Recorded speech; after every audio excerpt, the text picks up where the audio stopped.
What's up, nerd family? Welcome once again to the Point Extra Lounge. I am your host, Enosh V, and I am here. There is nothing. Let me ask you if you've ever experienced this. Have you ever had something really important to do and you're trying to get some stuff around, like, I don't know, make like a protein shake, like before you're going on for, on air or something. And yeah, the top just like comes right off and like all of the shake goes all over the kitchen, like right when you're supposed to be on air. I wouldn't know what that's like either. Hey, welcome to the show. So first of all, let me apologize to those that were anxiously trying to watch the video that I literally uploaded a half an hour ago. Had some audio difficulties. I will re-upload that. It is converting right now. And I will re-upload that video of my interesting conversation, along with others. It wasn't just me. So some other great people who were a part of that conversation with Andy Signore the other night. It's a crazy, crazy video altogether. I tell you what, that video just takes so many dips and dives and turns and whatnots. It's just insane. But here's the thing.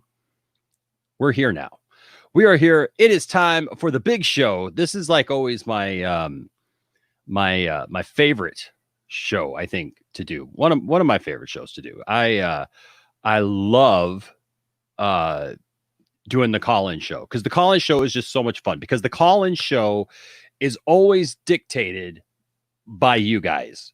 All the other stuff on the Point Extra Lounge is me and Tiffany and the family and stuff. And that's great. And we love doing that stuff. But I love this because this gives us a chance to kind of get our finger on the pulse, as it were, of what you guys are interested, of what is going on with you guys, and what you're into, like what you're feeling, what you like. And so that being said, we're going to get into that in just a second. I am going to post a link here.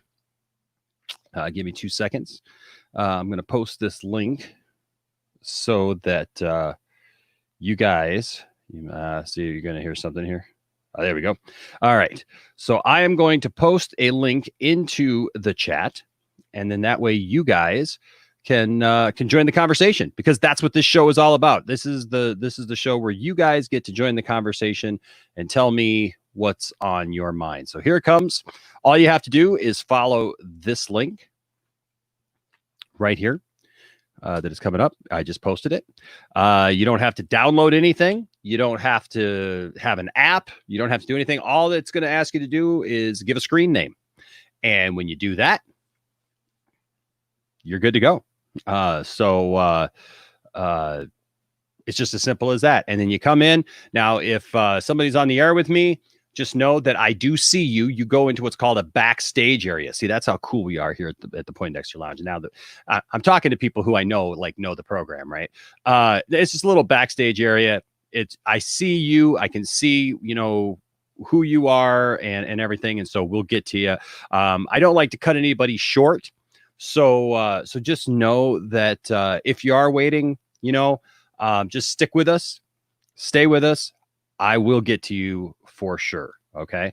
And so that's it. That's kind of where we're going with this. So let me just see. I just want to see who's here already. And then we're going to get started, because we got our first caller of the night, which is Nicholas. Nicholas is back. And so I see you, Nicholas. I see you in there waiting. I'll be right there. So see, we got Devontae. Hey, what's up, Devontae? We got Nick, we got Jason Granger. And I saw your comment about being somebody's favorite council member. No, former council member. No. This was the night that Jason Granger got demoted from the council. No, I'm just kidding. Let's see. Who else is here? That's Nick. I thought I saw the Truth 31. What's up, the Truth 31? I like the Truth 31. You guys go up, go and subscribe to the Truth 31's channel.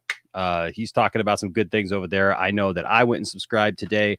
And it's kind of funny because I randomly found it because like a lot of people, they have, a screen name, but they don't have a channel. And I didn't realize the Truth 31 had a channel. And so you literally popped up in my, my, what is that called on YouTube? I almost said For You page. It's like that. You know what I mean? And so you popped up and I was like, hey, I know that guy. And so I went there. And so Ambassador, hello, sir.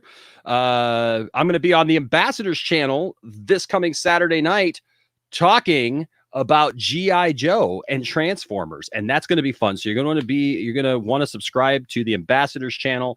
I'm going to be on there, like I said, Saturday night. I believe probably 7:30 Eastern time. I think because I think he said 6:30 Pacific, or not Pacific, Central time. But you might want to check that or put that in there. What's up, Cylon Scotty, winner of the June giveaway for the Weird Al Yankovic DVD? Look for a new giveaway. Always love hearing from Cylon Scotty. Hopefully we'll hear from them tonight. Nerdy and Midi Ways. What up, man? He says, newer sub here. Love what I've seen so far. Thank you so much. Thank you so much. I am glad to have you here and blessed that you have joined us. What's up, Sky? And Caleb, our resident go-to guy for all things pretty much anything nerdy. The Daniel 8417. What's up? Welcome. And I think I'm getting there. I think Darth Tasty is always in there. Love me some Darth Tasty. Darth Tasty's pretty tasty. He's always got some choice things to share. And I just see everybody in here. You guys are really great. And I'm just glad to be a part of this with you. What's up, Caleb? What's up, Derek? I see Derek. All right. What happened with Zoom? We got rid of Zoom because you know what? Zoom was complicated. Zoom was causing all kinds of issues. We couldn't hear people when they would come in the stream. People had to download Zoom. I couldn't do as much with this. I get all these cool bells and whistles. Look at, it actually says right here above my head, right here, like, subscribe, hit the bell and share. So that way you get all that stuff. It's the call-in show right here. See, we got all that. I got the logo. It's right there. It's a place for nerds and what over here on this side. And then you see it's the Poindexter Lounge. And I can do all kinds of cool stuff with that. So anyways, we're going to jump right in. We're not going to keep anybody waiting because I see we got some good people waiting here on the line. So we are going to go ahead right now and go to Nicholas. What's up, Nicholas? Hey, Enos. How you Let's see doing? if I can hear you. Hold on a second. I can't hear. I'm good, man. How are you doing? Fine. I just joined stream today, so doing fine. StreamYard. Yeah. Oh, cool. I'll tell you what, it's a good thing here. Let me get that place for nerds out of your face there. There we go. Check it out. Now we can see your full manly face there in the. Mm-hmm, See, I can even play around with this and I can make you small. I can make you small like that. Put you there. Bring us up here like that. Bring us up big and like that. I can take over. I can do all this fun stuff. So we're gonna have fun tonight. Yeah. So what's going on, man? What's on your mind? I've been watching you with the council, so yeah, and I haven't been on these streams lately because of the whole Doomcock situation. If you know what I mean. Oh, the Star Wars stuff. Yeah. Which Star Wars. Which I do not believe 100%. Oh, you know what? There's no way, man. There's no way. I know that a lot of people want it. I understand the thinking behind it. I mean, especially right now, given the state of affairs with how we've gotten the Snyder cut. We kind of feel like anything is possible, right? And so I understand if there's people who don't like the sequel trilogy, that they would hope and pray that it would go away, kind of like how back in the day I used to hope and pray that the Phantom Menace would go away, except for the really cool Darth Maul stuff. I have a guilty conscience. When I first saw it, I absolutely loved it. You did? Because I never knew Darth Vader's backstory when he was a kid growing up on Tatooine, Okay. and how he became Darth Vader. I just thought it was interesting. You know what? So you bring up something interesting about that, and I gotta give me just a minute here because I'm gonna share something with you. I was gonna do a whole video about this, but you bring up an interesting point because I don't know how old you are. I'm in my 20s. Okay. See, and that makes total sense given what I'm about to show you. Because see, when I was growing up, I'm 43. I'm gonna be 44, man. I'm becoming an old man. I'm becoming an old man. But you're not getting old. You're just becoming more mature. I'm trying, man. I'm trying. I don't know. I got a room full of toys, so I don't know how mature I am, but it's Hey, fun. if it was my way, I'd have a room full of toys also. Yeah. So, but let me show you something. This is going to be fun, because when we were kids, we used to always get these, these like magazines and stuff that would talk about, what was coming in Star Wars and stuff, and we were always told that, kind of about the story, of Darth Vader and what happened to him and everything, but it was always really vague. And I came across something. I started following Starlog on Facebook this last week. And Starlog was an old magazine that used to be out. Let me see. I just sent this over to my computer from my phone, and now I can't find the stinking thing here. Oh, here it is. So Starlog was this old man. I don't know if you ever read Starlog. Did you ever read Starlog? I was born in the 90s, so Okay. Well, it's I know. possible not. I know. Oh, go ahead. Okay. Well, I can't really. that's fine, man. That's fine. I tell you, I know who does know what Starlog is, and that is a guy who is in the backstage area. That's Matt Jarbo from $3 Theater, which you should go subscribe to him as well. But I know that Matt Jarbo, because Matt Jarbo is like a plethora of movie knowledge. Just talking to him this last week, it's like I love talking to him because like he starts talking, man, and how like we all know movies and we all know like this movie and that movie, like the main stars and stuff. I love just listening to him because he rattles off like actors and actresses and producers and directors and stuff that were in films that I'm like, holy cow, like, you know what I mean? Like, that's awesome because he just knows that stuff. But so this is something fun that I found that was on Starlight because they were reprinting, I don't know, reprinting, but showing old things from like the magazine and different things that they had found and stuff. And so this was a take on just before Star Wars, The Empire Strikes Back came out, when they were first starting to work on it. And then also when Star Trek II, The Wrath of Khan. Now, have you seen Star Trek II, The Wrath of Khan? I've actually seen all Star Trek movies. Okay, because you got to see Star Trek II, The Wrath of Khan. If you see one Star Trek movie ever in your life, you got to see Wrath of Khan. So anyways, here was like the little nuggets, because what we'd get is we'd read these magazines. You'd go to like a 7-Eleven or a little store or whatever, like your mom would be shopping or whatever, and you'd be at the grocery store and there'd be the magazine aisle, and you'd just go and you'd like read Starlog and like all these different magazines about movies and and stuff. And so this was something that they shared, and I thought that this was funny. And I'm wondering who all is going to think that this is cool in the chat tonight. But it says Star Wars 2 and Star Trek 2. It says work has begun on sequels to two of the most influential science fiction productions to appear within the past decade. Star Wars 2 and Star Trek 2. Both films should be reaching their audiences in the next 12 to 18 months. In the realm of the wars, George Lucas has approached all of the original film's principals, including Mark Hamill, Harrison Ford, Carrie Fisher, Peter Cushing, which I thought was interesting that it says Peter Cushing, because that makes no sense given the fact that Grand Moff Tarkin died in episode 4. But that's what these things were, was like they didn't know what was coming, but Alec Guinness, Dave Prowse, I guess, they thought, well, maybe Alec Guinness died too, but Dave Prowse, who played Darth Vader, Peter Mayhew, Chewbacca, Anthony Daniels, C-3PO, and Kenny Baker, says noted science fiction author Leigh Brackett has been approached with the task of writing the screenplay for the big budgeted sequel. One of the key elements in the second script may be the origin of the Dark Lord Darth Vader.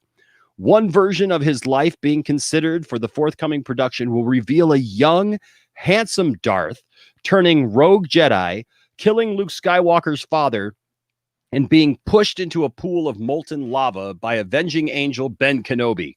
Darth is so badly scarred that he dons his black armor forever. It serves as a combination exoskeleton and walking iron lung. The second version portrays Darth as being in reality Luke Skywalker's father. After a psychological trauma, Luke's father succumbs to the darker nature of the Force and allows all that is good within him to die. And rising from the ashes of his soul is Darth, the arch foe of all that is righteous. Whatever Vader's fate is, as yet embryonic script, the film began pre-production in London in January. And then it just kind of talks about when Star Trek 2 is going to come out. But see, these were the kind of things that we used to get, and we would read this. I remember reading these things, and like we didn't know what that meant. That I just always knew that like it involved like a volcano, and him. It used to be saying falling into it, which I never understood. Like, how do you fall into a volcano and survive? But but then the prequels come out, and we finally get it, and that's what we were waiting for that whole time. So, can you imagine reading that back then? Like, that'd be crazy. Yeah, the reason why I like Phantom Menace when it first came out, because of the Duel of the Fates. Oh, yeah. Because where you see two possible outcomes that could happen. That's right. One where Qui-Gon survives, and Anakin never turns evil. Because Qui-Gon would have been the father you needed. That's true. That's true. Or have him be trained by Kenobi, and you saw what happened. Yep, that's a tragic story for sure. And I like episode 3. I actually have I have an appreciation for episode 2.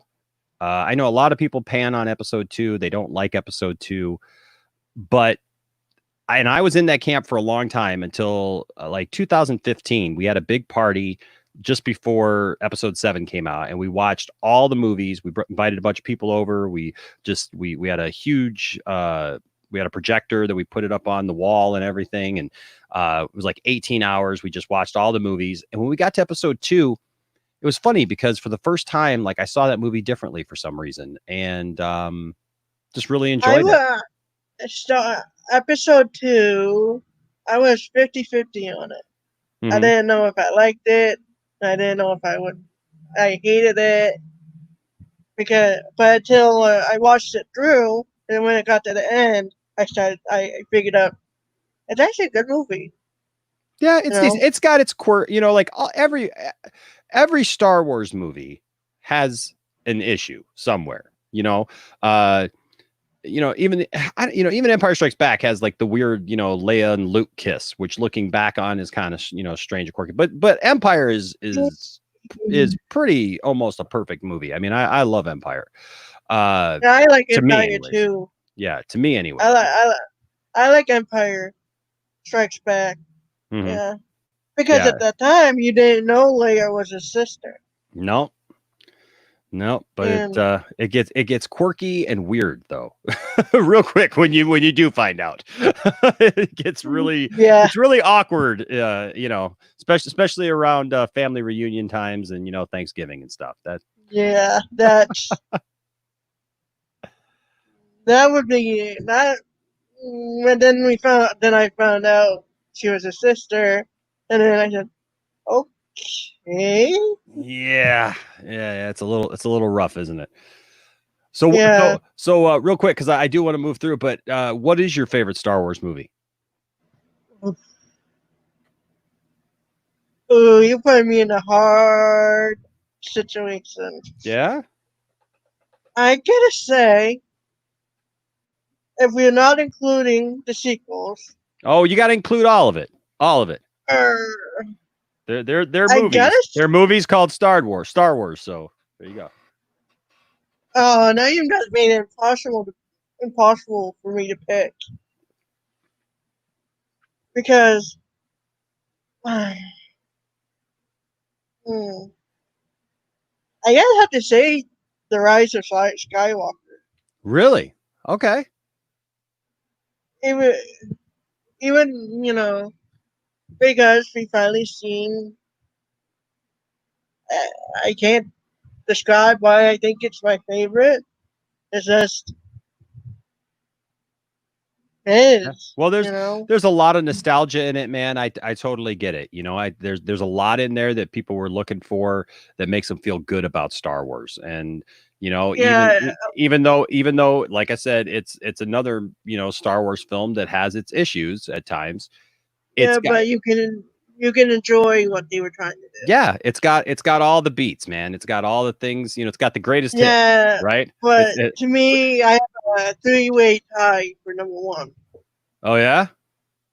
Rise of Skywalker, Return of the Jedi, and Revenge of the Sith. Oh, you don't Those are have my three. Empire in there anywhere? Sorry. Even talking about three of them?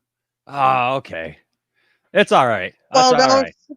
I said it was three-way tie. But I mean, you didn't even put Empire in there.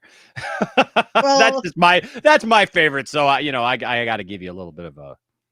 in the whole Doomcock situation, the only movies I would ever see them actually retconning, if that would ever happen, Mhm.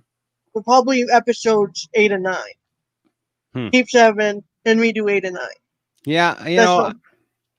I think But I think the thing, man, is that once a movie's out there like that, they're not going to do away with it. no, There's too and much I money said, invested. There's too much time invested. It's the last time we get to see Carrie Fisher on screen.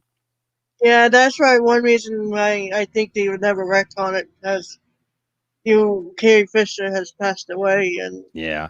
Plus, um, man, it's simply Doomcock, and Doomcock is an idiot. yeah, So, yeah, I checked that one. so I checked sorry that for one. anyone out there who loves Doomcock, but it is what it is. So, He's just an idiot. I second that. yeah. So, Yeah, I checked out the video you were mentioning. Yeah, yeah, I didn't like it. yeah. All right, It's man. kind of well, other people want to talk to you, so Yeah, we got quite a few people waiting in here tonight. It's a good night, man. It's a poppin' night. So we're gonna try to get through and give everybody a chance to talk. that's why I wanted to come in first. Thank you for getting things started, man. Good topic for sure, too, man. It's definitely something that's Yeah, hot it right is. now, and people are concerned about it. People are either really wanting it, or they're really concerned about it. So Honestly, I don't want them to wreck on the sequels yeah, me either, man. because they spent billions of dollars, got all back, and plus some. Why give Yeah, get rid of something that brings in the money? that's right, man. You Like, like the old song says, and like the TV show says, you take the good, you take the bad. This might be too now that I realize it. It may oh, be I know what the okay. saying here. But Okay, well, you take the good, you take the bad, you take them both, and there you have yeah, I've heard the it. facts of life and Star Yeah, Wars. So. I even watched The Mandalorian, Yeah, man, and I loved it. it's all good, man. And yeah, All right, buddy. Well, hey, uh, thank you for joining me tonight, Nicholas. I appreciate it, man. you have a good night. All right, always good to talk to you, buddy. Yep. We'll see you later. That's Nicholas. Nicholas is always fun. I'm always glad to have Nicholas on here. Here's another good guy, Mr. Jeremy Harris. Oh, I'm second? Oh, You're geez. second, Oh man. my You're God. right out the Okay. gate. Look at you, man. Just I nailing thought it. I'd be like five or something. What's up? How's it going? Good, man. How are you, buddy? I've been good. I see you guys talking about the Star Wars. Mm-hmm. I like some of the Star Wars myself. I just finished The Mandalorian. Very good show. It's awesome, man. I Excellent. also got around to seeing what's it called? Episode 8 of Mm-hmm. Star Wars. Mm-hmm. I actually kind of enjoyed it. I liked it. But since we're talking about this, I do Mhm. think that this one should have been episode 9, because when I was watching the movie, they were talking about basically like Kylo Ren in his like early age and like the Knights of Ren and Mhm. whatnot. Mhm. And I was like, man, I would have really liked to see that, like that whole story in like episode 7.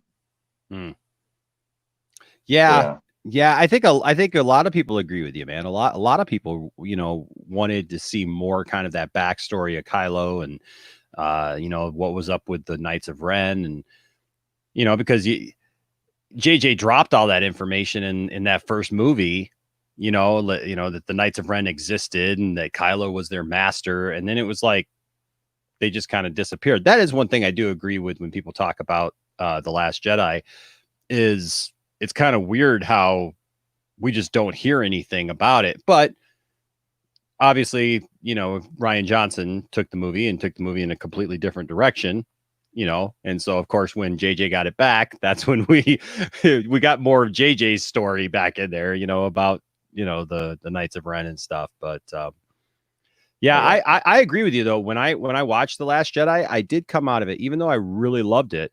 I came out of it thinking to myself, even, man, that didn't feel like the second part of a trilogy. That felt like the finale. like the finale for sure. Yeah. Yeah, man. I know exactly what you're talking about. I think even more so than Rise of Skywalker, because I felt like Rise of Skywalker just kind of went through all of the beats and just kind of did the thing, and everybody was happy, and it was like, here's the happy ending, kind of like you ever see Wayne's World? I know what it is, but I haven't really Okay. seen it. Okay, that's all right. You got to see Wayne's World. Wayne's World is hilarious. I mean, you don't have any reference for it because it was a Saturday Night Live skit for years or whatever. But it's pretty funny. And so they get to the end, but they get to the end of the movie anyways, and a bunch of stuff is happening. And they used to do this thing on the skit where they would try to change whatever was going on, and so they would go doodle doodle doodle, and the screen would get all wavy and stuff, and it would like kind of undo what happened. And so they get to the end of the movie, and like a bunch of like crazy stuff happens where like the bad guy wins, like everybody's angry and upset and stuff. And then they're like, wait a second, we can't end the movie like this. Yeah, this is such a bummer. And they're like, well, let's do like this other, like they're like, let's do the Scooby-Doo ending. And they go and it gets all blurry, and then it comes back in and kind of repeats the whole last part of the scene, and they all run in. But when they do it this time, like somebody pulls off a mask, and they're like, oh, it's old man Jenkins, and he was, Sounds and he's like, and interesting. I would have got away with it too. And they're like, yeah, but that's not believable. Let's do the super happy ending. And they're like, and so that's kind of a little bit how Rise of Skywalker felt to me, was like, hey, let's do the super happy ending where everybody gets what they want and everybody survives and everybody's happy and Chewie gets a medal. And, yeah, it's just, like I said, I'm not mad at it. It's just, that's kind of I what it got you. felt I like, got you. but I liked how The Last Jedi ended, because like it ended in a sad kind of way, in a very serious kind of way, but yet there was a little bit of hope there at the end, that they were going to rebuild and they were going to move on. So I feel you, man. I feel you. I totally get what you're saying. Let's see what else. I also I started rewatching the Clone Wars series, Mm-hmm. Star Wars: The Clone Wars. Yeah. Yeah, I forgot how much. Like it was one of those shows. Like when I was a kid, I used to sort of watch it because like when I'm rewatching it, I'm like, I've seen this, but I don't really remember it. Yeah. I remember how hilarious General Grievous was towards his my bad, towards his the droids. He's just Mm-hmm. like knocking him when they're just being idiots. It's great. Now, what season are you in? Um, the first one. I think First. I'm like at the ending, near Okay. the end of it, Mm-hmm. because the next episode is like Cad Bane. I Okay. remember Yeah. him. Yeah. Yeah. That first All right. season was a little rough. Yeah, I'm enjoying it all the same though. Well, good. Good. I remember that for because they released the first part of the season as the movie, right? And so they released it in theaters, and I took Landon, my son, to see that when he was, man. That's the one with Jabba the Hutt. Yeah, Yeah, with Jabba that's the a long Hutt's, time yeah, ago. Jabba the Hutt's son, yeah. And so I just remember going to watch that, and I was like, "What am I watching? Like, what is this?" And so, like, I kind of got a bad taste in my mouth for Clone Wars at first, but I mean, they more than made up for it. They more than brought it around and really gave us some great Star Wars stories for sure. I got you. Yeah, man. Let's see what else. I've been watching Stargirl. Yeah. I've been working every time you live stream though, so I haven't been able to tune in. Show's great though. Yeah, it Really is a good show. Let's see. What's your favorite part of the show so far? Favorite part? Just the storytelling overall. Mhm. Like, even though it's been like a few episodes, it's like, I try not to make this comparison. What you see with like the CW shows, like I feel like they're getting so much character development. I like how everybody's like, all the characters like are connected in some weird way. Yeah. Whether it be through like his parents, their kids, and whatnot. It's really enjoyable. Yeah, that's the thing is it's I'm digging that. I'm liking how the story is being crafted, how it's coming together. And they're putting everybody together and but like you said, everybody's kind of connected. It's a small little town. It's interesting how it's all a bunch of kids fighting. Well, going to be fighting the grown-ups. Yeah, all these adults and stuff, and I keep asking like how that's going to work, in the end. Yeah, I'm very curious too.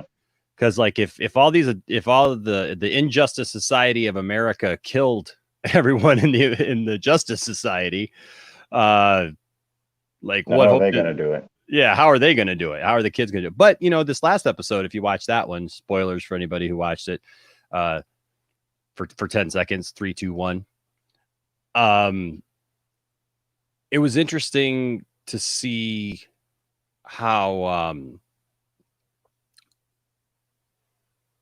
they started kind of learning, and growing as a team and realizing they couldn't just run off and fight everybody, because like our man, started to realize that, that he can't just take everybody on himself, that they definitely need the team, So it's interesting. Let me ask you. Go ahead.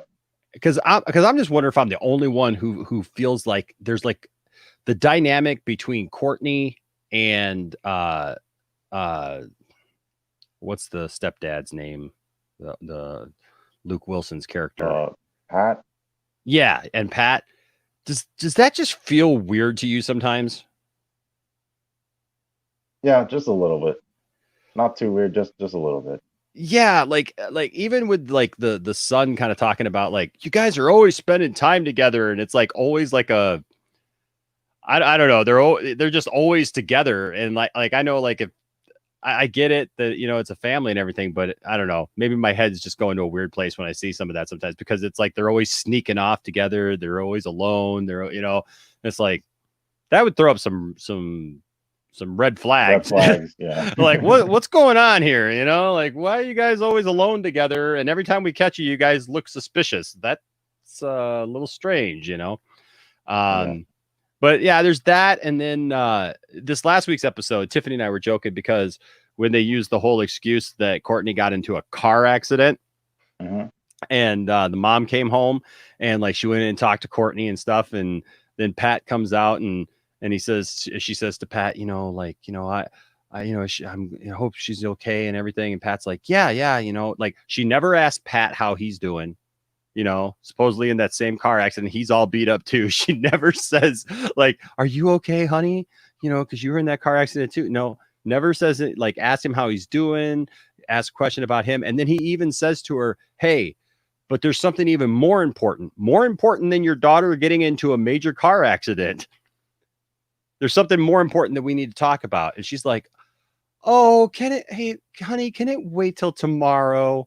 I haven't gotten any sleep, any rest. I'm going to go to bed. And I looked at Tiffany while we were watching the live stream and I said, that would never happen. That would never happen. I said, first of all, the night that you come home and I got into a car accident, supposedly with the boys, and like we're all messed up, is not the night that you turn in early. You know, like it was just weird. And I said, especially if I said to you, Tiff, you know, there's something major we need to talk about that's even more important than the car accident we just got in, you'd be like, oh, well, what's wrong? You know, not, oh, honey, I'm so tired. I need to go to sleep. I need to get some rest.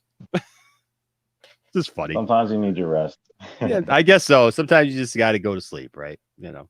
But yeah, I think the biggest thing for me with this show, and let's say like Titans, like even though it's like I know Titans isn't like a perfect show, but I feel like these two shows, and I guess you can throw Doom Patrol, I feel like they're like not afraid of like their comic book roots. Like it's just like the characters are just who they are. Instead of like spending like 3 seasons to get to that point, it's like, no, it's this guy is superhero. That's who he is. That's a really good point, Jeremy. That's a really good point because I agree with you. A lot of shows they take forever, it seems, to get to the point. As much as I love Titans, look how long it took for them. I mean, did you watch Titans at all? Yeah. I've seen it. Yeah. So like with Titans, it took Titans 2 seasons to get Nightwing, you know, at the end, you know, and obviously we, you know, sometimes that's good because you're building up, you know, and so it's good to see that story. I actually really enjoy the story, but I know what you mean. Like it's nice to see the show where like we're jumping in, you know, and then you can see the growth of the character instead of waiting for the character to be realized. Yeah. You know, oh, for sure. That's a really good take on that, man. I really like that observation because there's just a lot of shows that in fact, it's funny that you mentioned it. Did you ever watch Lost? I haven't. Okay. So Lost, let me tell you something, man. I fell in love with Lost from the very first episode of Lost. I fell in love with it. That's I watched plane crash one. Yeah. They crash on an island, and it's just like a bunch of weird stuff starts happening, and like supernatural type stuff starts happening, and they start finding all this weird stuff. And I mean, there's so many crazy things that they find a polar bear on this, you know, tropical island, and you know, just there's like a monster in the jungle that they can't see that turns out is like a smoke monster, and you don't know where it came from. And like as seasons progressed, they found a hatch to like an underground bunker in the middle of the tropical rainforest that was there. They just find a bunch of weird stuff. And the thing was like the reason why I was thinking about this is because you mentioned that. And like last night, right before I went to bed, I found like this little interview with one of the showrunners from Lost, and he was talking about how they created Lost and how they, you know, brought up all the, because they started all these mysteries. J.J. Abrams helped get it off the ground. He helped create it. He left shortly after that, you know, but it was kind of like one of those things. J.J. Abrams likes to create a lot of mystery, you know, but he doesn't necessarily stick the landing and like give you the answers. And so I mean, by the end of that show, dude, there were so many questions. I mean, it involved time travel. It involved getting off the island, coming back to the island. There were like a whole other group of weird people that lived on the island. There was just all this supernatural stuff that was going on. It was there was like a corporation that was running stuff called the Dharma Initiative, and it was just. I kind of want to watch this now. It was bad. Yeah, Gee, I thought they were just on an island. No, dude, there was like an old, like almost pirate ship called like what was it? Wasn't the Black Pearl? No, Bounty? It was what's that? Bounty. I don't know. Yeah, I don't know. It was called the Black something or whatever. But somebody in the chat's probably going to know. But they found that there was like this giant foot of a statue that like you always wondered like where that came from. And then like one episode, they just showed a thing from the past where like there was this huge wave that kind of took out the statue that was there. And it was like it looked like Osiris from Egyptian, lore. So it had a human body with like a wolf head and a staff. And all that was left of it was the foot. I mean, there was just like weird stuff. There was this weird thing that you could turn, this wheel that you could turn. And that would like, if I remember right, that moved the island. That sounds familiar. Yeah. It was some weird stuff. But what I found interesting was the guy who was talking about it. He was like, we just got in like over our heads because the ABC who produced it, they didn't want it to end. Right. So they just wanted the show to go on indefinitely. And like the writers of the show, they wanted it to end at season 3. And he kept saying that. He's like, we wanted it to end at season 3, but they wanted it to go like, they said, okay, we'll compromise. We'll just go to season 10. And they were like, you don't get it. Like they were negotiating kind of backwards. They were like, okay, 9 seasons then. And so like they had all these mysteries, but there was a lot of stuff that they didn't answer. And even the finale turned out to be like this huge mystery of a thing. Cause like, it was really hard to understand, And so, it reminds me of that is like, watching things that, are just kind of all over the place, that have like all these mysteries and all these profound things about them, and never get to the point. And so a lot of people feel that way about Lost, but it's a fun ride, man. I'll tell you what, it's 6 seasons and it's in one season. I think season 4 is a little short because of the writer's strike that went on during the time. I remember that. Yep. But man, good show though. Fun show still to watch, nothing's perfect. Yeah, I definitely feel like a lot of shows suffer from that. Mm-hmm. Like when they try to like extend it, and even beyond shows, whether it be like storybooks, manga, anything, and it's definitely noticeable. But whatever. Yeah, it's weird sometimes. I think with writing things, like you want to make things interesting, but then I think sometimes people feel like if they give away too much, it's going to take the mystery away, it's going to take the excitement away, and then where do you go? And so then they kind of feel like they jumped the shark and you're constantly trying to add to it. But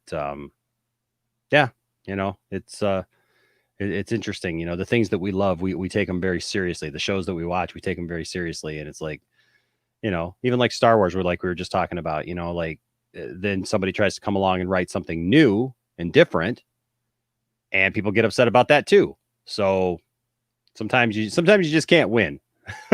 Yeah, I think making entertainment. So, but hey, Jeremy, thanks for stopping by tonight, man. Right, thank you for having me. Good conversation as always, man. I appreciate you. Come back soon. All right. All right, buddy. We'll talk to you soon. All right. Bye-bye. And that is Jeremy Harris. Jeremy Harris has been around for a long time. If you didn't catch the last time Jeremy was on, Jeremy came along about the time that I made the video about who was the Man in the Iron Mask episode of The Flash, and that's kind of what got us on the map a little bit, because that video has done like over 1 million views, and of course we've never we've never come close to that again, but apparently a lot of people wanted to know who the Man in the Iron Mask was. I still get things about that. All right, so next comes this guy right here, Mr. Matt Jarbo himself. $3 Theater in the house, laying the smacketh down on Andy Signore. I'm more subdued tonight. Yeah, okay, good. I was going to say, I hope I just had a coffee, so I'm feeling pretty good. But I hope you didn't come here to beat me up.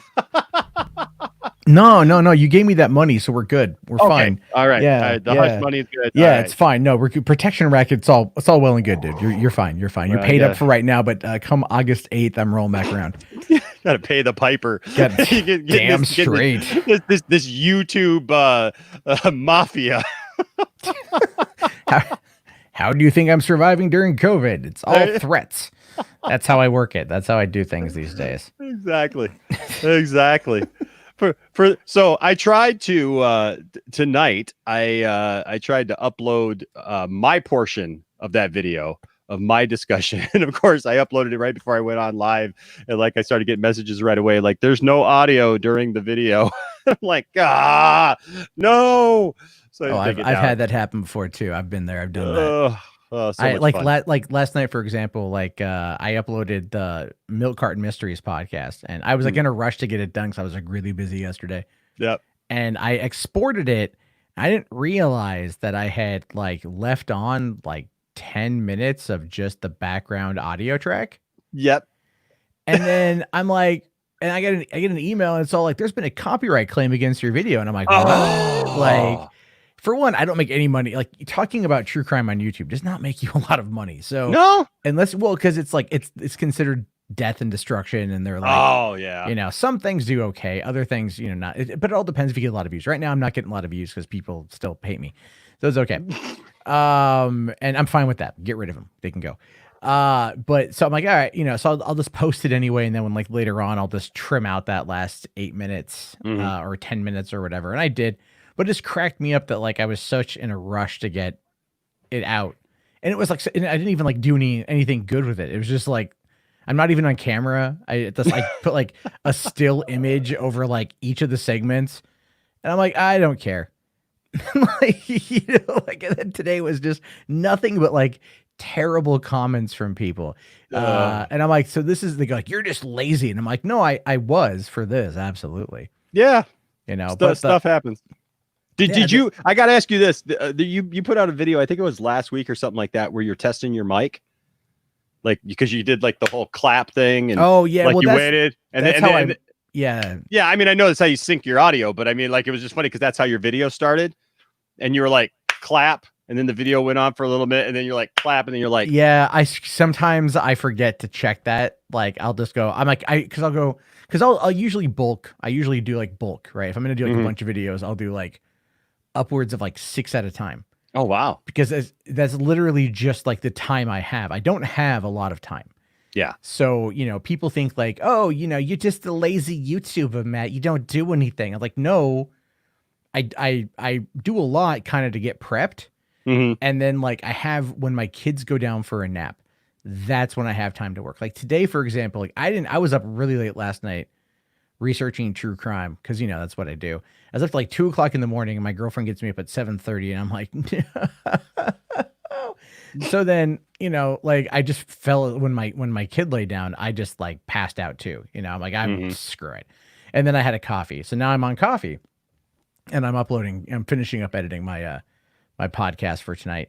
But yeah, it's just like I do a bunch of it, and if I have the time to work uninterrupted, generally everything is copacetic. I can do everything I need to do. Yeah. I know how to I am so proficient at being lazy that I used to do this too. And I still sometimes do is I could just that's why I love StreamYard. I'll do an unlisted live stream and I just I pre-prep it. I have all my assets that I need. And then I just pre-record it and then end it and then wait for it to process and then go, all right, that video's done. And I don't have to put it through whatever. And I used to do this on a live stream, like way back in the day, where I would like do a live stream. I'd cover my news stories for the next day in front of a live audience, and then I would just clip those out because you could do it actually through YouTube itself. They give you the ability to segment out clips, and that's like, bam, done, and cool. I don't have to record it and then put it in the editor and export it, and then. It's done. It's good. And I like that because it allows me to get through it faster. But then what gets under my skin, people are, because it's always like the stupidest little things. They're just like, this is boring. And I'm like, wait, who do you watch? I like Geek Thing Game, or, oh, you just like someone in a Southern accent telling you false information? All right. Have you thought about moving to Houston and talking to Joel Osteen? I mean, we could really make this thing work for you. We want to live our best life. Matt. Yeah, in a mega church, and not let people from a flood come on in until there's enough social outrage to get you to finally open your doors. godly stuff. Yep. Sorry, I don't like that hypocritical stuff. Hey, dude, neither do I. Neither do I. Like, Trust me, that stuff drives me nuts. Yeah, it's just like we've had discussions about this. I'm not even that. I'm not even big in the religion thing, but even I'm like, no, if there's a big thing going on, dude, I got 1.3 acres. Park your camper, man. Stay safe. Not that big of a thing. Not that hard to do. Opening up your hearts is not that hard to do. But then again, just where we find ourselves with nowadays, everything is like, I think people are just on edge, and that's why I like to make the jokes about like how there should be like government sponsored like prostitution. And I say that only because people would then just calm the hell down. You know what I mean? Like, there's a lot of things like that. There's a lot of things like that it's like I have weird conversations with people. It's funny you and I have weird conversations. Yeah, I have weird conversations with people, and I've told people, there's a lot of things. I got a friend who's a libertarian, and we talk about stuff like that a lot. Where it's like there's stuff that I don't agree with, that would never take part in, that I don't think are healthy for anybody. But I find it weird that like we've made them illegal and we tell other people what they can and can't do. So I don't know. It's weird. Then he says, you're probably a libertarian too, Enosh. I hear that a lot. Yeah. People always like, I think you're a libertarian. I'm like, I have no idea. I'm all like, I like freedom and I like not bad things. And bad things. I'm okay with the government existing, so maybe not so much a libertarian, but like, I don't know. Yeah. Like that was, I don't know if you heard this yesterday on my live. I don't know if you caught yesterday's afternoon live stream. I did not. Someone asked me, I was really going at it after the Andy Signore, because I covered the Andy Signore thing. It's in there. So it was like the Zack Snyder Me Too video. Gotcha. Well, because there was that clip that Andy had said on Max's stream, where he was all like, oh, well, Zack Snyder's trying to take over the DCEU and they're trying to Me Too Jeff Johns. And the way he said it was like framing it to where like Zack Snyder is trying to Me Too Jeff Johns. Mm-hmm. And I looked into it, and it's just like one girl was like, Jeff Johns flirted with me when I was 17. Oh, a couple people have said that, and I'm like, okay, fine. That was inappropriate. But if that's all you got, it's like, it's like that old joke of the Catholic priest in a confessional. A person goes in there and they're just like, forgive me, Father, I have sinned. I have cheated on my wife, and then it's like, oh, well, is that all? Yeah, I feel really bad about this. I should never have done it. I mean, like, did you do anything else? Like, was there like nipple clamps or like butt stuff? And like, I forget what movie I've seen that in, but it's again, it's that desensitization aspect is what I'm trying to get to. Yeah. So it's that whole angle of just like, after a while, this is what you've come to expect. And, cracks me up, man. Just the whole situation. This is just, oh yeah, man. There's lots of stuff we get desensitized to, for sure. Well, yeah, and then I'll tell you this. I'm such a narcissist. I went back and listened to that live stream. Well, I had to go back and watch it a few times myself, and then tell my wife about it, and tell my kids about it, and share it with the Poindexter Council. And be like, I finally got a chance. He hasn't, as far as I know, like he hasn't said anything public, and that's fine. I don't want him to. I don't care. It's more like I'm like, I finally like I got the, cause I showcased the DMs, and I read you those DMs, so you already knew about them. But like, I said, because I wasn't going to do it until I saw that clip of that whole little snippet, and I'm like, nah, F this guy, man. Like, let's do this thing, because this is ridiculous nonsense at this point. And I just explained it, and I showed the text messages, because he kept talking about the DMs and whatever, and all these stuff. And, he was just, he's weaseling his way at everything. Oh, for sure. And he's trying to like deflect and flip it around. And then it's so easy to tell. And so I'm just like, I'm laughing at it, because for one, I should probably not have engaged overall. Like, I realize that it's always after the fact that I was like, maybe I shouldn't have done that. Because it's like, it is the idea of, you can't move away from this kind of crap if you keep engaging in this kind of crap. Yeah. But at the same time, it's sometimes really fun to fight somebody when you've got the upper hand. When you've got the high ground, it's kind of fun. As bad as that is to say out loud, it's kind of fun. I gotta agree. That whole, I love the Truth 31 says that Andy Signore live stream was pay-per-view worthy. Patreon.com/Matt Jarbo. You said it. I'm just putting that out there. You said I'm telling you. It's after the fact. Well, so and for every one of those, we've got our resident guy who is strictly against Snyder, and of course, it doesn't surprise me that he's supporting Andy Signore. He says the treatment of Andy Signore is disgusting, once again proving the Snyder cult is toxic. Actually, okay, fine. Allow me to interject on that one because you can't ever get a word with Andy and edgewise on this. He just likes to run his mouth. Yes.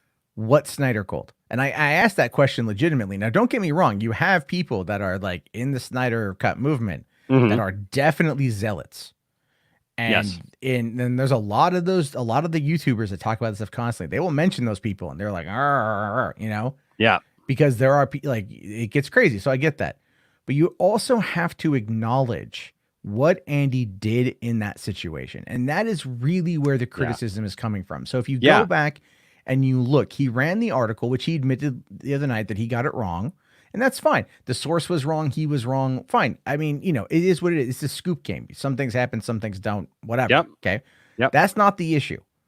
The issue is what he did after the fact. It's what he did with Jody after the fact, where Jody was attacking Snyder fans as a result of that report backing up Andy. Yes. And then Andy was going out there and saying, like, you know, attacking them for being this cult and being babies and all these things. And then, you know, he would use that as a way to bait those guys into coming on his live show. Yep. And get them to try to fight him. And there were people that would actually go in there to legitimately talk to him. And like, apparently they were getting like mocked and made fun of, and they walked away not happy. So people were talking about that. Like, look, man, you are now baiting this audience to come fight you because you think that you've got the upper hand. Then lo and behold, you know, like 8 weeks later, we come to find out that was a load of crap because the Snyder Cut's real. And if you listen to then his justification of it, he's flipped, and he always keeps saying, it's like, well, I didn't want that toxicity in my life. Like, you created that toxicity. You kept going on Jody's stream and talking about it and egging these people on. Yes. All of these things he kept doing. And then the Snyder, and then the cult t-shirt thing. And, you know, he was again trying to deflect from that. But if you listen to that stream, he basically admits that Jody only sold like 2 shirts. That's what he said. Yeah. Which I didn't, because you and I were talking during like the last half of that thing. Exactly. And so like I wasn't really paying attention. And I'm like, oh wow, okay, so Jody only sold 2 t-shirts, but then Jody's wearing one of the t-shirts. So my question then becomes, did he buy those shirts? And so obviously, because Andy then is trying to run defense and saying, well, why would Jody give more money? Like, you know, these $3 he would get off these t-shirts. Obviously it's not really worth it. So they're trying to like distance themselves from this charity work that they were making a big deal of when they got called out. Because when Jody first announced those t-shirts, there was no mention of charity. There was absolutely no mention of charity. I went through and watched frame by frame on that video a couple times to make sure that if I'm going to criticize this, I'm going to be right. And then I criticized it. I put it on Twitter, and then Andy pops up with this, well, Jody's doing it for charity thing. And he's the one who's saying it. So he's running defense for his friend, which I get. And then Jody comes out and does that big show of like, oh, I'm going to do, donate $100 per month of my own money for the rest of the year to the AFSP. And I even said at the time, I did a video saying like they're doing the right thing. So it's like, I gave him credit, right? That wasn't ever talked about, but whatever. Because that was all I cared about. Fine. You want to do this. I don't care if you want to sell these crap ass t-shirts, go right ahead. But if you're going to make this big deal about it, at least put your money where your mouth is. And then Jody did another video that someone had sent me a couple days later where he talks about the Snyder Cult t-shirts again. And I went and I think I watched it live because they sent it to me as it was on and like he was talking about it. So I clicked over and I went over to the Teespring page while he was talking about it and it was gone. It was gone and it hasn't come back and he hasn't mentioned it again because he doesn't want to live by that embarrassment. No. So it's not that people are mistreating Andy or Jody. It's that they kept consistently and relentlessly doubling down when backed into a corner. And the truth of the matter is the 2 videos I made calling them both out, it like brought a lot of heat their way. And I was fair. Like I was fair in my criticisms of both of them because I'm looking at what they're doing and I want them to be better about it. I don't care if you want to see this or not see it. Yeah. But they were actively going after this fandom because they were using it as a way to profit. And it wasn't because they cared. I mean, even now, Jody's like, he'll try to deflect on what he thinks of the movies. And Andy's trying to deflect on what he thinks of the movies. And now he's like kind of like pro Ayer cut, and you're like, all right, dude, come on, man. All you're doing at this point is you are just trying to cover your own ass. Exactly. And that was my point of all of that is that you don't, it'd be one thing if you legitimately had like an awakening, but the problem is like, this isn't the first time that Andy's done something like this. Andy waffles on different things. He waffles on different subjects. He goes all back and forth. And that's why I told him last night, like I tried to be, because everybody started yelling and screaming the other night and, and it was getting crazy. And I'm just like, sitting there, like, we're all sitting there like, what do we do? Right. And so, yeah. So that's why I said, yeah, well, this is before you even joined in, because I mean, that's how it started. I mean, it just started. Andy came in hot. He's wearing, the Red Skull mask and everything. And I did want to say, Inhuman Quake, he asked, have you guys seen the Jody and Andy video on Grace Randolph and John Campea? So you're exactly right. It was weird and cringy. And that's what started the whole night. That's what started the whole thing, because we were doing a reaction. I was actually going to come in and do one of these videos. And right before I got on there, I got a link from Max that they were live, and like they were already probably, a half hour or so into the show. And I was like, I'm going to stop in there, see what they're doing, say hi to them. And then I figured I'd come back, and do my show. And I got in there and they're watching that video, and like the video was just sexist. I mean, they're talking about Grace Randolph's, butt, and he's talking about her booty and this and that and what he wants to do to her. And then it just got weird because Andy, and I know they're trying to be funny. They're trying to make some jokes or whatever, but Andy starts talking about John Campea in a way that, talking about his butt and, and it's like going back and forth because that's punching down, even though it's in reverse. Yeah. Right. Yeah. And I haven't seen the video. Weird. Like, yeah, it got weird. It just got really strange. And there was like a bunch of sexism. There was some homophobia in there. There was just like a bunch of stuff just kind of like put in a shaker and just like, here, we're going to go shoot these craps and whatever comes up. And so we're laughing at it. We're making fun of it because it was that bad. And then all of a sudden, out of nowhere in the chat, here comes Andy Signore from Popcorn Planet saying, hey, I heard you guys were streaming, can I come in? And so, to Max's credit, he said, yeah, come on in, let's do this. And, Max did say, I'd rather set it up and be able to have a dialogue and kind of know where we're going. And it would have been better if it was just him and Max, because he came in hot on Max, wearing this Red Skull mask and trying to put Max in his place and stuff. And, well, he did that on purpose. And that has a lot to do with like, for one, what caused the fallout between Max and everybody. And also what kind of came down on my head was the fact that Andy was on my live stream when we were on Twitch, and he had, before he came on my stream, he was on Louis Lecca's stream wearing this Red Skull mask, and he's saying all of these insane things, and he's playing a character, right? But like he comes over to my stream and he says, like, he doesn't say like anything super racist, but like he makes racial comments, and and to the point of we're like okay. It just was one of those things where I kind of felt really weird, and he just kept doing it. But here's the thing: Red Skull's a Nazi, obviously. Okay. Yep. And guess who showed up in the chat? Real Nazis, the same people same podcast that he ran to talk about me when we had our falling out a couple weeks later. Those are the same guys that came into my stream and that were talking all the crap in the chat, and Andy was fighting back with them. Same people. So I find that to be interesting, to be honest with you. Because whenever Andy and I fight, he runs the people who don't like me in order to then like kind of get protection, and then they'll be like, well, we told you he was a bad guy. And like, he'll be like, I know. Matt was such a horrible person. He's such a terrible guy. Because I tried to hold you to a higher standard as a person. I'm sorry, I'm an asshole.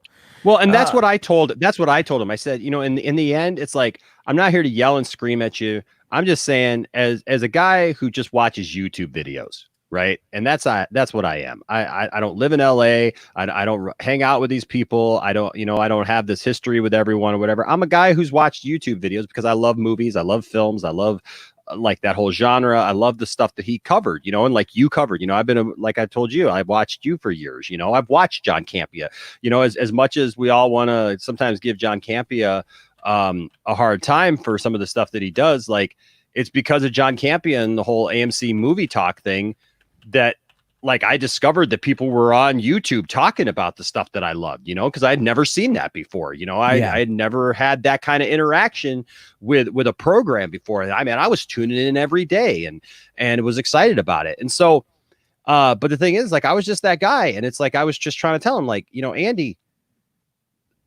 you're surrounding yourself. I get it. You've been through a lot of bad stuff. You've been hurt. You've been up and down and everything in between. And you're trying to make your comeback and you're trying to do all this stuff. I said, but the reality is, it's like the stuff, Matt, that he's got on that second channel right now is good. Like it's decent content, that like you would want to see. But I told him, I said, man, you surrounding yourself with all this negativity and with Jody and yelling and screaming at people and mocking people and, cursing people and making all this Snyder cult crap up. And, and I mean, I get it. There's people out there who are like that, but the reality is the majority of people are not like that. And the majority of people aren't, doing those kinds of things. There's always going to be idiots out there. I get idiots. I'm a small time channel and I get idiots, harassing me even. And so it's what happens when you put yourself out there, when you put yourself out on a platform and you say, here I am, and I got something to say, people are going to respond to it. And it's not always positive, but I said, I just want you to do better. And it's funny because that's when he took off the mask, because you could see it. And I actually did a close up of him while I'm saying that in my video, because like, it almost looks like it's getting through. Yeah. It's like boom, boom, boom, boom. And he's like, okay. So he turns his camera off and he comes back. He's like, oh, look, it's Andy Signore. And all of a sudden he's smiling and everything. And he wanted to have a conversation with me, but it was like, I just, obviously I didn't want to take over Max's thing, and it was just, it just was what it was. It was an all-out brawl. It was the thing. It was funny. Yeah, and it was funny, man. It was hilarious. It was funny. Yeah, I was laughing. I was glad I was a part of it, just because it was funny and it was fun and it was like a train wreck, but like a good train wreck, because it showed Andy being his true self.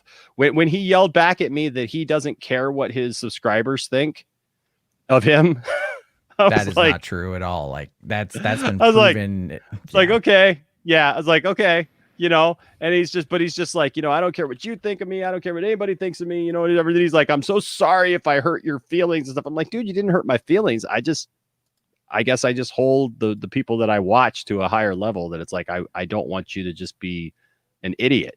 I want you to say stuff that makes sense. And, that's, there's idiots out there, man.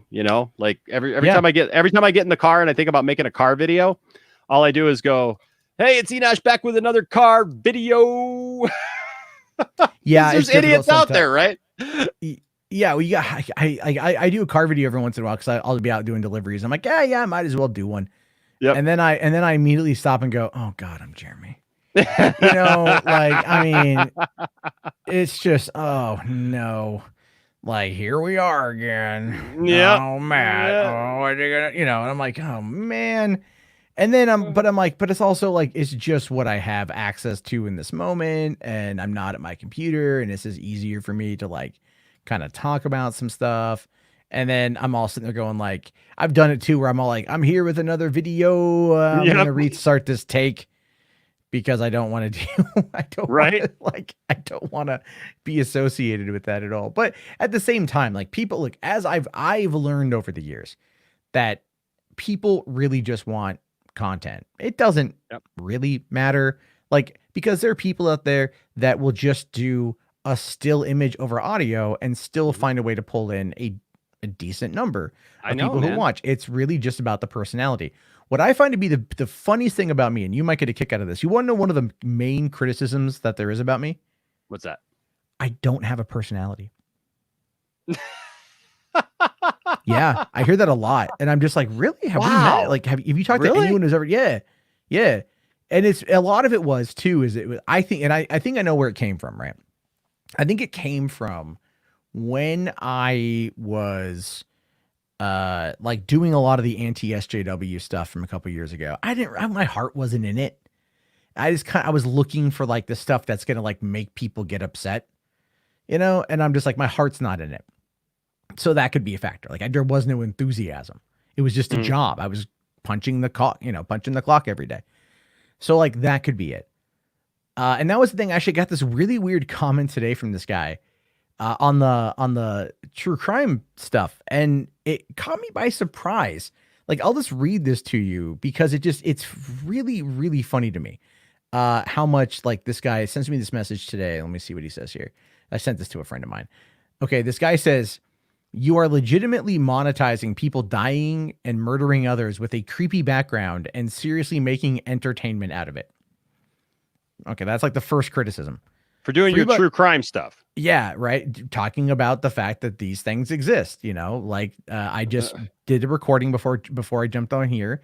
I talked about the Dutch police uncovering a secret torture site where like they had the shipping container with a dental chair in it, and like they had sound insulating foam and Mylar wallpaper, and it had restraints for torture and probably death.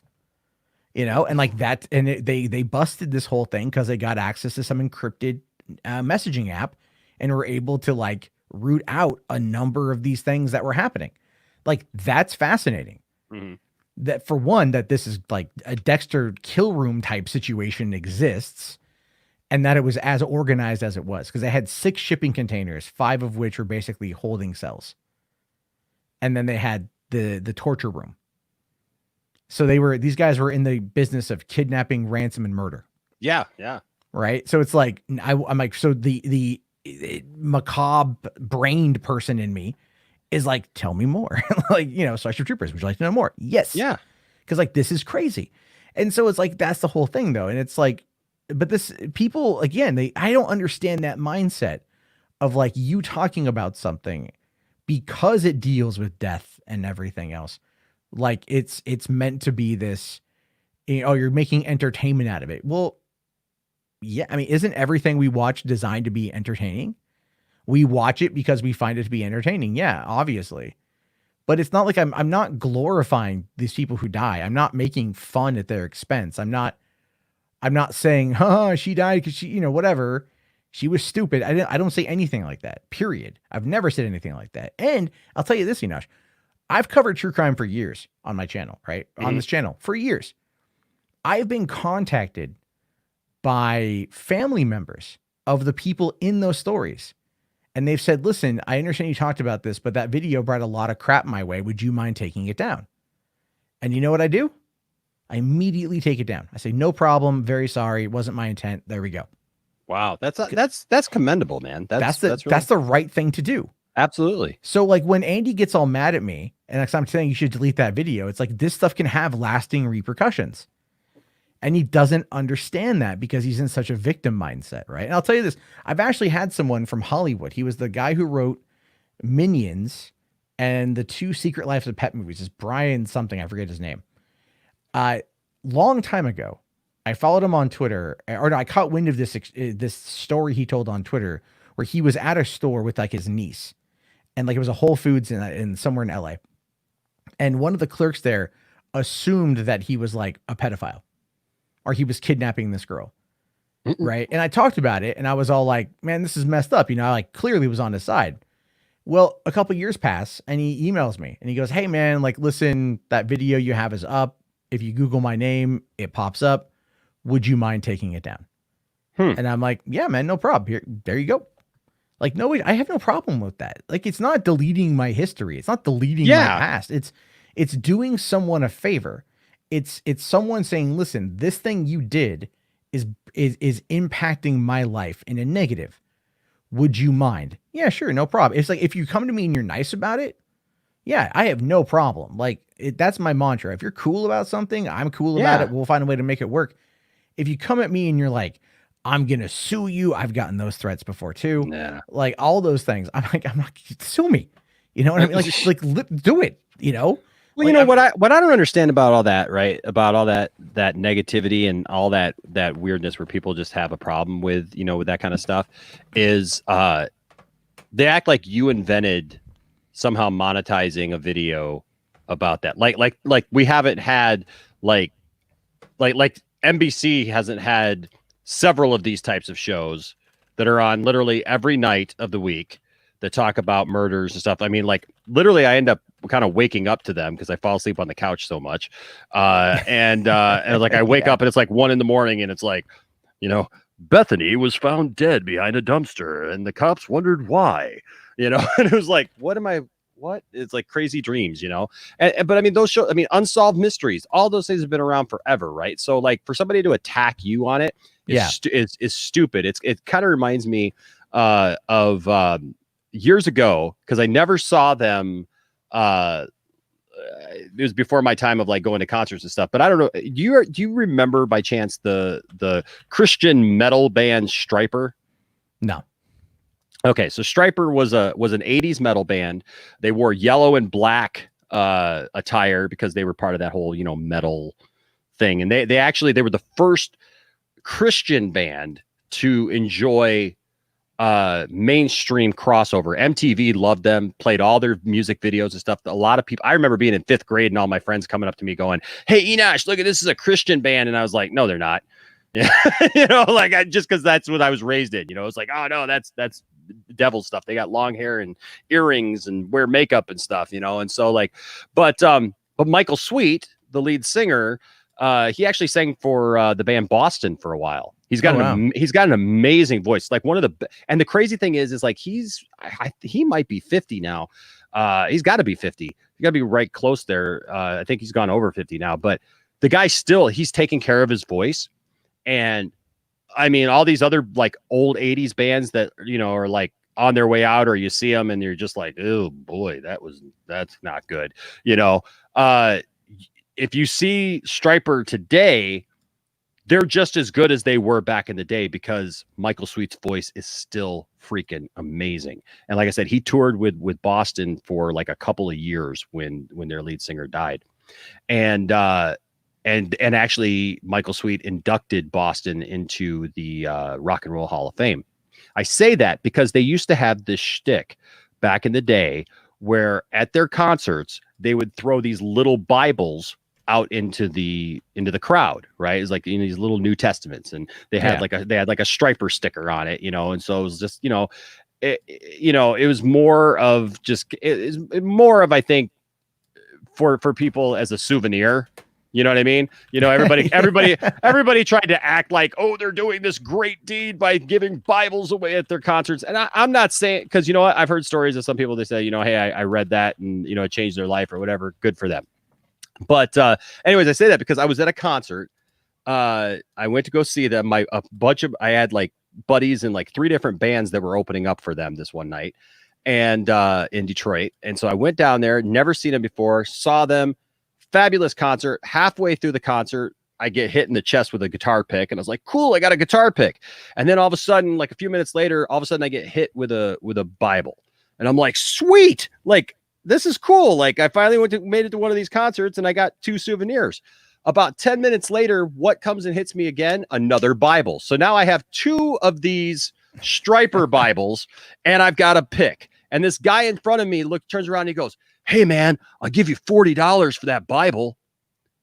And I looked at him, I'm like, "Are you serious?" He's like, "Yeah, man, I've always wanted one of those. I'm a huge Stryper fan and I've always wanted one." And I was like, "Okay." And he's like, "Oh, hold on just a second." He comes back. He's like, "Oh man, I didn't realize I spent all my money." He's like, I only got $20. I'm like, "Okay." So he gave me $20 and I gave him that little Bible and he went home with a souvenir. Well, like the next day I'm like telling some people about it and they're like, "I can't believe you charged somebody for a Bible. You didn't just give it to him." I'm like, "You're missing the whole point of the story. It's a rock band. It's a heavy metal rock band that throws this out as a souvenir. This guy wanted it as a fan. He's had a Bible at home, I'm sure. He just wanted this. And I said, I have no problems. They're trying to like guilt me for like selling a Bible. And I'm like, tell that to all the publishing companies that sell like Bibles all the time. Like, I'm sure you bought the Bible you got at home. Like, what the heck? Like there are whole Bible bookstores and, like, why are you coming after me?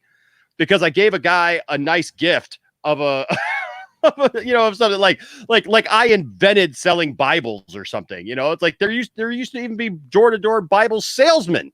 Like, for goodness sake, leave me out of it. But yeah, it's always like that. People, I don't get it.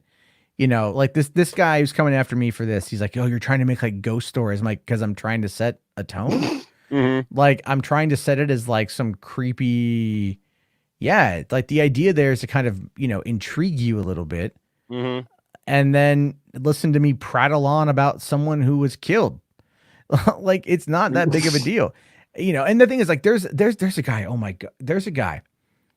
I have to say, I've never said this, but like, there's a guy named Criminally Listed. He's got like, I think about 1 million subs. He's a big channel. Worst delivery I've ever heard. Decent editing, but he talks. You know how Mike Zero talks? Yes. Think of that, but on volume and maybe slightly more autistic. And because he says it and he's like, then the person went to the car and the car drove away and the person was never seen again. Something like that. And like his videos, they rack up like 2 million views. And I'm just looking at this going like, what? How? Yeah. How? I get it. I get it, man. I'm not even, and the thing is, like, I'm not even like hating on the dude. Like, I'm impressed. I'm impressed. Yeah. Because you wonder how this stuff does this, man. I tell you what, I still to this day, you brought up Mike Zero and in the chat right now, Mr. Horror Junkie 78 says, can you do another Mark Uno video? So yes, I've got a few Mark Uno videos written. Actually, I gotta film them, but it's interesting you bring this up today. Mike Zero said, just like every once in a while, Mike Zero says something that just makes my head explode. And I just go like, come on. Like, how does this guy have 225,000 subscribers and get this kind of like clout? And like, there's actually people who believe him, and it's like, I get it if people like hear a story that they want to hear, but like, surely, like when he comes out today and says that Disney is looking and going to hire George Lucas back as president of Lucasfilm. He said that today? Yes. Oh my God, why? Why is he allowed to talk? Thank you. I mean, like, I literally, I saw this, I copied it, I pasted it, I sent it to Darth Tasty, who's in the chat, and I was just like, because him and I just, we correspond like about a lot of this stuff, and I'm just like, dude, seriously, like, this is an all-time crazy low. George Lucas is not coming back. Yeah. You know what I mean? Like, of all the stories to tell, of all the stupid lies to try to drop on people. And like, literally, dude, there's people in his comment section going, oh, that's awesome news. I've been really hoping that they would get rid of Kathleen Kennedy. And just to know that the creator, George Lucas, is coming back just gets me excited for Star Wars again. And I'm like, yeah, it's what? Yeah. Huh? And the rest of us are out here like trying to be truthful, trying to just do our thing, work our butt off, and I don't say that. And look, I'm not saying that like the whole Geeks and Gamers crew are all upset about Brie Larson right now, because they're all butthurt that Brie Larson, showed up on the platform and, she's got. Did you see that tweet I put out yesterday about that? No, I didn't. So basically, like, Jessie Milestone is out there and she's like, oh, is this privilege? Oh yeah. And so like, cause she got 1 million views on that video in 4 days, Mm-hmm. And then like people are arguing that, by the way, the people argue with me about that and they go, but like, she's a huge star and she only has 200,000 subs. I'm like, oh my gosh. How do you function? How do you breathe? I know, man. And so, but then like, I also remember at the beginning of this whole Corona situation, there's an image Jessie put out where she was drinking a Corona beer. And so she took a little piece of tape and she wrote virus and put it over the beer part. So it just looks like, so she just put out there this meme of like, oh, I'm drinking the coronavirus. So I just put that next to it and went like, yeah, this seems like an appropriate response. And then like, it's just like, I don't like her because she doesn't provide anything about at all. Because I saw Max's video where he did the supercut of everybody, and she was saying something like, oh, I wish I had that kind of career. Well, I mean, you won't. Like, none of us will have that same career. But I mean, in LA, it's not that difficult to get something. When I say that, it's just you have to know where to look, and it's oftentimes starting off in background roles, which you can go through central casting and you can get that. And then it's also having like costumes. Like I'm registered with central casting. I never got a part, but I was registered with central casting. I'm like, okay, I'd be really good for Big Bang Theory. I fit that mold pretty well. Not much else, Yeah. But if I would have like shaved my beard and like got a cop outfit, they would be like, yeah, you fat donut eating cop number 2. Yeah, man, that's me. Yep. Like that's me, and like that would have been fine. I'd be okay with it. But really it's just like, also like in LA, I randomly ended up on the board of directors of a nonprofit.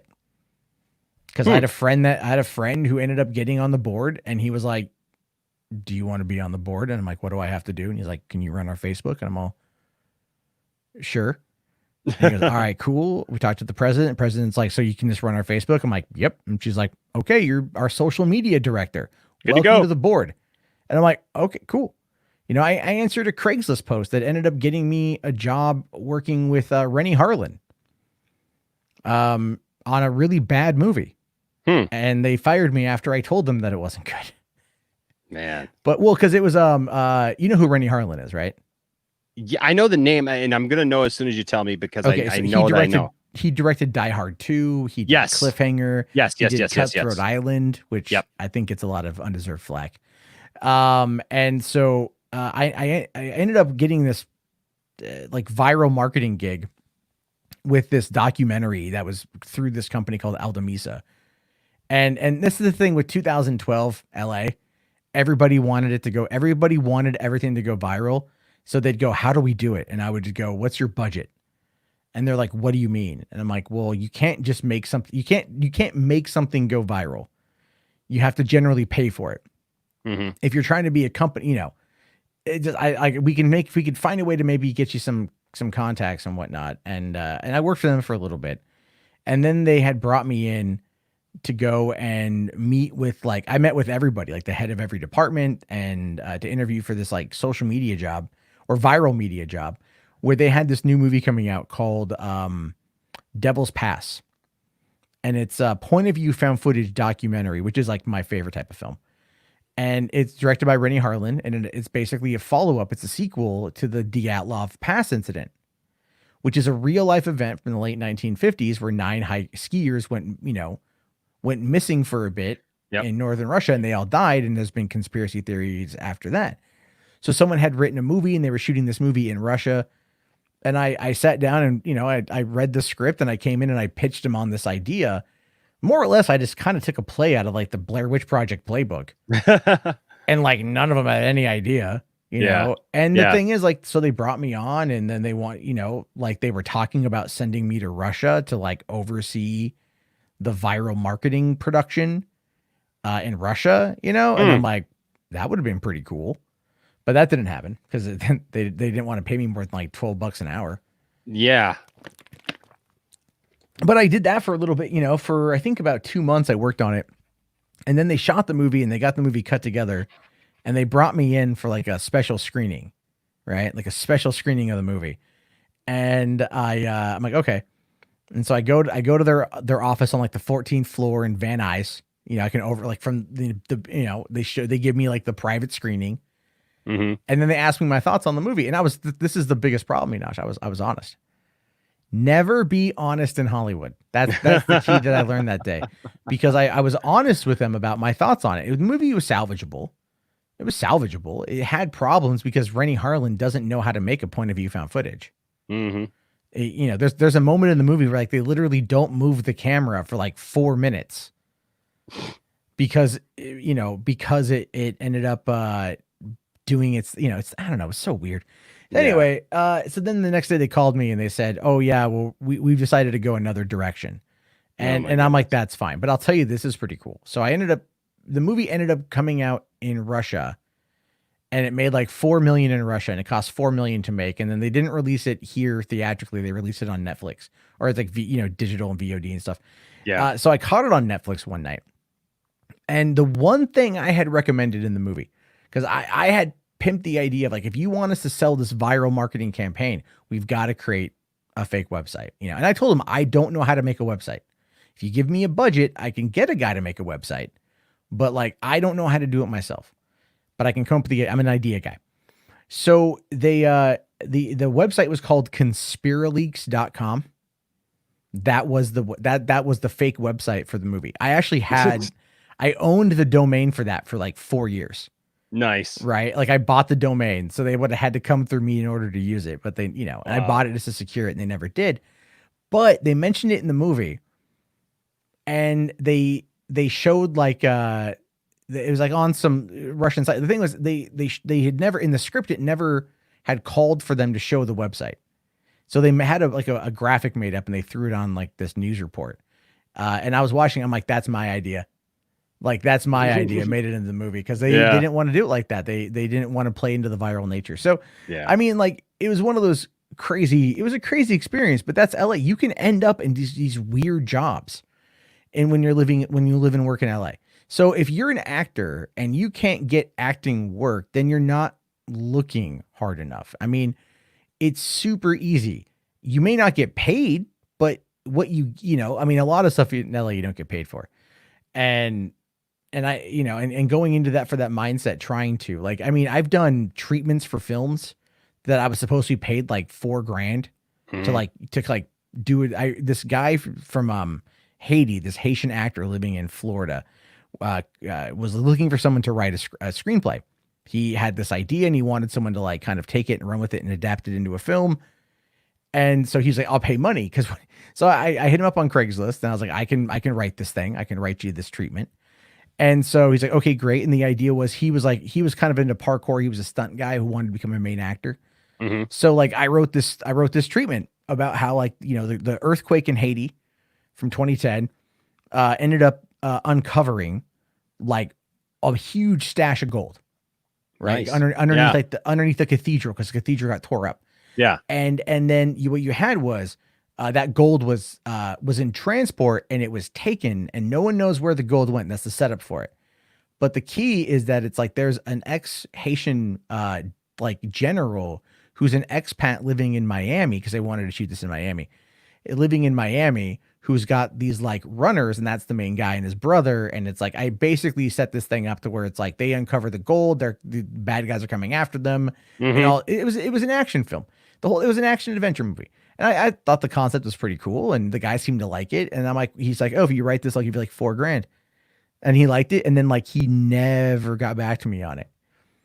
I sent it to him. He said he liked it, and never heard from the guy again. So every once in a while I take a look, to see whether or not, like, this guy took my idea. Yeah. And like, I've had other things like that where like someone optioned a screenplay of mine, and they were like going to go make it in the UK. They were trying to get a $250,000 to make the movie. And then it ended up falling through. And I found out later on that the guy only got my script to put it in as a package deal, as like a bunch of different ideas that they could take to this production company in order to put his script on top to get the money to make his script. Oh my goodness. So it's like, I mean, people wheel and deal constantly. And it's like, I would say at this point, just enjoy the content. Yeah. Like just enjoy the content and don't worry about it too much. But I'll tell you what, man, I'm going to let you go, because I know we've been on for a while. So what, a couple of things though. I got to say this to you.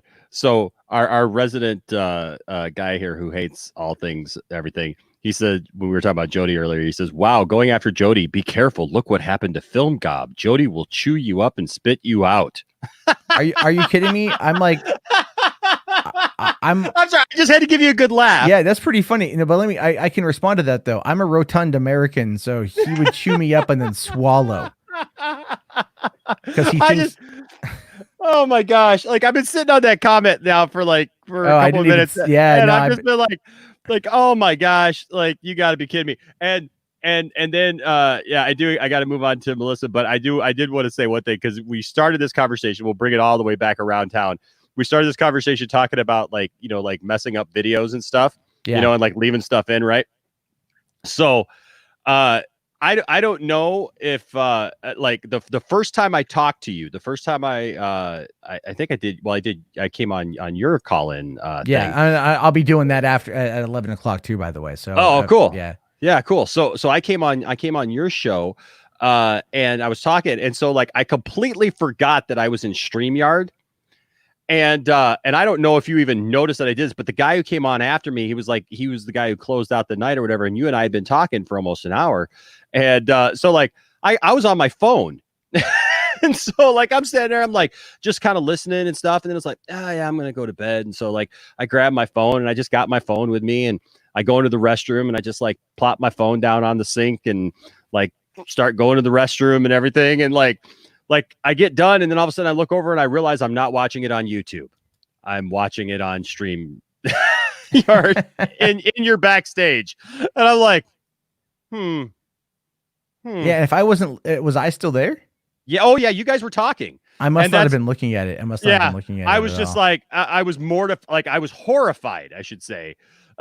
Because I was like, oh God, please tell me that I didn't just like bring them into the restroom with me. And I thought you were gonna say something like, I'm like, please don't say I said the N-word. I didn't say the N-word. No, I just like saying that as like a shocker joke because like people, I just like to say like, no, yeah, that happens. I've done that before where I went to someone, they sent me a StreamYard link. I finally was able to go on in. It was like already over. The host had left. Other people were still there talking. And then so I just kind of sat there and listened for like 5 minutes. And I was like, I'm like, there's no way they could even let me in if I got their attention. Yeah. Like, so I'm just gonna mess off and go to bed. But all right, man. Yeah, I'm gonna go live in a few minutes myself. Thanks for the good conversation. Sorry to hog everything. And well, it's always good to have you on. And everybody go subscribe. Don't leave if we're done in the next 10 minutes, then fine. But don't leave here and go over. I know Matt's got the coolness and all that stuff and all the cool stories. But you know what? Still subscribe to Matt if you're not subscribed to Matt already, and go show him some love. He does a great thing over there. He's got all these true crime things that he's doing, and he also does a live show, and he's just great at movie news. And I'll tell you what, the guy's smart. That's my favorite stuff to talk about. The true crime stuff is just more of hobby. There you go. There you go, man. I'm not going to kill anyone, I swear. Okay, bye. Okay. All right, buddy. Bye-bye. Well, I know that took a while, and I apologize to Melissa and Devontae. Thank you guys for waiting. We know that we don't get Matt Jarbo in here very often, so that was a pleasure. So, anyways, thank you guys so much for hanging out. And I'm going to go now to the very patient Melissa's World. Hello. What's up, Melissa's World? What's up? How are you? Hang on. Pretty good. Oh, I'm using voice view. Yeah, here's a little tidbit of voice view for you. Melissa's World. System comment. Edit. Melissa's World. Yeah, I'm visually impaired, so I use a screen reader. If you guys don't know, my diagnosis is legal blindness, left 0, right 2200. I'll just leave it at that. Okay. I saw your video on Kanan Jarrus's rant. Oh yeah. Yeah. And I can agree. I don't know if you see my channel. It's the same thing as my username. Just click that and off to my channel you go. All right. Well, I will definitely check that out. I just, when I reacted to Kanan Jarrus's rant, I was like, oh my God. Well, because he was spouting the F word and, he was like, F this, F that. And I was like, dude, why is he so mad? Yeah. And then it hit me. Like, like, oh, he, you know, it's, I don't know if it's fan related or something. You in your reaction video said it was fan related. Oh, with why he reacted the way that he did, you mean? Yeah. Yeah. I mean, it was definitely fan related because there's just so many people who there's just a lot of people right now who aren't happy with Star Wars, you know, and what's going on in Star Wars, and they don't like they didn't like his take on a couple of things. One is Gray Jedi. I know that there's a lot of people out there who love the concept of Gray Jedi. Yeah. But technically, Gray Jedi don't exist. There are no Yeah, Gray Jedi. I don't know if you've seen my reaction video called Male Reacts to Kanan Jarrus's rant. Okay. But after my reaction, I looked up to see if he was telling the truth. You know, I looked up the Great Jedi canon, and it came back as no. And I was like, oh, he's right. The dude's not lying. Yeah, well, you know, but I mean, that's the thing is like Freddie Prinze Jr., who plays Kanan. That's his name? Yeah, Freddie Prinze Jr. Yeah, he played Freddie Prinze. Yep, Freddie Prinze Jr. Sorry if I butcher your name, Freddie. I'm sorry about that.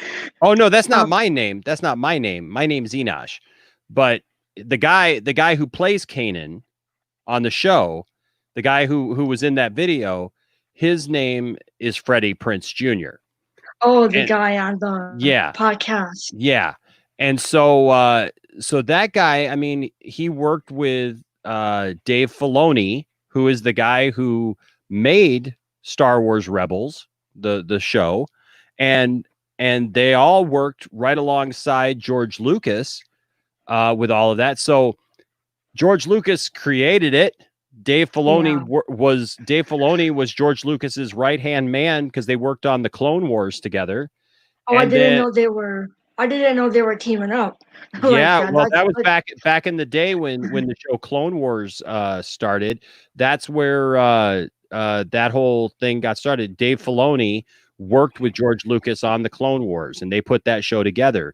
And then afterwards, after George sold Star Wars to Disney, Dave Filoni started working on Star Wars Rebels, the next cartoon, and Freddie Prinze Jr. was on that. So it's like Freddie said in the video, like, you can argue with me, but I'm getting my information straight from George Lucas. From George Lucas through Dave Filoni, and this is what Dave Filoni thinks, and this is what they say the Force is.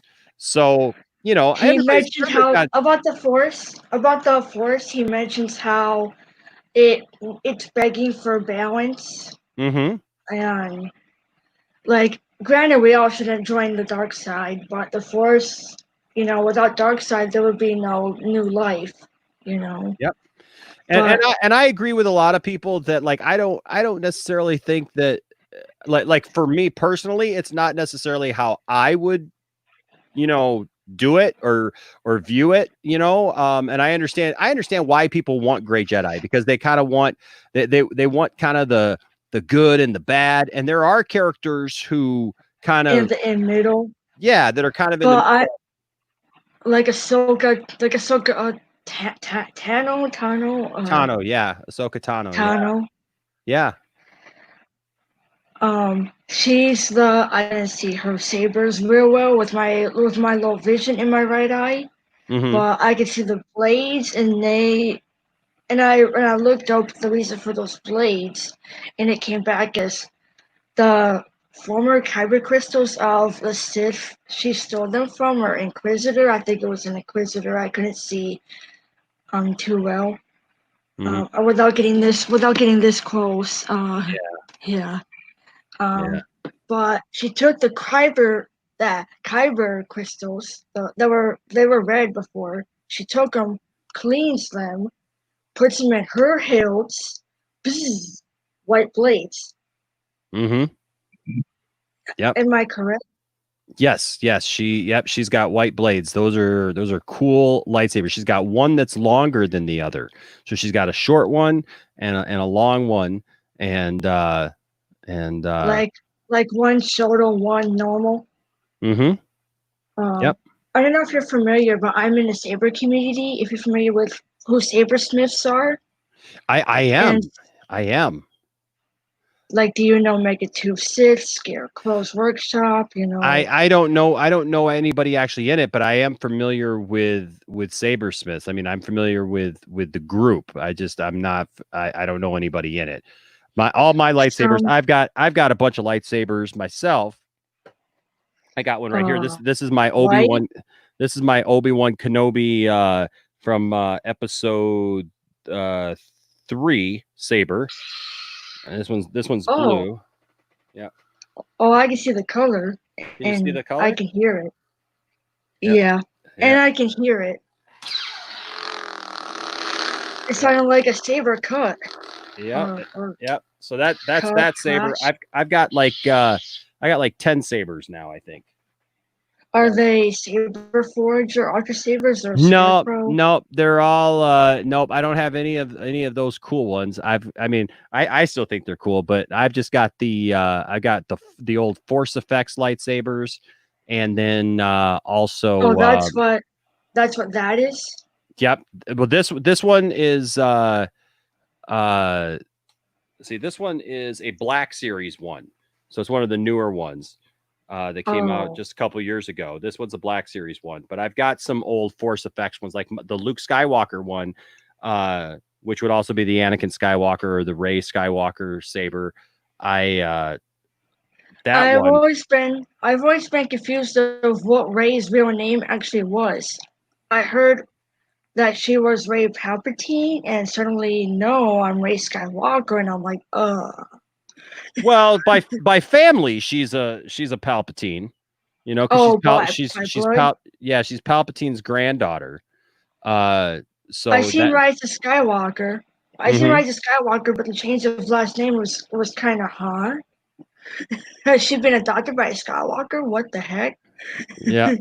Oh, you know what? Somebody just asked, and so hold on just a second. Somebody just asked in the chat room, Mr. Horror Junkie 78, which I like you, buddy. He keeps mentioning my my Mark Uno videos. I do have Kylo Ren's lightsaber. Hold on just 1 second. I got him right here. Hold on. Grab this real quick. It's right up top here. There it is right there. And it's cool because these all sound different.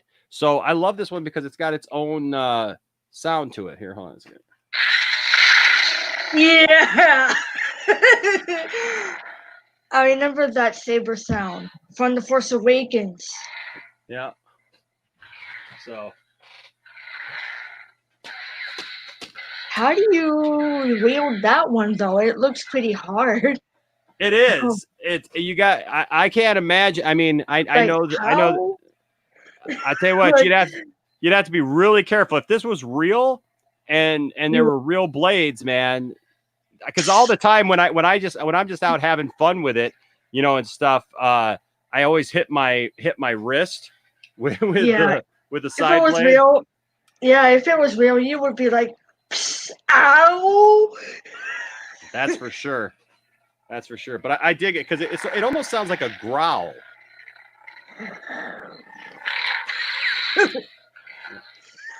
Like a growling. Oh, yeah, that one almost sounds like a growl. And then let's see the other cool ones I got here. Do you have the graph? The which one? Oh yeah, the graph. Yeah, Luke's original one. Yep. Well, Ray, it's also Rey's and Anakin. Anakin, Luke, Rey. Yep. So Anakin's the main builder, though. Yep. I can see the colors of it. Yep. So there's the blue. Oh yeah. It's normally Annie's because Anakin constructed it, but then it was passed down. That's right.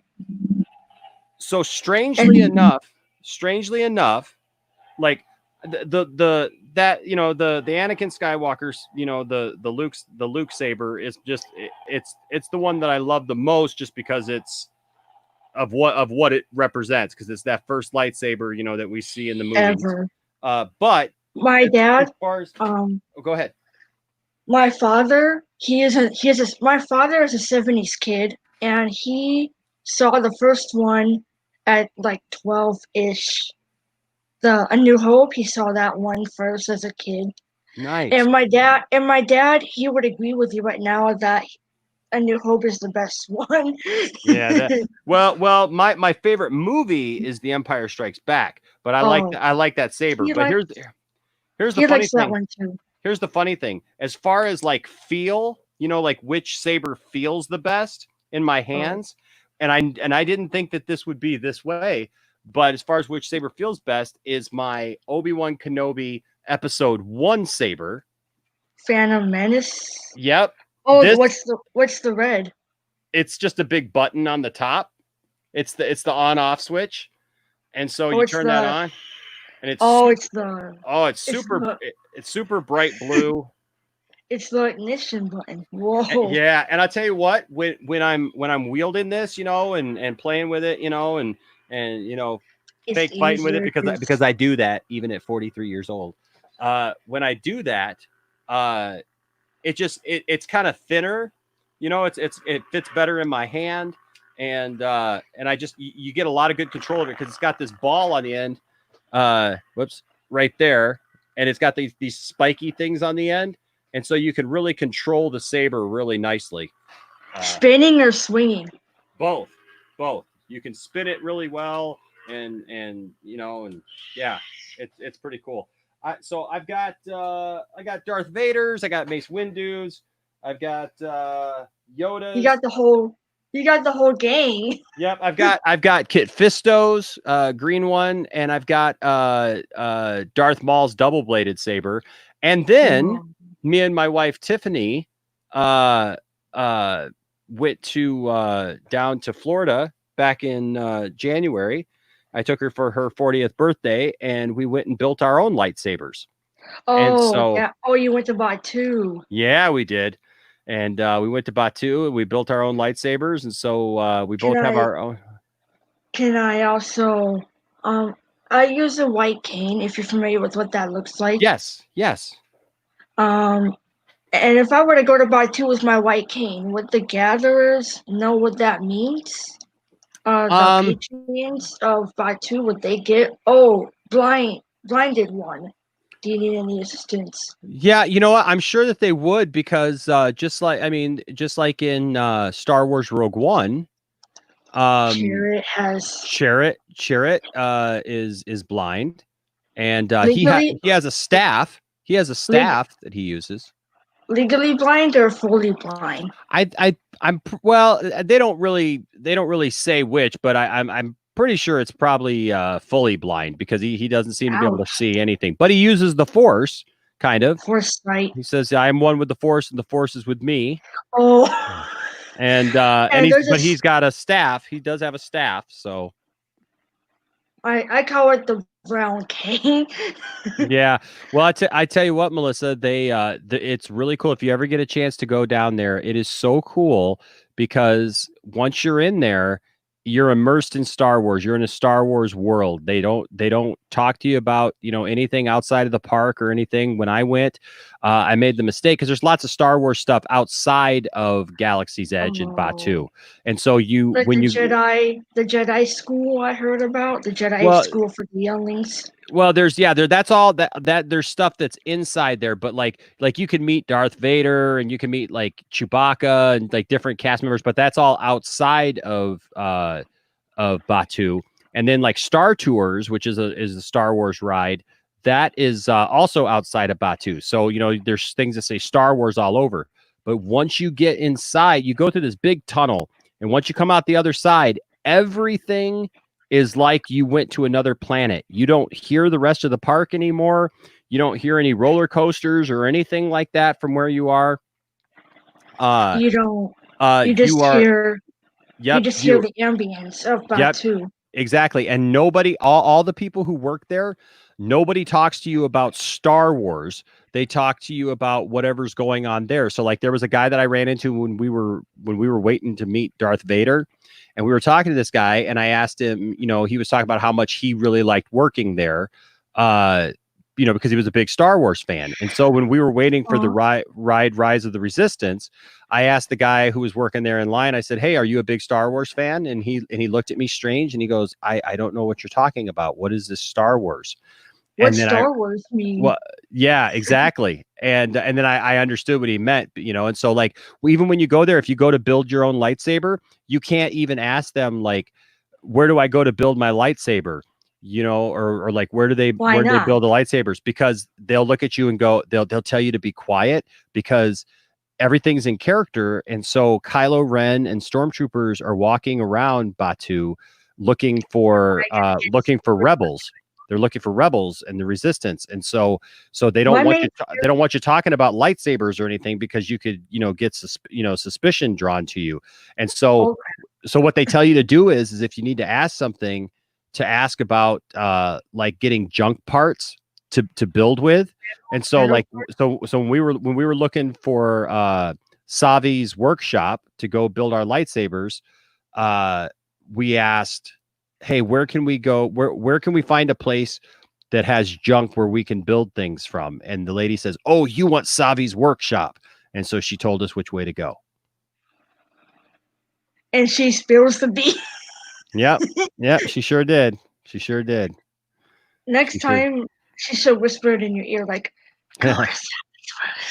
yeah, it's fun. It's fun for sure. If I were to enter with my white cane, earthbound white cane, would they understand what the white cane is? I'm sure they would. They would have something probably to say about it as being kind of in universe. In universe, yeah. I bet they would call it lady with a blinded lady with a guider stick. Look out. Probably something like that. Well, hey, Melissa. What? What would a white cane be called in universe? I don't know. Probably probably a walking stick or something like that. I mean, there's a lot of canes. Yoda has a cane, and the Emperor had a cane, and other people had a cane and stuff. But I know yours is different. But I can walk. It's just that it's to guide me. Yes. And alert patrons like you and them to my disability. Yes. And if I were to, my main fear is running into Kylo Ren and him not moving. Because he really gets, I've seen videos and he really gets up in your face. Where are the rebels? Tell me the location of and I don't want to have to be like, Master Ren, sir, I'm blinded. I need a path. Can you please move over? Yeah. And don't strike me down. I just need you to move over. Yeah. Because if I were to meet Rey, I bet she would really help me. Like probably teach me foresight. Sure. Sure. Well, hey. Go ahead. If I were to meet Rey Skywalker, do I call her Rey Skywalker, Master Skywalker, or Rey? No, you just see her. You just call her Rey. If you see her walking around, you just call her Rey, and she comes out and talks to people and yep. Oh. Yep. Because it's set during a specific time, during the story. So it's set probably right around the Last Jedi. Or like right after the Last Jedi, before the Rise of Skywalker. So yeah, that's pretty cool. Yeah. Well, hey Melissa, I subscribed to your channel. So I'm gonna check it out. So guys, I know that you guys have been having fun talking with Melissa in the chat and everything. So I would say go support Melissa and give her a. Dexter Lounge is lit. Let's talk. You pick the topic. 1 hour ago. Oh, that's my. To activate. Yeah. Yeah. Well, hey, it was nice talking to you. I'm going to take a little bit of a break for just a minute because I've been drinking this big tall coffee that I got here right next to me, and I got a couple people waiting. So, but it was really nice talking to you, Melissa. Thank you so much. I'm sorry that you had to wait so long. I do apologize. It's okay. I don't get to talk. I haven't talked to Matt that much, and we just kind of got on different topics and everything. But you come back and we'll talk some more Star Wars. Okay. Okay. All righty. We'll talk to you soon. Okay. You have a good night. You too. All right. Bye-bye. Good luck with your channel. You too. All right. Thank you. Bye-bye. And that was Melissa. Okay, guys. So give me, I got Gungaga and the Truth 31, and I definitely want to get to you guys here in just a second. Give me just a minute as I just need to take care of business, as it were, and I will be right back.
All right. Welcome back to the show, ladies and gentlemen. It is good to have all of you guys with me tonight. Once again, I love these. I love this format, and I love talking about all things nerd with you guys. And so next up, we've got returning from Australia, Gungaga, ready to talk some DC. Hey, what's going on, man? Not much, man. How are you? Yeah, pretty good, thanks, man. Sorry, but one thing I need to clarify from last week when we had a chat. Yeah. We were talking about how, like, you know, everyone's allowed to like whatever they want. And then I followed that with the last thing I said was, I don't like Star Wars. That was not true. I actually meant I don't like the new Star Wars. So I have to clarify that. Sure. Yeah. How are you, man? How you doing? You know what, man? I'm doing good. I'm doing really good. Yeah, man. I'm just trying to enjoy my week. The week is almost done, and speaking, this will be something interesting that you might like, since I'm guessing if you don't like new Star Wars, are you a fan of Star Wars Legends, like, you know, some of the EU stuff? Yeah, like I've played some of the. You talking about like games and stuff? I haven't read games or some of the books or anything like that. Yeah, I haven't read much of the literature, but like I like I read I like watch a lot of like YouTube stuff on it and stuff like that. Yeah, so I wouldn't call myself. I probably what people would say in the chat is like, oh, he's a fake fan or whatever. But yeah, gotcha. No, you're good. You're all good. Because what I was just gonna tell you, what I was gonna tell you is tomorrow night I'm actually interviewing a guy from the UK whose name is Darth Angelus, and this guy he is doing animation of the Heir to the Empire book. Oh, okay. And he did when he did the first episode, we did a reaction video of it. I did anyways. I can't remember if the family did or not. I did a reaction video of it because I love that book. I love that series, that trilogy. I absolutely love it. I mean, that's where you got like, you know, Grand Admiral Thrawn and Mara Jade and all that stuff. And so I love that stuff. And so he started doing this. And so like I watched episode 1 and I was like, holy crap, this is awesome. Like to actually see these characters, you know, and there's just a small little episode, whatever, because he did it chapter 1. And I was like, oh my gosh. And so it's funny because I reached out to him and I told him, well, he actually reached out to us. I take that back. He reached out to us because he saw my reaction video and he commented, he's like, thanks so much for doing this. And so since then, now he just put out episode 6, which is like the 6th chapter. And so like he's full on doing this now. And he's hoping to complete you know, the first book and then hopefully move on from there and then like do the next 2 as well. And I was just like, man, this is super cool. And so I reached out to him and I said, hey, I would love to interview you and talk to you about like what inspired you to do it, what got you involved in this. Obviously you love the, you know, the Legends material and stuff. And he's like, yeah.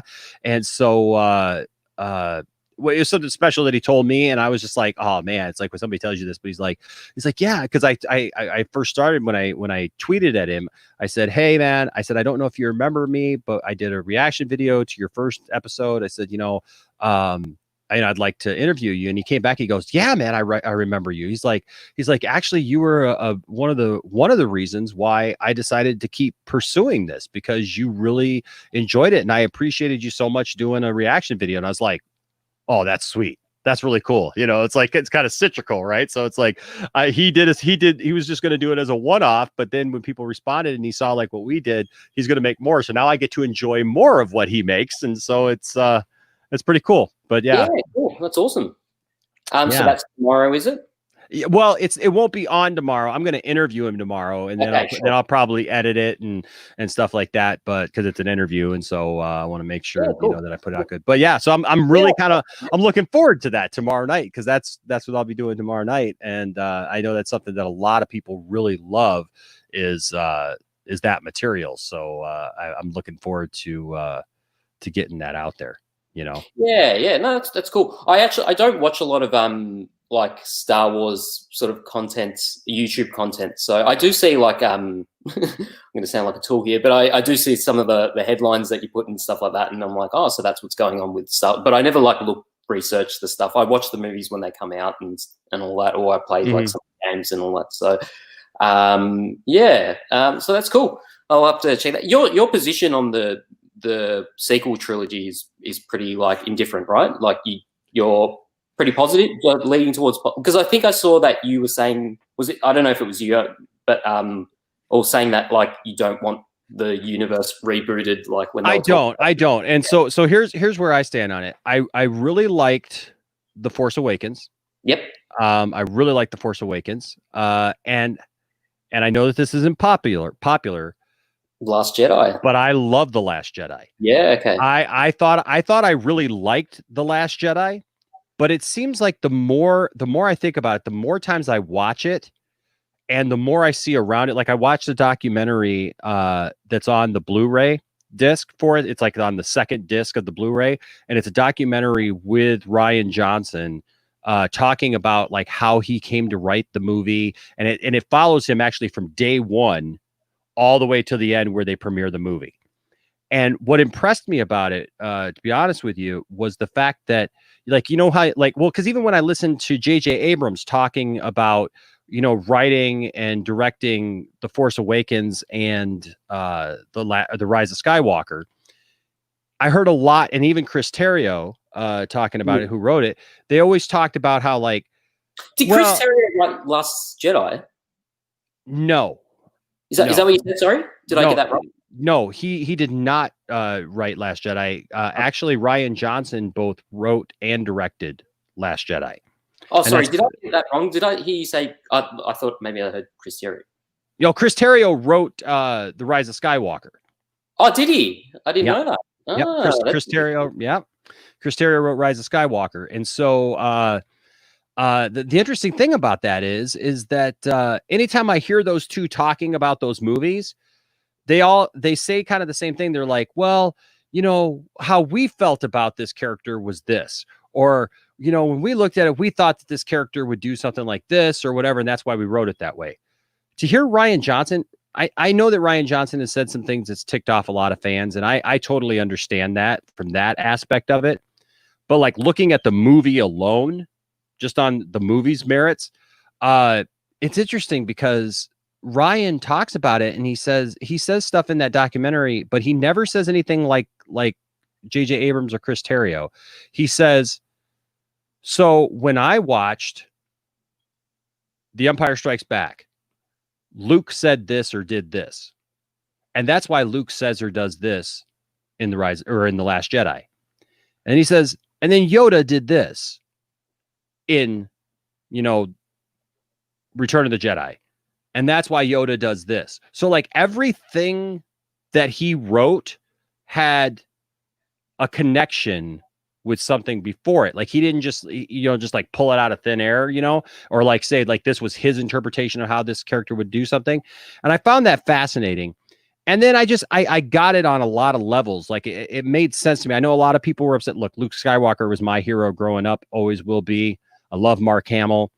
And I was definitely a Luke Skywalker guy. You know, you were either a Han Solo guy or a Luke Skywalker guy, and I was a Luke Skywalker guy. But like I understood Luke in The Last Jedi. I know a lot of people didn't, but I really felt like a lot of people wanted Luke to be this great Jedi master who was just doing, you know, amazing things like in the video games or something, you know, like tearing down Star Destroyers out of the sky and, you know, doing crazy stuff and just very confident. And I found it like to actually be interesting because I remember after seeing The Force Awakens, my mind was filled with what the next movie could possibly be. And then going into The Last Jedi, it was refreshing to go into a movie and come out and go, wow, I didn't predict any of that. You know, like that was different. It was much different than I thought it was going to be. And it was cool because I felt like I didn't feel like, because as fans, I think sometimes like when we see our favorite characters do stuff like it that we expect them to do, it just kind of makes us feel good about ourselves because we predicted that, you know, or like we thought that would happen. For me, it made me feel cool because it took my perception out of the equation completely. And I felt like I was just being told the next story of what happened in Star Wars instead of being able to figure it out myself. Yeah, well, I think the thing is that it's actually interesting you say that because I've never really looked at it from that perspective. But yeah, now that you're saying that, if you think about people in general, people change, and with experience or whatever. I suppose if you look at from even if maybe looking super deep into it, but from a mental sort of aspect, yeah, like time between Empire Strikes Back and between like the main series and the sequel series. Mm-hmm. Like maybe, you know, if you think mentally, like something could have changed him on a different path or something like that. So well, and I look at man, because I look at that like being 43, like because everybody says, well, Luke was, you know, so positive, you know, and everything, you know, and always saw the good in people. But I know too that, like you said, people change sometimes. And like when you see things in your life, like when you experience stuff, and we have to remember Luke Skywalker, like he felt the burden of the entire galaxy on his shoulders because he was the last and the first of the Jedi. Right. Mm-hmm. And so all that burden was on him. And I can't imagine, like, after having tried to save the galaxy, put it together, start a Jedi school, you do all this stuff, And then you see this darkness that's so engrossing in your nephew that you see that it's going to destroy everything and kill. And remember, Luke, what did he do in Empire? He was very brash when he felt like his friends and people were going to get hurt or be killed. Like he even forsook his training. He was ready to just run off and do something because he felt this need to save everybody, you know. And even Yoda and Obi-Wan tell him, say, wait, like if you value what your friends are fighting for, you'll be even willing to risk them dying to do what you got to do.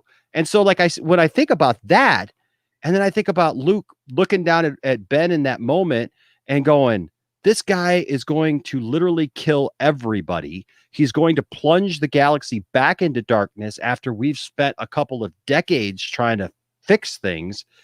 Like he had that moment of weakness, right? But he's Luke Skywalker, so he pulled back and he didn't, you know, kill Ben, but it was too late, you know, and we make mistakes that we can't come back from sometimes. Like even if we're sorry for them, we can't undo what's been done. You know, just like it from a DC perspective, like the bell has been rung, right? Like it's been rung, and like you can't unring it. And so when I think about that, and I think about like the mistake that he made, and then I think of this is that what did his masters do? What did he see his masters do when Yoda messed up? When Obi-Wan messed up, they both went into hiding. They both went into seclusion and became hermits. Sure. That's what Luke did, because that's all he knew. What does that do to you over time as well? Yeah. So it's interesting. I understand why people don't like it. And so that's why I respect people's opinions. But that's why, like, when I look at it, I just see this, like you said, it's kind of like on a deeper level for me. So like, I get it now. And in that same token, the first time I saw The Rise of Skywalker, I was actually PO'd at the movie. I was pretty ticked off at the movie because I felt like it tried too hard to undo what had happened in the last movie and like make everything like happy again and kind of bring everything back. Like, you know, well, now Rey's a Palpatine, you know, everybody's, you know, doing what we expect them to do again. And here's Palpatine back, which I didn't have a problem with Palpatine coming back, but, you know, like I understand people's criticisms that there was no setup for it really. And, you know, stuff like that. So like the first time I saw it, I was really ticked off. The second time I saw it, it was like, okay, I calmed down because it's Star Wars and I love Star Wars and I'm going to give it the benefit of the doubt kind of no matter what. But that movie, The Rise of Skywalker, made me realize that I loved The Last Jedi, because I think I could have been happy at the end of Last Jedi. Like I was telling someone earlier who was in here that we were talking about how The Last Jedi felt like the end. At the end of it, you know, the way that it ended. And I liked it where it was like, it was kind of a stalemate between the good guys and the bad guys, except for the bad guys had pretty much almost wiped the good guys out. But at the end, there was that spark of hope for the good guys. And I could have like ended it right there and gone, oh, okay, that was a great story, you know? But yeah, it's interesting that you say like how you didn't like it at first, because I was exactly the same with Batman vs Superman. I hated it at first, and then like I came out. I mean, like it's also partly because of the theatrical trailer versus the next time I watched it was the Ultimate Edition, and I absolutely loved it. But like like I came out of that movie and I was just like, but there was no redeeming factor at all. So came out of that movie and I was just like, what the hell did I just watch? It's heavy.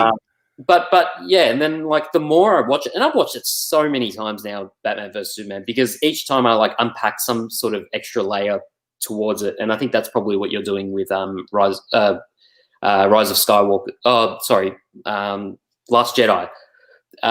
So yeah, it's interesting that you say that. So maybe I should give it another go, because I've only seen all of them once, and it was probably looking through this lens of, especially the final film, where I was already going into the film knowing that I wasn't going to like it. So that's probably a bad way to sort of do that, because it's quite hypocritical, because that's what I do with the Marvel films. But it doesn't disappoint me. I mean, it just, yeah, I mean, like I'm always right about it. Yeah. Yeah, I mean, if you're a DC fan, it seems like no matter how. No, I would like Marvel more if they took themselves a little bit more seriously. But again, that's not why people like Marvel, and that's just one of the reasons why I don't like the Marvel sort of stuff. So, yeah, I get that. What I was going to ask you particularly was about the Secret movie 1 and 2. Mm-hmm. Do you reckon it's potentially the Justice League 2 and the final part of the film? Which was there, because I know it was a 5-part arc that total. Yeah, there were supposed to be 3 Justice League movies. Yeah. So it was like it started with Man of Steel, then BVS, then 3 Justice League films. Do you reckon? That's what they're sort of referring to? But also, I was thinking, is it too early for them to? Because what DC has kind of done in the past is they announce this massive slate of like films, and then they just don't end up happening. Which is one of the good things about Marvel is they generally follow through. Well, I think they have followed through with all of their slated films. So is this just going to kick them up in the ass, or when they finally announce whatever the film those are? So, yeah. So I share your concerns.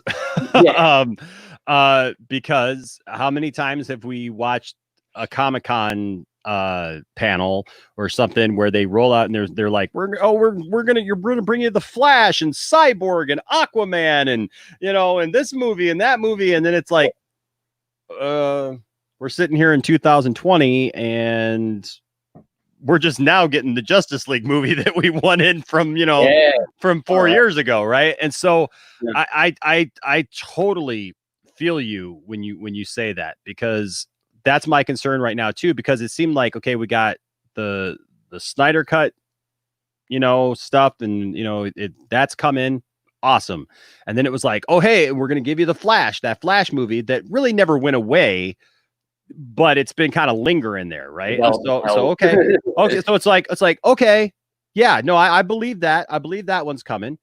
And then we know that obviously Wonder Woman's done. We're just waiting for the whole pandemic thing to die down so we can actually see the movie. It sucks because we should have seen that movie right now. That movie, we should have already been talking about that movie, but darn it. But so there's that. We know that there's an Aquaman movie coming. We know that there's a Black Adam movie coming. That's definitely coming. We know there's a Shazam 2 that's coming. And so those are all good things. If you're talking DCEU, obviously there's the Robert Pattinson Batman movie, but I put that in a different category. So we know that those are coming. So yeah, now all of a sudden we get the Snyder cut thing, and now all of a sudden we're hearing like all these other rumors of like Batman Beyond, and I'm always leery of the Batman Beyond rumors because that's happened several times where they've been like, oh, Batman Beyond, and it doesn't happen. But now they got Keaton possibly, and I'm excited about that. And then it just seems like now all of a sudden kind of we're hearing these rumors that some of these movies may translate actually to being HBO Max, either films or miniseries. And see, this is what I try, and I know Kavari in the chat is always he's ticked off at everybody. He's mad at everybody, and I've let him in here. He's been in here and we've talked about it, and I've always been respectful to him. And I don't know why he continues on in the chat, and the only reason I say anything about him is because I've addressed it and I've talked with him, and it disappoints me actually, because man, I like everybody, like I rarely meet somebody that I don't like. Probably my wife's ex-husband. But that's another story that you guys don't care about. But no. What about Andy Signore? Isn't he your mate? Yeah. Well, you know what? Even though, and I'm up. I was actually just catching up on that before I saw that you were live streaming. yeah. Well, I'm uploading the video because the audio didn't upload, and I think you'll even see in my approach when I got to talk to him. I try to give people the benefit of the doubt until you absolutely prove that you're just a jerk. No, I saw that you were quite, you like I was even telling him, like now Matt Jarbo, who was on earlier, Matt Jarbo just tore him a new one, upside, downside, couple sides, sideways, up, inside out, whatever. But, I mean, it was brutal. Yeah. But when I talked to him, it was like, I tried to tell him, like, look, man, I used to be a fan of yours. I want to see you just make good content. So like, I even tried to appeal to him, to that side of him, like bring him back from the dark side, kind of thing, like, come on, man. But the thing is, got him already. Yeah, man. So like, I try to see the good in people. I try to bring out the good in people, but like what I was talking about with Kavari, like Kavari's in here, in the chat, and he's just stirring up everybody and ticking everybody off and stuff. And, and I've talked to him, but he's always on this kick of like, like that Snyder's ruining the DC universe. It's going to ruin everything now for everybody, and they're not gonna be able to enjoy anything. And the reality is, man, is those of us who are sitting on the other side, we're going, everybody's getting what they want. Like, we're literally like, especially if they open up this multiverse idea. I mean, you think about it, Robert Pattinson's Batman's coming, and he is not connected to the DCEU. That's a completely different Batman. Sure. That is probably going to fulfill the wants of somebody like Kavari, who wants to move on from the DCEU. So technically, Kavari, if Ben Affleck comes back as Batman and does a series on HBO Max or whatever, Kavari doesn't have to watch it. And I've told Kavari this, and everybody in the chat's told him, you don't have to watch it because you got Pattinson coming, and you're going to get probably a trilogy of those movies. And they're already talking about, like, other possible hero movies that aren't based in the DCEU, that the DCEU might have some movies like Aquaman, Wonder Woman, and Shazam that take place in the theaters. But who knows if we even see a Superman movie in the theater again? We may only see Superman on HBO Max. And then again, if Ben comes back, it sounds like if he does his Batman project that he wanted to do, that people are talking about, that will probably happen on HBO Max. So they're going to put stuff in the theater too. And so everybody's going to get something that they want. I don't understand the hatred for everything, where like everybody wants to act like this is the end of the world for what you like, sure. because it's not, man. It's just not. And so, so when it comes to the secret movies, look, I'll be honest with you. The first thing that went to my mind when I saw Secret Movie 1 and 2 was Justice League 2 and Justice League 3. It was the first thing that went to my head. Yep. It's because that's the first thing that went to my mind that I have a feeling that it's probably not. Okay. You know what I mean? Because it seems like it's kind of predictable, and I feel like it would be too early to announce that, maybe. Yeah, because I feel like they would probably want to see how the Snyder Cut goes, right? Yeah. Yeah. And I feel like they want, just like with the Ayer cut, everything seems to be pointing to that they're going to release the Ayer cut of Suicide Squad. Sure. I mean, everything's been pretty positive about it. Even AT&T's kind of got in on the joke on it, tweeting, hey, one thing at a time, we're going to get there. And they may very well announce the Ayer cut, at Fandom or whatever. I actually look for that to happen. But also, that's not, that's a movie that was already completed and done. So when you're talking Justice League 2 and 3, from the people I've talked to, who seem to be pretty knowledgeable about it and seem to have, they seem to have some knowledge of what's going on, and they've shared things with me. I can't share everything that I've been told, but they, and it's kind of cool. I'll be quite honest with you. It's kind of cool because, dude, I'm just some guy. Right. like I'm DM me. right? Dude, like I'm just some guy here sitting here with a love for this stuff, like you guys, right? Like you, man, like I'm a DC fan and I just love this stuff. And so to have talked to people for the first time ever in my life who actually presented me with some stuff and said, look, you can't tell anybody this stuff, but I'm going to show you some stuff. And here you go. Whoa, hook us up, yeah. Right? Like, I wish I could. But the thing is like I looked at this stuff, man, and I was like, if it's not true, somebody's seriously getting like jerked around. You know what I mean? Like with who the sources are, the main sources are. It was like when I was told who the main source was, you know, like where these, because there's a lot of people going around going, oh, these people don't know what they're talking about. These people don't. And look, we won't know until it's announced.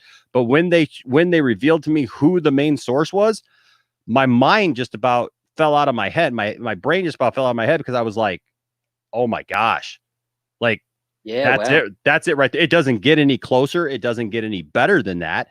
And when they're like showing me stuff and I'm reading stuff, and the only evidence that anybody else is showing is we don't believe it. Like, I get it when these people are like, you just wait. You know, there's these people who are saying some stuff and promoting this stuff right now that like certain things are going to happen in the next couple weeks with Justice Con and then fandom. And there's all these naysayers going, nope, it's not going to happen, not going to happen, not going to happen. But man, if it doesn't happen, I'm going to be having some serious talks with with the people who are saying this stuff, because I've seen stuff now, and once you see something, you can't unsee it, right? It's not the same source as Andy Signore's sources, is it? No, it's not. It's not. And you know, I was thinking about this too. I'm joking, Andy. I was thinking about this too, because Andy was in that stream a couple nights ago when we got this big mess, and and Andy says makes the claim that his sources was telling him one thing or whatever, and then like there was this big surprise when the Snyder Cut came just a couple of days after his sources told him that it wasn't going to happen, right? But you know what's interesting about that? This stuff didn't just come about in a couple of days. Oh, for sure. You know what I mean? So I don't think, and if I do get Andy to come on the Poindexter Lounge, which it could happen. I talked to him and he said that he would consider it. Hopefully he doesn't get mad at me for the video that I put out showing what our conversation was.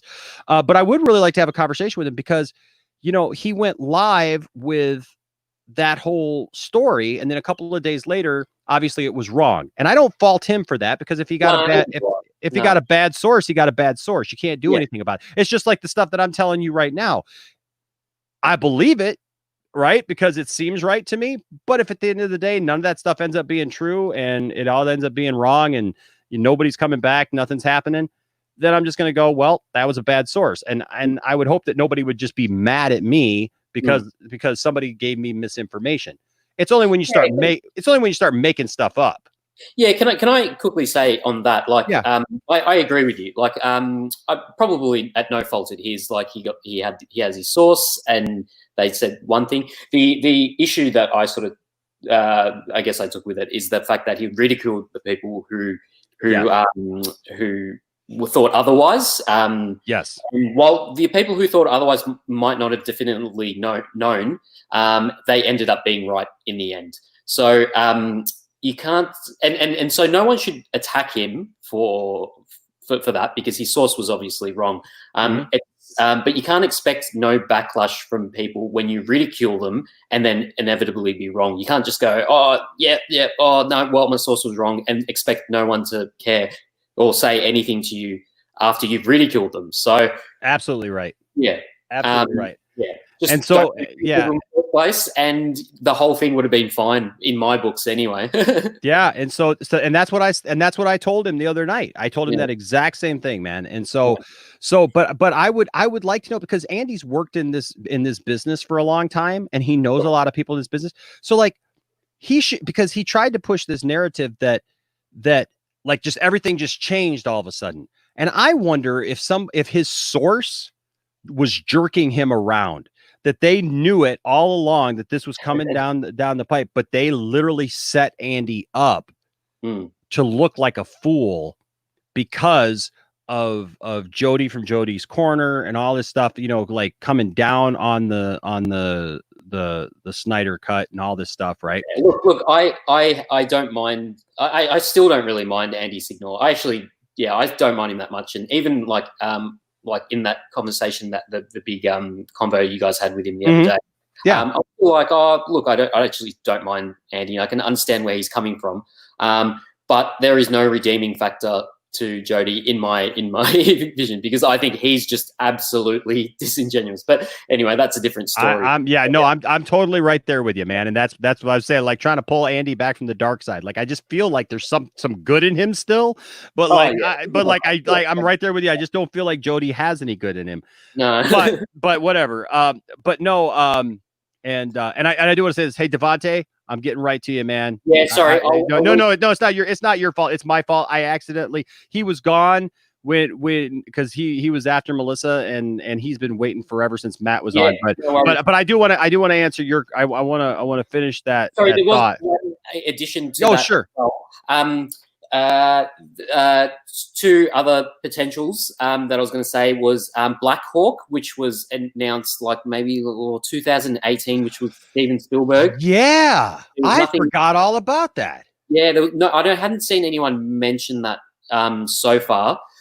So I don't know if that's a potential. And then the other potential was, which I think some people have mentioned, is Cyborg. And I think the reason there could be a potential reason for what we were talking about with Ray Fisher last week is that his film had been greenlit and prior, and I think that could have been because of Zack Snyder recently, and that's maybe something happened with Jeff Johns, and then he's just like, oh, I'm not going to get my movie anymore. And then once Zack Snyder came back, and then I think it was not long after, or not long after the Secret Movie 1-2 thing, or around the same time the Ray Fisher news came out with him saying stuff against Jeff Johns. So I'm thinking, oh, maybe potentially like his film has been greenlit now, and he's like, yeah, we'll suck it to you, man. Like, I got my movie. I don't know. But that's the other thing I was going to add. But yeah.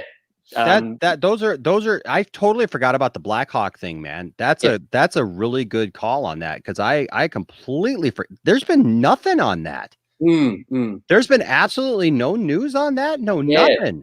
So but again, DC tends to slate films and nothing ends up happening. So yeah, well, I tell you what, it's probably not going to be much to and I don't know why I just keep bringing it up, but much to probably Kavari's chagrin, it's not going to be that Trench movie. Oh. Seriously, like that's if you're going to do it in the world, you shouldn't. Why waste resources on a film like that? Put it on HBO Max as like a 50-minute episode TV movie thing. I understand why people would want to see it. You have to do it. You don't have to. I understand why people might want to see it. Like, I love horror movies, and so I guess, but like when they started talking about how they were going to do that before they did Aquaman 2, I started questioning, like, because I love James Wan and I love his horror movies. I think he does a great job. But man, when they started talking about how, like, oh, well, we're going to get this Trench movie done before we do Aquaman 2, and I'm sitting here going, Aquaman just literally made you a freaking $1 billion. What is wrong with you? Like, nobody's clamoring to see the Trench movie, man. You got to strike. You got to strike while the irons are hot. You got to get that Aquaman 2 movie up and going. And so I do think that's going to be one of the movies that are announced. But now that you say that Blackhawk thing, like, I think that could possibly, if it's still around, if it's still a thing, that's definitely a possibility. And I'm trying to think if I think before I let you go, I'm trying to think if I think that there's another movie just off the top of my head that maybe could be announced. I'm trying to look. I reference action figures when I think about this because it like jogs the memory, you know. Yeah, sure. Oh, you know what? Devontae brings up a good point in the private chat. He said Nightwing. I would love to see that, but with Snyder saying that Dick Grayson was the Robin that got killed, as much as I would love to see the Nightwing movie, unless they're going to do a Nightwing movie that's not a prequel Nightwing film, or maybe one that's not attached to the DCEU. But then they've got Titans, the series, which I actually really like, which is a Jeff Johns based thing, which Yeah. yeah. Which I'm really hoping that they end up doing, you know, season 3. I'm sick.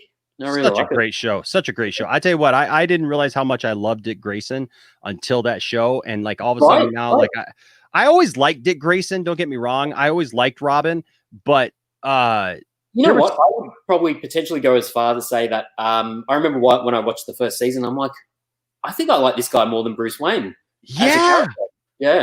He's a very level-headed, a leader kind of thing. He's quite good. Good stuff, he's man. definitely different to Bruce Wayne. He's not just Bruce Wayne's sidekick who just takes on his trait and takes on the next mantle or whatever. He's definitely his own character, which is great. But I'll let you go. All right, man. Thanks for having me on, man. Absolutely. Always welcome. Soon.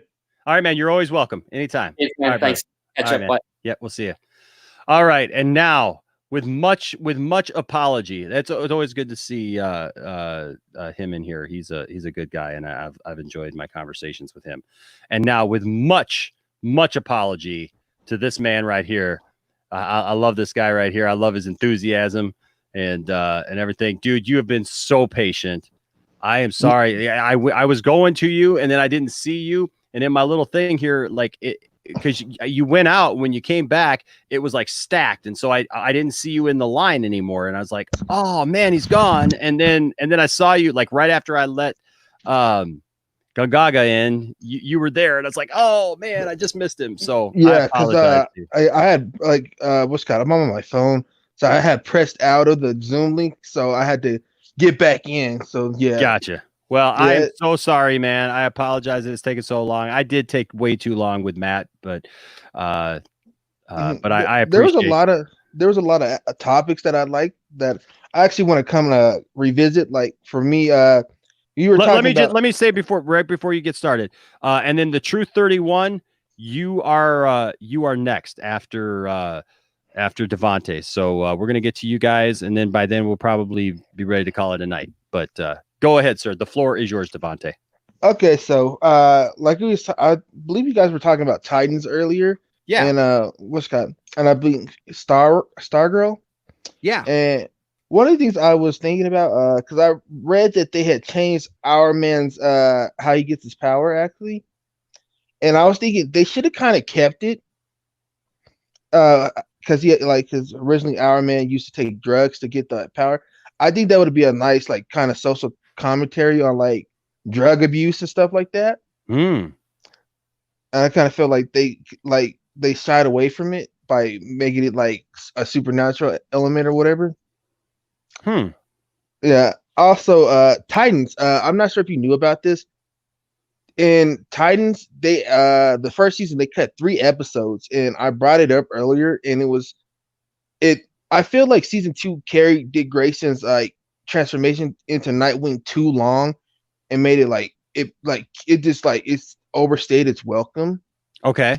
And I felt like, because originally what was supposed to happen was they were supposed to have 3 episodes that were not shown. They cut them at the last minute, and what would have happened is Raven would have got a comic accurate suit, Starfire would have got a comic accurate suit, and Dick Grayson would have became Nightwing after he burnt his costume. He would have got his Nightwing costume there. But they cut those, and then because they decided to extend his his whole dilemma, which season 2 I think season 2 kind of dropped the ball on a lot of stuff.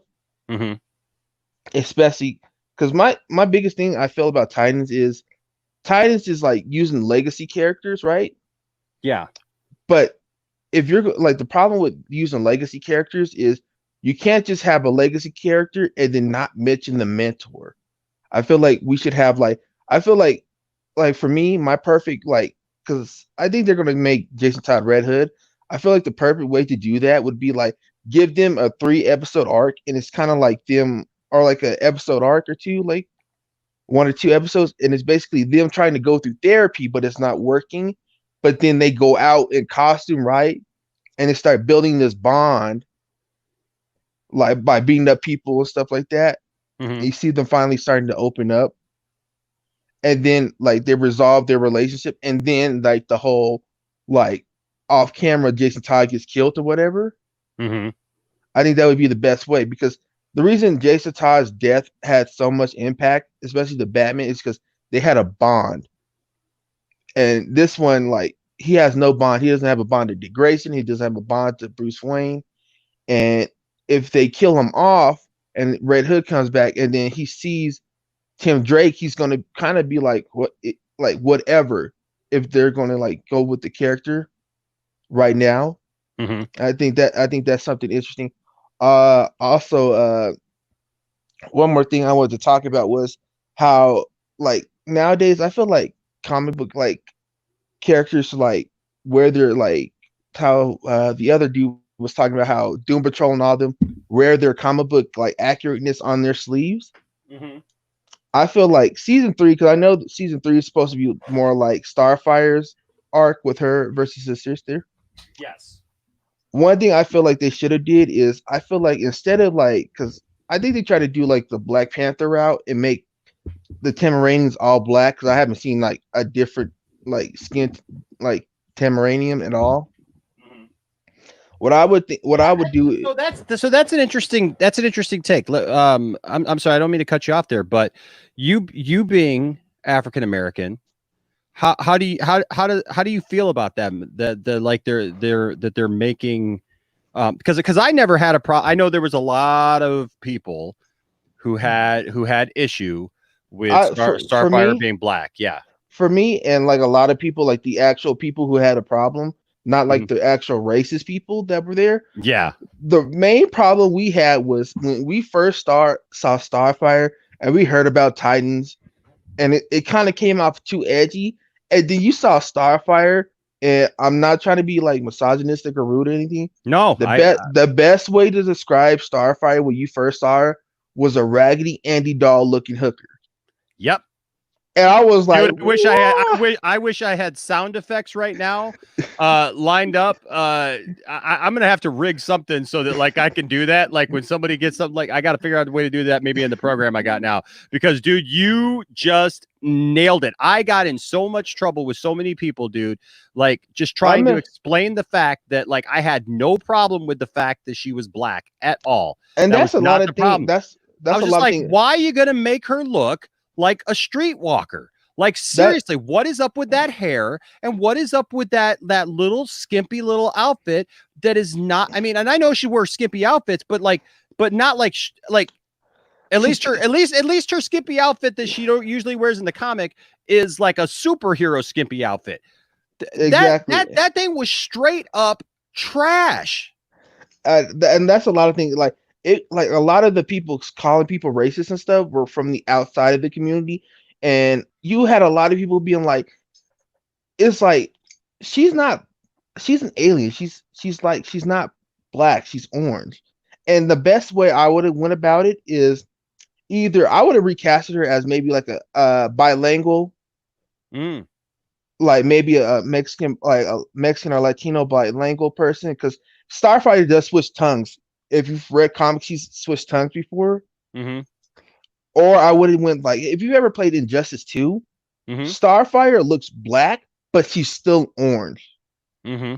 Like she has the facial structure of like a black woman, but she still looks orange. And I think they should have did that, because there's a funny meme, and it's comparing how like it's basically this dude looking all excited at like fan art of what she could look like orange and stuff. And then you see the actual picture and his face is just like tore up. He's like, wait, what just happened? And I feel like they should have did that. I feel like because here's what I would do to appease the fans and everybody. I would say that Starfire's necklace or her bands are image inducers. And she's actually orange, but she's using a special type of image inducer they would usually send like a spy or something with. And basically it kind of erases your memory so that you're easier to blend in. And I would just like have her like fighting her sister. Like at one point she realizes this, and then she finally like turns orange. And basically because I remember somebody saying that, I think it was the director or somebody, Titans, and they said the reason she's not orange is because that's not realistic. And I'm like, what do you mean? You literally have an Atlantean and an Amazonian on the team. Yeah. And I'm like, if like the best way to do that is basically whenever they go out to fight in public, she turns the image inducer off and she turns orange, and it makes it harder for people to like recognize her. Kind of like Clark Kent, because I remember they retconned like in the pre-52. The reason nobody could tell the difference is because his glasses are made out of Kryptonian tech, so when people look at him, it's a different character. Yes. And like with the whole Clark Kent thing and how I was talking about mentors showing up to help these legacy characters, I think season 3, like, because they're adding a lot of characters in. If you've read reports, because there's Barbara Gordon that's supposed to be showing up. There's supposed to be Roy Harper showing up. Blue Beetle. I forgot his name. The not Robbie Reyes. I forgot his name. The second Blue Beetle, or actually third Blue Beetle, Jaime Reyes is supposed to be showing up in there too. In season 3, and you have all these characters are legacy characters, right? Yep. And I feel like they need to address some of these characters, especially in a world where we know the Justice League kind of exists. We know Superman exists. We know Wonder Woman exists. Stuff like that. Yes. I feel like we need to, like, in season 3, I feel like they should have, going forward, episodes that address these characters. Especially because for me, my perfect like season 4 would be Brother Blood. And basically you just bring back all the characters that like you bring back Aqualad, because Aqualad I think got really shafted. I really enjoyed his character. He really got shafted. I would bring him back. I would bring Jericho back and stuff like that, and use that as like a plot device to like have these like legacy characters come in and be like, okay, like kind of like a clash between the Justice League and the Titans, the adults versus the teens. I would love to see that. So let me ask you a question, because I take a lot of flack for this, and I'm interested to hear your perspective, because there's lots of things that I just can't speak on because I'm not black, right? I have so many black friends that are like all over the place when it comes to like how they think about stuff, but I don't have a really good black friend that is into nerd stuff like I am. Okay. So because you're into this, and I'd be interested in hearing Jeremy's take on this, who was on here earlier. Okay. So because you mentioned the thing with Starfire, right, and her being orange, so I know it's a very controversial thing right now with like race bending with some of these characters and stuff. And so for the first time, I would like to actually get somebody's take on some of the things that I've seen, because I don't always think that it's a bad thing to change the race of someone. And I always point to Lawrence Fishburne as Perry White. I think that Lawrence Fishburne did a tremendous job as Perry White. So I maybe just go down the list. What did you think of Lawrence Fishburne as Perry White in Man of Steel? I didn't mind him because I know like he's kind of a background character and stuff. And like for me, I know sometimes I get flack for this, even when I'm talking to my friends. I'm against race bending characters or gender bending or like changing their sexuality. The reason I say that is because we do have characters that match those criteria. Yes. And they don't utilize them. So when you have an actor like, for example, Black Canary in Birds of Prey, I was totally against that movie because it like there's something called the white savior complex, and it's like when you like trade somebody out and then make this like white person like the epitome of like making everybody come together. It happened in Captain Marvel. It honestly, unpopular opinion, I don't know, Captain Marvel was the Green Lantern of the MCU. Yeah. And the reason I bring it up is because I remember somebody pointing it out that if you don't know, Monica Rambeau had both her parents in the comics, and she gravitated more to her dad. She had a relationship with her dad. Her dad was an absent parent. And they intentionally did that to make Carol come in there and then be like, boom, savior. And I'm like, why? You're portraying a stereotype. And she was one of those characters that breaks the stereotype. And so when I see stuff like that, when I see like, for example, when I saw Deadshot get changed, I was like, why would you do that? What, like, why? Why? And Birds of Prey, one of my things was I didn't like how they treated like the side characters, the actual Birds of Prey, because Harley Quinn got propped up. Let's not lie. Oh yeah, she got propped up. And my thing was I didn't like how they did Black Mask. He didn't like his sexuality didn't really need to be like it didn't really matter.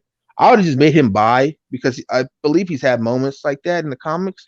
Yeah, he gravitates more to women. And you know what? The thing that I didn't mind so much about that, Devontae, was that they didn't really get into it. I know it was like a big deal before the movie came out that everybody was talking about it and stuff, but like they didn't really get into it. It wasn't like there was some like love scene or like, you know, I remember one of the problems I had with it was I'm not gonna lie. I believed Grace Randolph when she was talking about the whole like Black Mask getting his nude stolen and stuff. Yeah. And like I'm like the only reason I believed it is because it sounds like something Harley Quinn would do. I'm not even gonna lie. Sure. Yeah. No, I get that. So let me ask you this. Do you watch the Supergirl show at all? Somewhat. Sometimes I usually watch the crossovers. I didn't like the first season. It just felt like it was too. It's just too jarring, like kind of like compared to everything else. Yeah. Well, because this is what I want to ask you, because I like the guy who plays Jimmy Olsen or James Olsen, you know, in it, but like I didn't understand why they made that James Olsen. I know the other dude, the other white character, honestly, should have been Jimmy, because he's more Jimmy than like him. And I'm like for me, like it's really because, like I said, it goes back to like you have these characters, but you're not using them, and you're trading out these characters to be played as other races and other sexualities and other genders to basically get woke points, basically to seem like you're progressive, but you're not. Because like for me, my biggest thing was with Birds of Prey is if you really wanted a black character on that team, right? Currently in the comics right now, Huntress Bertinelli is Latino and Italian, but she's more on the darks, she's more on the caramel dark side of the spectrum, right? Perfect character right there. You could have had Black Canary as white, like she usually is. And then another thing is Cassandra Cain. I feel like they butchered her the worst. She was probably the worst handled in the movie, because if you're not aware of who Cassandra Cain is the one person Batman said, you know what, if it was a fair fight, I'm getting my ass whooped. Because she was, and it would have been a perfect narrative and a perfect like commentary on how some kids are treated nowadays. Because her parents, two world's deadliest assassins, both of them are, and they trained her from a young age to be a weapon. They didn't like teach her social skills. She couldn't read, she couldn't write, but she could sure whoop your ass. She could kill you if you wanted to. And I'm like, that would have been perfect. Harley Quinn and the Birds of Prey come across this girl who's basically been taught like to be a killing machine, right? And they band together to protect this girl from Black Mask and her father and her mother. That would have been perfect. But instead, we got the pickpocketer who can't stay. I was like, why? Why? I think that was really like, I was like, and another thing is like, I love Ian McGregor. I always love Obi-Wan Kenobi. I always love him. Yeah. I feel like they took the wrong approach to Black Mask. And instead of like, I think Black Mask should have been like Black Mask you see from like Arkham Origins, or have you ever seen Batman Under the Red Hood? Oh yeah. Oh, I love that Black Mask where he'll just be walking, he lines up the guards just to practice the right hook. Yep. There were so many like really good scenes. I think that's the Black Mask we should have got. Instead of the one we got. I totally agree, man. You know, like my issue like with like James Olsen and stuff is that like you literally take the whitest, nerdiest character, then you character just, in then you just all like of DC, and you make him the look. I like the character, but you make him the coolest, suavest, like sexiest, yeah, and it's beautiful like, black man that you possibly can. And it's like, well, wait a second, that's not Jimmy Olsen. Like, what are we doing here? And so like I have a hard time with that, not because of who they are, but like Gungaga just I think it was Gungaga just brought no, it was Inhuman Quake here. Gungaga had some great statements too, but Inhuman Quake just says, I'm half black. I'm glad when Cyborg was in DCEU, I wish we had Static Shock. There's lots of characters of color. That's the thing too. There are a lot of characters that are minorities and people of color who break the stereotypes though. Yeah.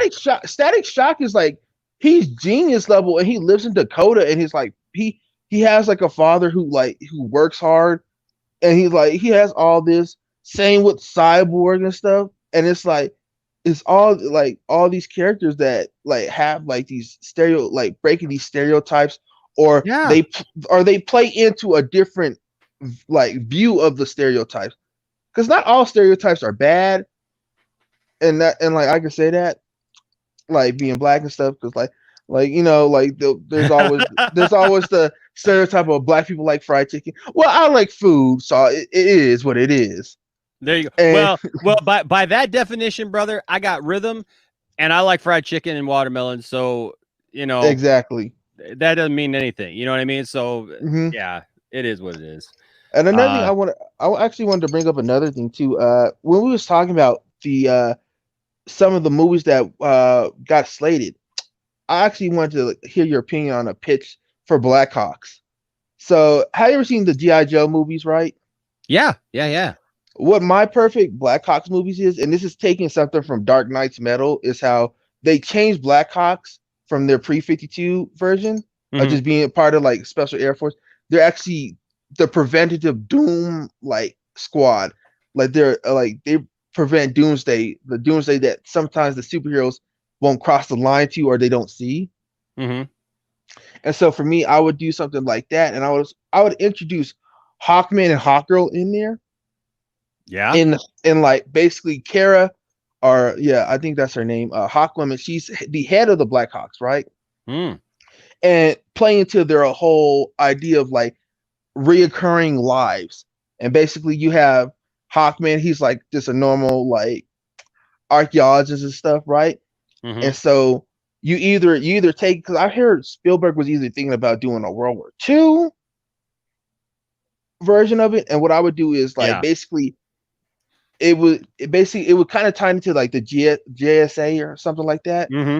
And basically what it would be is the Doom, like the Blackhawks started and were founded in World War II, and the founding member was actually John Carter, Carter Hall, and Shira, and basically they were trying to stop the Nazis from getting like this super powerful weapon, and out of that forms the Blackhawks, because this weapon is like on some like Spear of Destiny type stuff, like we can't explain it, but at the same time, like we shouldn't, like, you know what I mean?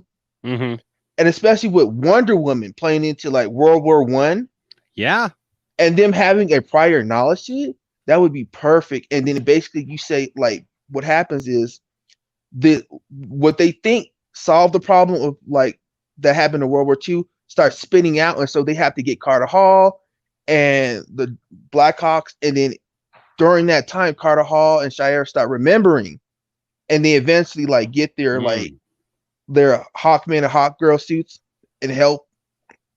And it's revealed that the Blackhawks have known about the superheroes, and we start teasing like we've known about, like you could say like we've known about Black Adam, we've known about Wonder Woman, we've known about like Batman and Robin, we've known about like the Green Lanterns, we like all these characters, Dr. Fate, like all these characters, we have them, and like we've like kind of like on some Men in Black type stuff have like covered it up, but they're still there.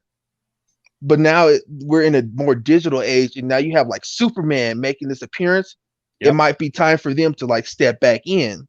Yep. And I would love to like see that as like a premise. And on the topic of Nightwing, the Nightwing movie, I think Nightwing could work in the sense of like kind of like a Flashpoint-y type thing, because we know that in Justice League they're supposed to travel back in time. Here's my pitch for that. Okay. What happens is we kind of get a Flashpoint type thing where like when the Flash goes back in time to warn Bruce and stuff, it's caused a ripple, and so basically things have happened like that shouldn't, like things have played out differently. Basically, it wasn't Dick Grayson who died. Instead, you find out it's Jason Todd. So now you get like Snyder getting his piece of bread, but we're also getting our piece of bread. And it's changed the dynamic, like for people who didn't like Bruce Wayne killing. Bruce Wayne didn't commit these murders now, right? Or maybe he didn't. Maybe he's like in a state of like Dick Grayson and Barbara Gordon have happened in the past, right? We've had Jason Todd. Jason Todd's died. Superman's appeared, and instead of Bruce going like wacko and killing everybody, he's more of like the Dark Knight, brutalizing people. You know what I mean? Yep. And even so, like, and with the formation of the Justice League, now we've entered a new age of heroes, and now you got like the Blackhawks coming back, and Hawkman, Hawkgirl.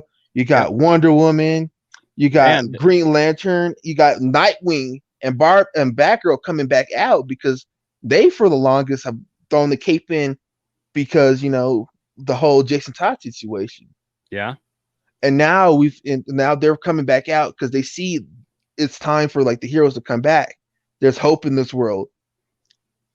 I think that would be a perfect like tie into like dude. You've got some really great thoughts there, man, of how to connect some of that stuff. I really dig some of this. I'm Gungaga bringing up that Blackhawks movie. I completely forgot about that. You know what I mean? There's a lot of unspoken movie teases, right? Have you seen like the new? I think it was when Justice League came out. The kind of like the throwback Justice League, the animated series kind of thing they did. And did you see at the end? Did you see at the end where you see all that lineup of heroes? Yes. We've gotten less than like about, I would say 15% of those heroes. Oh yeah, for sure. And villains, like, well, and that's dude, dude, that's what always bugs me about that is that like you hear this narrative, right? That there's no heroes of this and no heroes of that, and everything. But the reality is man, there are tons of heroes and villains to be represented in TVs and movies. Like you just got to make them, right? And the thing is, don't you think though that some of it is that they don't have the confidence in some of these characters because they're untested, exactly, right? It's really tested. Yeah, so it's really tested.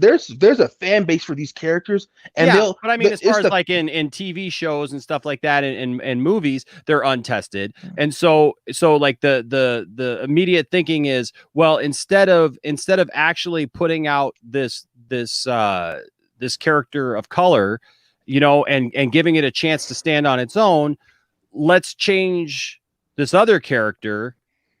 And then put it in there and be like, boom. Because this one's tested and we know that people like this character. So let's put this one in a movie or a TV show and change the race or the gender or whatever of this character. Because we know that there's like this built-in, fan base for it, and I don't think it works because like I said, there are times that it absolutely works. I think Lawrence Fishburne is a huge testament to that because I believe him as Perry White. You know what I mean? Like it's not like, but like when I hear people talking about, and maybe you tell me because you're a DC fan, like I love Michael B. Jordan. See, but like when this stuff started about like casting him as Clark Kent Superman, see, like now here's my thing with that. I heard people like, nah, he's not gonna be Clark Kent. He's gonna be Val Zod. Yeah. I don't want Val Zod. You wanna know? I don't want Val Zod because he's just Clark Kent from Earth to it just black, and I don't want that. You know what I would prefer? You know what I prefer if I had talent like Michael B. Jordan? What's that? Make him Mr. Terrific. Because Mr. Terrific in the New 52 was younger, so I was like, go with that. Like you could easily did that. He honestly has this swag to like pull off, like he has the vibe and stuff to pull off a young Mr. Terrific. Or if it's not Mr. Terrific, Batwing. What's called Lucius Fox's son. Yeah. He could easily be that, and you have all these avenues. You have all these characters, but they're too afraid. So what they do is they switch them up, and then throw it to you, and then people were so unconsciously eat it up. You're like, representation, yeah, and you're like, people who've actually read the comics be like, what do you mean? There's no, what do you mean? This isn't even nothing new. And like, for me, I think like when I was talking about like Nightwing and all that stuff like that, and how like they have so many characters that they don't use, and like they've shown and teased.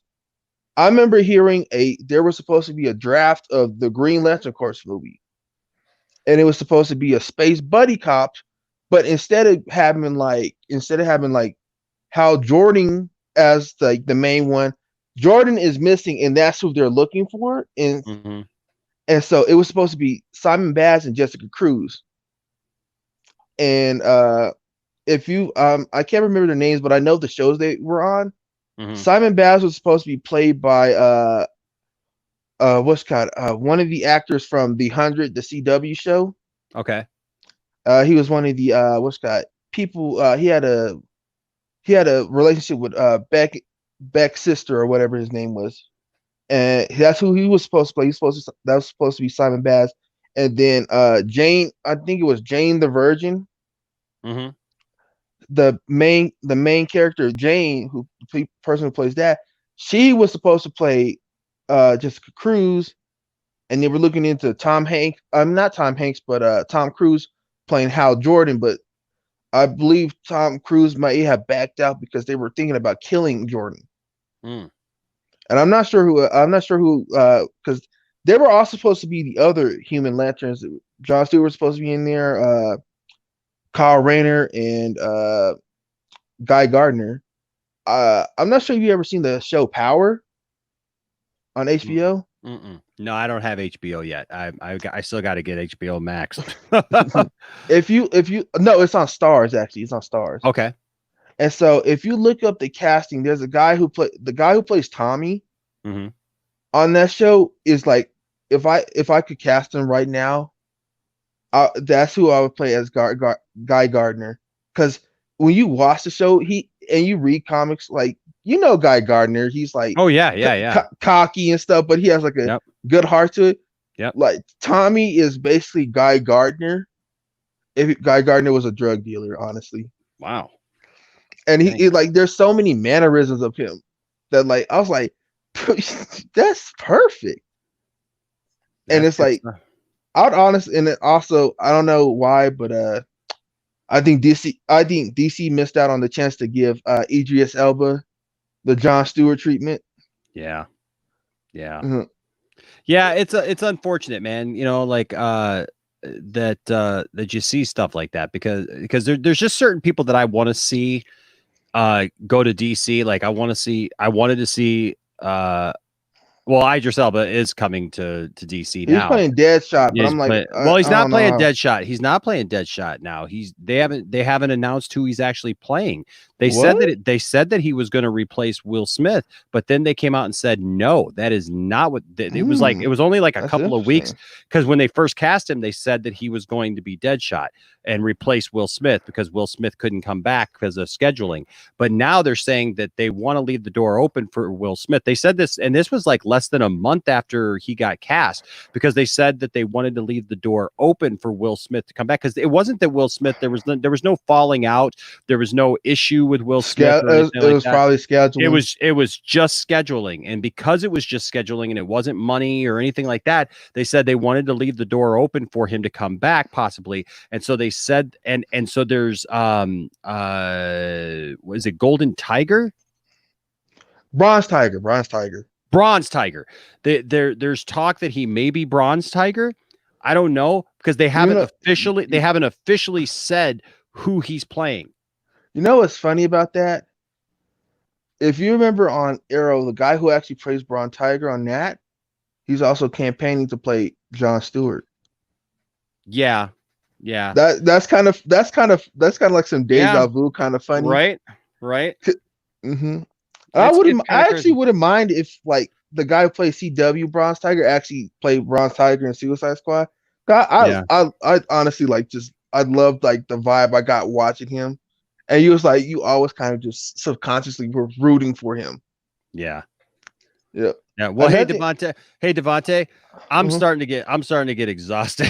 I'm starting to get tired. But hey, I got one more topic. Okay, one more, and then I'll tell you this too, man. Next stream that we do or whatever that you see or whatever, get in here early. I'm gonna get you right in, okay, buddy? Okay. I like I said, I'm really sorry about all that and the mix up and everything. So no problem. That was also I appreciate you, and I love your input and your takes. Thank you so much tonight. I got one more thing to ask you though. Yeah. And that's did you hear about what's his name? Kevin Smith. And how he said, like, basically, you know how we was talking about the stuff with Ray Fisher. Yeah. He came out and kind of corroborated, saying that there's employees and stuff who. Yeah. I was like, oh, and it was like right when I was thinking we wasn't gonna hear nothing. Kevin Smith, you know, I was talking to a couple guys on there, like who was working there. It's like Joss Whedon was trashing like Zack Snyder's movie. Yeah. And like I was like, I guess so. I know, man. It's weird, like because I saw that exact same thing. And Kevin Smith, I mean, he says, look, I don't know this firsthand. It didn't happen to me, but I'm just telling you what I've heard. And he said straight up, he said people were saying that you know, that Joss Whedon was insulting Zack Snyder's, you know, version of the film. And he said what made it worse was that he was insulting the film, but he was insulting it because it was the same people working on the film. So basically he's insulting the film that all these other people made too, to their face. I mean, throwing Zack Snyder under the bus. Yes, but it's not just Zack Snyder. You got all the people who've been working on this film together. And you get them all together and you say stuff like that. It's the reason I'm not gonna lie, I kind of believe that. And the reason I believe it is Kevin Smith is such like a pretty cool dude. And when you least expect it, and then he comes out, it's like, you know, I kind of heard some stories. Yeah. Any other person, I'll kind of be like, but then you can hear Kevin Smith, because Kevin Smith got his ear to the ground when it comes to comic books and stuff like that. Yes. You gotta be like, man. I agree. There might be some validity to I agree. Where there's smoke, there's fire. There may be some fire. So I don't know, man. He did, and Gungaga does say here just now. He said, where is it? That he did say it's hearsay. So yeah, you know, we do that, but you know, it is interesting. I think there might be some smoke right there. Yeah, so we'll have to wait and see. But hey, man, I love your takes on stuff. Thank you. So I'm glad that we were able to have this conversation, because you were able to talk and speak to things that I don't necessarily even want to speak to, but even if I did, it has the potential of being misconstrued and stuff. So I always love that's what I love when we can have a good conversation devoid of, you know, emotion and everything else, you know, that goes along with that stuff, you know, and just like talk about the straight things about, hey, this is comic books, right? This is the stuff that we love, and it doesn't have to be, you know, anything negative. So I appreciate that, man. I appreciate you, and I hope that you have a wonderful evening, the rest of your evening, and blessings to you. And like I said, get in here early at the next stream, and I'll get you right in. All right. Yep. Okay. All right, brother. All right, See man. you. All right, thank you Okay. so much. We'll see you. All right. So right now we're gonna bring in this is gonna be the last one of the night, but if I know this guy, I got to hear some of his channel for the first time today, and he's definitely got some hot takes. He's definitely got some thoughts, and so I'm excited to, for the first time, talk to live the Truth 31. What's going on, brother? What's going on, man? How you doing? All good. I just want to say, thank you for subscribing. That was very sweet of you to do.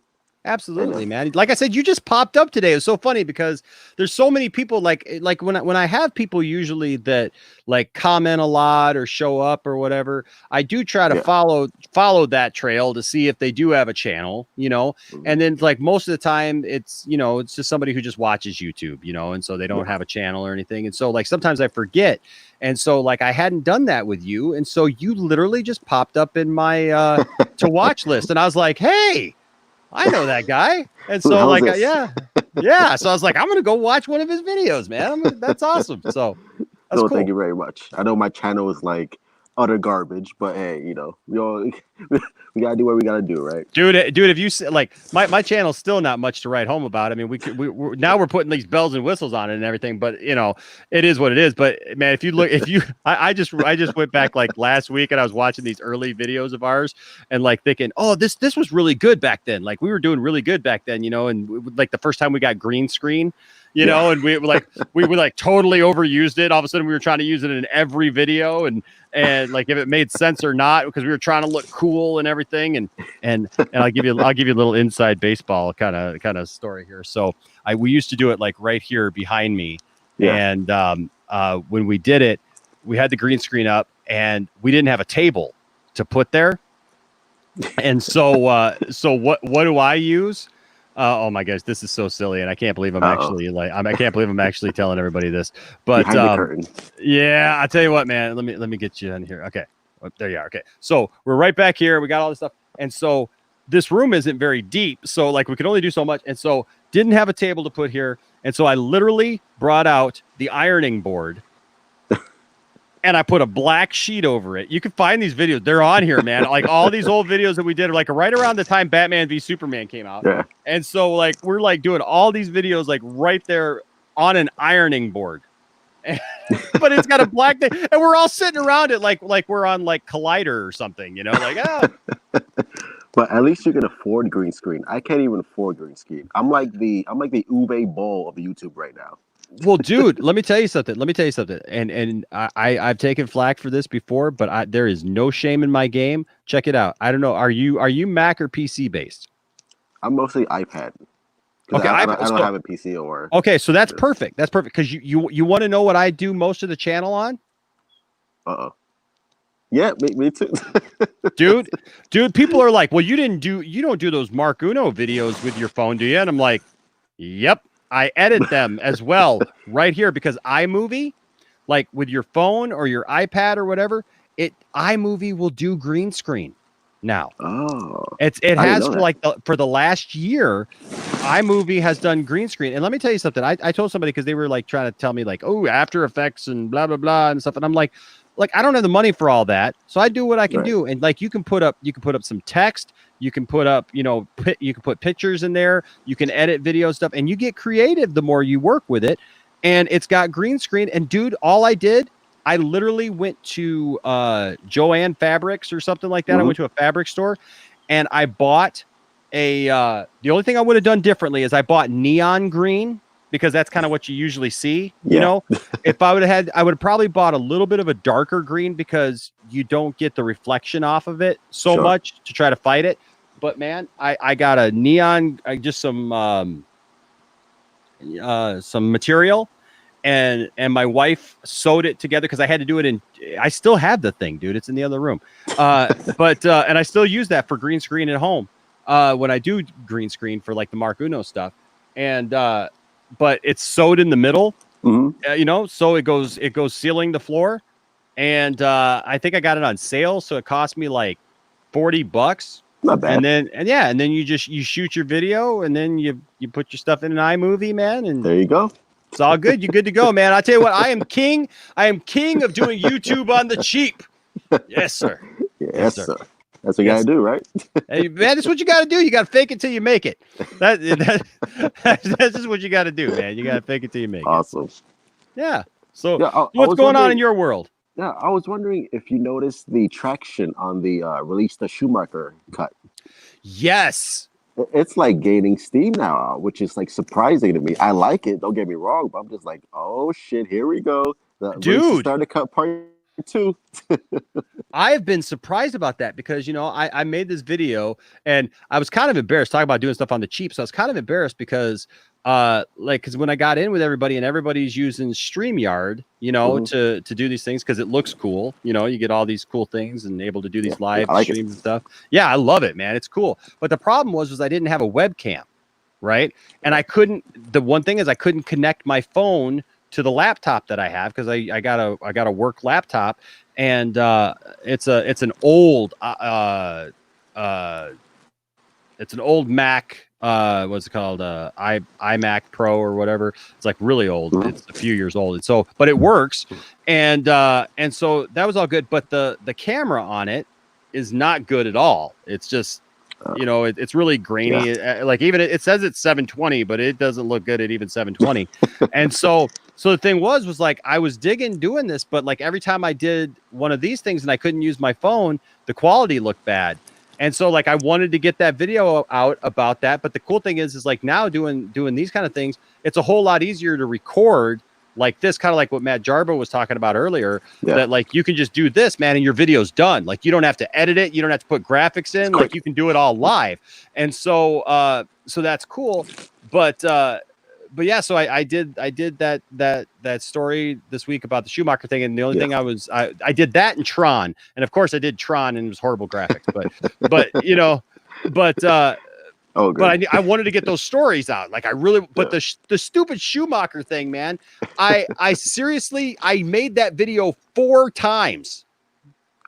Wow. 4 times because I'm learning this whole thing and there's a learning curve and something went wrong every time that I did it. And so, but no, man, I'm right there with you. I have been shocked that, to see, cause like it's been all over Twitter. I'm seeing people just talking about this thing and I was really surprised. I wanted to get the story up because I wondered if there were other people like me who enjoyed the movie, because I mean, nobody is saying that it's the best, Batman movie around, but it's my favorite for sure. Yeah, and if it's yours, I apologize, but no, it's all good. But it's a good Batman movie. Yeah, there's nothing wrong with it, and it's definitely better than Batman and Robin. Oh God, I mean, it's definitely but unfortunately, because it's not Keaton. Yeah. It gets lumped in with that because Schumacher did both of them and they both kind of went that campy Technicolor, route. And so and bat nipples and, and so you get that. But really as a movie, man, Val Kilmer was good. Val Kilmer was good. I believed Chris O'Donnell and I'll tell you what, that Robin costume is fire. I like it. Dude, that Robin costume. Minus the nipples. Yeah, you take the nipples off that thing, and I even said it in the video. You take the nipples off that thing, it's spot on. You can't ask for anything better than that. It's awesome. I mean, it had the collar and everything. I was actually disappointed that they tried to go with like a pseudo Nightwing costume for Batman and Robin, because I wanted to see more of that Robin costume, but it is what it is. But yeah, I mean, besides the couple things of, like I'll get drive-through, and stuff, I mean, there's always silly stuff in anything. Yeah. I just rewatched Batman 89 and Batman Returns, and there's some silly dialogue in Batman Returns even, so. But yeah, man, I've been seeing that, man, that there's a lot of traction on the whole Batman Forever thing, and I'm happy about it. Of course, and I think if the Snyder Cut is a big hit, which I think it's gonna be, I think, obviously we're gonna get the Ayer cut after that, and I think we're gonna get the Schumacher cut after that. Because why You not? think so? Yeah, because why not? Why not do it? I hope so, man. I would love to see it. Yeah, and I know that Warner Brothers is like, well, it's in the vault somewhere. It's probably the film. It's probably damaged. Blah blah blah. I'm like, yeah, okay, yeah. Once that money talks, then all of a sudden, oh look, we got a new cut. Oh, look at this. Yes, like, yeah. yes. So, like spare me the. Oh no, we don't have it. Come on, right? Stop well, it. like now, because Schumacher was talking about it just a few years ago. Oh, was before he passed? Yeah, well, that's one of the things that I saw from this resurgence and this interest in it was and I'd have to find it. You know what? Hold on a second here. And I'm wondering, like, how much different it is from the theatrical cut. Like, are the performances the same, or is it like actually like different performances from Jim Carrey and Tommy Lee Jones? That's what I'm wondering about. Yeah. Well, the thing is, look, it's twice the movie. Yeah. You know what I mean? Like it's literally twice the film, because if it's as long as they're saying it is, I mean, the theatrical cut is what, only like an hour and a half. So they're saying that what does it see? Well, I guess the original ran what? Really? Okay, like, so I'm like looking at 2.5 hours, right? Well, now I'm looking at this, and it's saying that the original film ran 129 minutes. It doesn't feel like 2 hours, which is a compliment, I guess. Yeah, I mean, yeah, but no, like I seriously thought that the movie was only about an hour and a half, because it goes pretty quick. Yeah. It feels like it. I mean, it moves. I guess there's just not much, stalling. Yeah. Movie. I mean, because the movie starts right out the gate with the villains and and Batman. There's none of that mystique of like we're gonna hide Batman for for 20 minutes or whatever. It jumps right into it. Boom, he's right there. But yeah, so this right here from IndieWire says that the theatrical ran 129 minutes, and that means that there's 40 minutes or so of material left that was on the cutting room floor. Yeah. I'm trying to think, because I thought I could have swore I saw a story that said that that he was talking about it before here. Okay, this might be from 2017. Okay. Maybe that Schumacher was because if I find that story, I'm gonna bring it up here and we could take a look at it. But yeah, and Human Quake, I agree. Just I love Batman Forever. Yeah, no, that's a dead link. So I guess not. But yeah, no, I because I saw something today about how Schumacher was like talking about it before, and said that he wanted to see it, but. Well, Schumacher was a great filmmaker. I mean, he made one of my favorite movies, Lost Boys. I mean, I love that movie. It's one of my top 5. And like Falling Down with Michael Douglas. I don't know if you've seen that movie as well. That's awesome. Oh, great dude, performance. Falling Down. I own that movie as one of the first DVDs that I've ever bought, and that movie is phenomenal. Dude, that movie is so phenomenal, and like I don't think you could get away with making that movie probably today. No, not today. No, especially with the subject matter. No. Man, but what a good movie! Like, and you know what? And you know what? Now that you say it, like, because I was just talking, I was telling my boys about that movie, for some reason, and now I got to watch that movie. I've owned that movie forever, and I haven't watched it. It's probably been over 10 years since I watched that movie, and I got to watch it because it's such. Michael Douglas is so good in that movie. He's awesome. Love him. Every time I watch the beginning of what's the comedy, the Office comedy, where they pull off the Superman 3 heist, Office Space. Every time I ever watch Office Space, the beginning of Office Space, where Michael Bolton is driving into work and like, but it shows them in the car and they're in the traffic jam and stuff. Every time I watch Office Space, I think of Falling Down, where like he's just stuck and he's just like, nope, ain't putting up with this. He just goes nuts at the I think he's at McDonald's.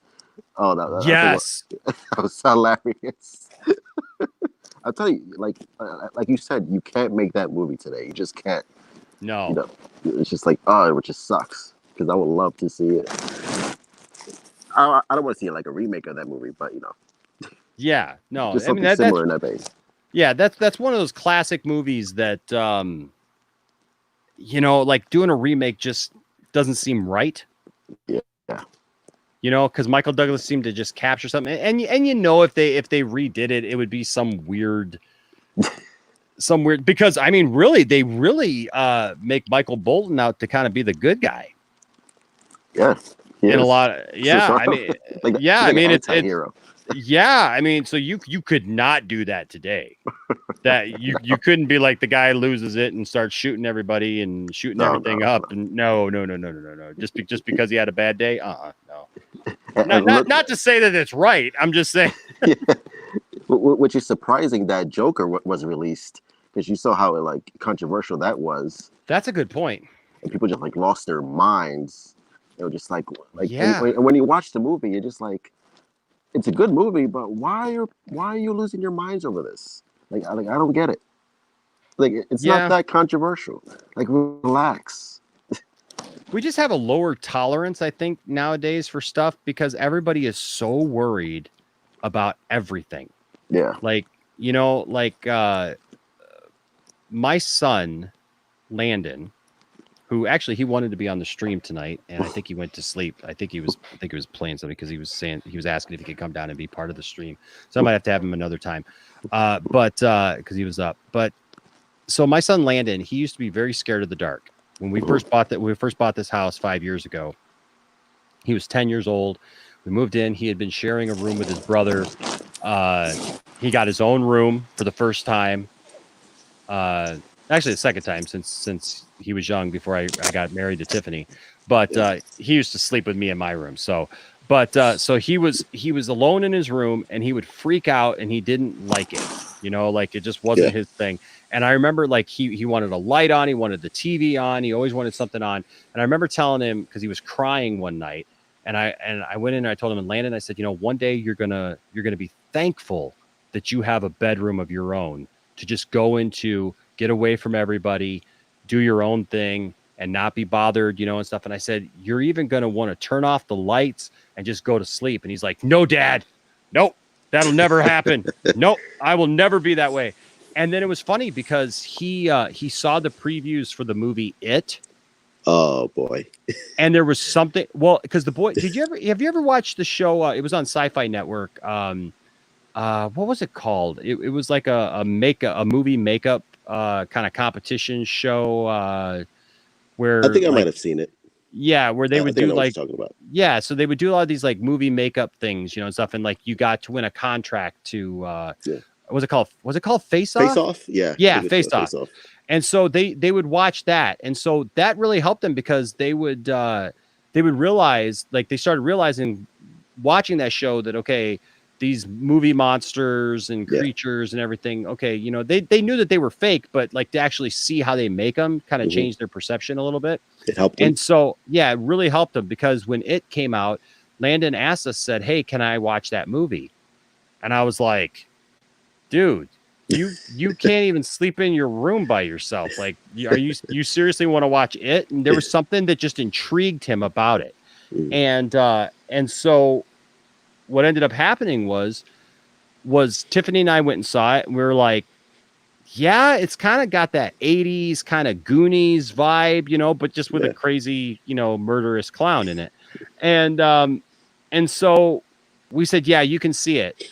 And he went and saw it, and he loved it, and he fell in love with it. And now he's a horror movie buff. Like awesome. He wanted to see every horror movie known to man after that. And it was funny, because after that, then it was like, he wanted to see all the Chucky movies. And then after that, he wanted to see all the Nightmare on Elm Street movies, and and just like down the line, right? And it's just funny, because there's so many people like, well, his mom kind of, when he watched Nightmare on Elm Street, he told his mom, for sure. And he loved it. He loved it.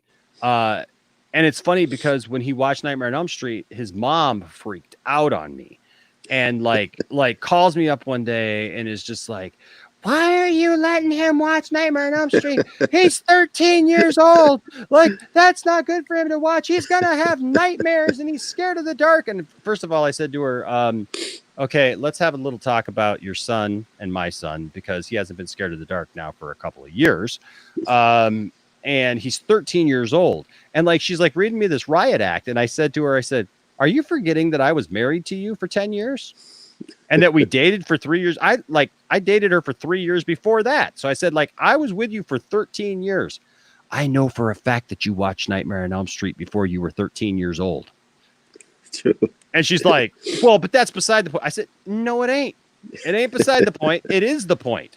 Like, you're trying to shelter him from everything. And I said, he's fine. You know what I mean? He's not going to go out and kill anybody. He doesn't have some like weird, predilection for murder, like he just thinks it's interesting. Like he likes that thrill. He's also, I come to find out, an adrenaline junkie. He loves roller coasters. You know what I mean? And so I love that about him. But yeah, it's just funny because like I'll talk to other parents and they're just like, oh, I would never let my kid. Somebody literally asked me, dude, what show was it?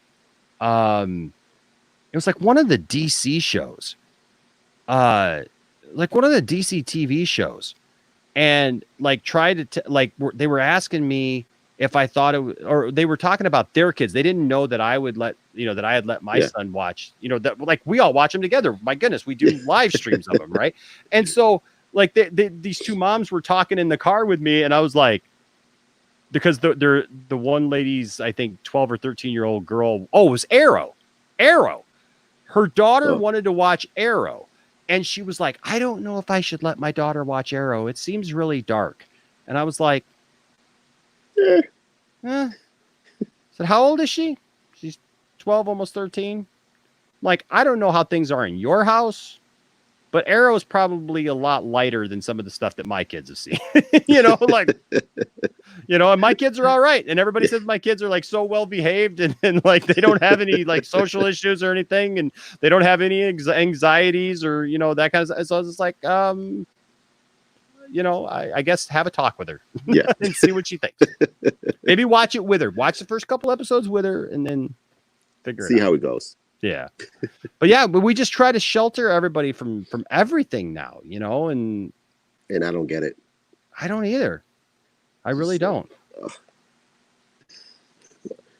I don't know. Like maybe it's because here's the thing. I don't know if it's because we're sensitive or we're just like or we're just pretending to be so sensitive because of some I don't know. Like I really don't know what it is.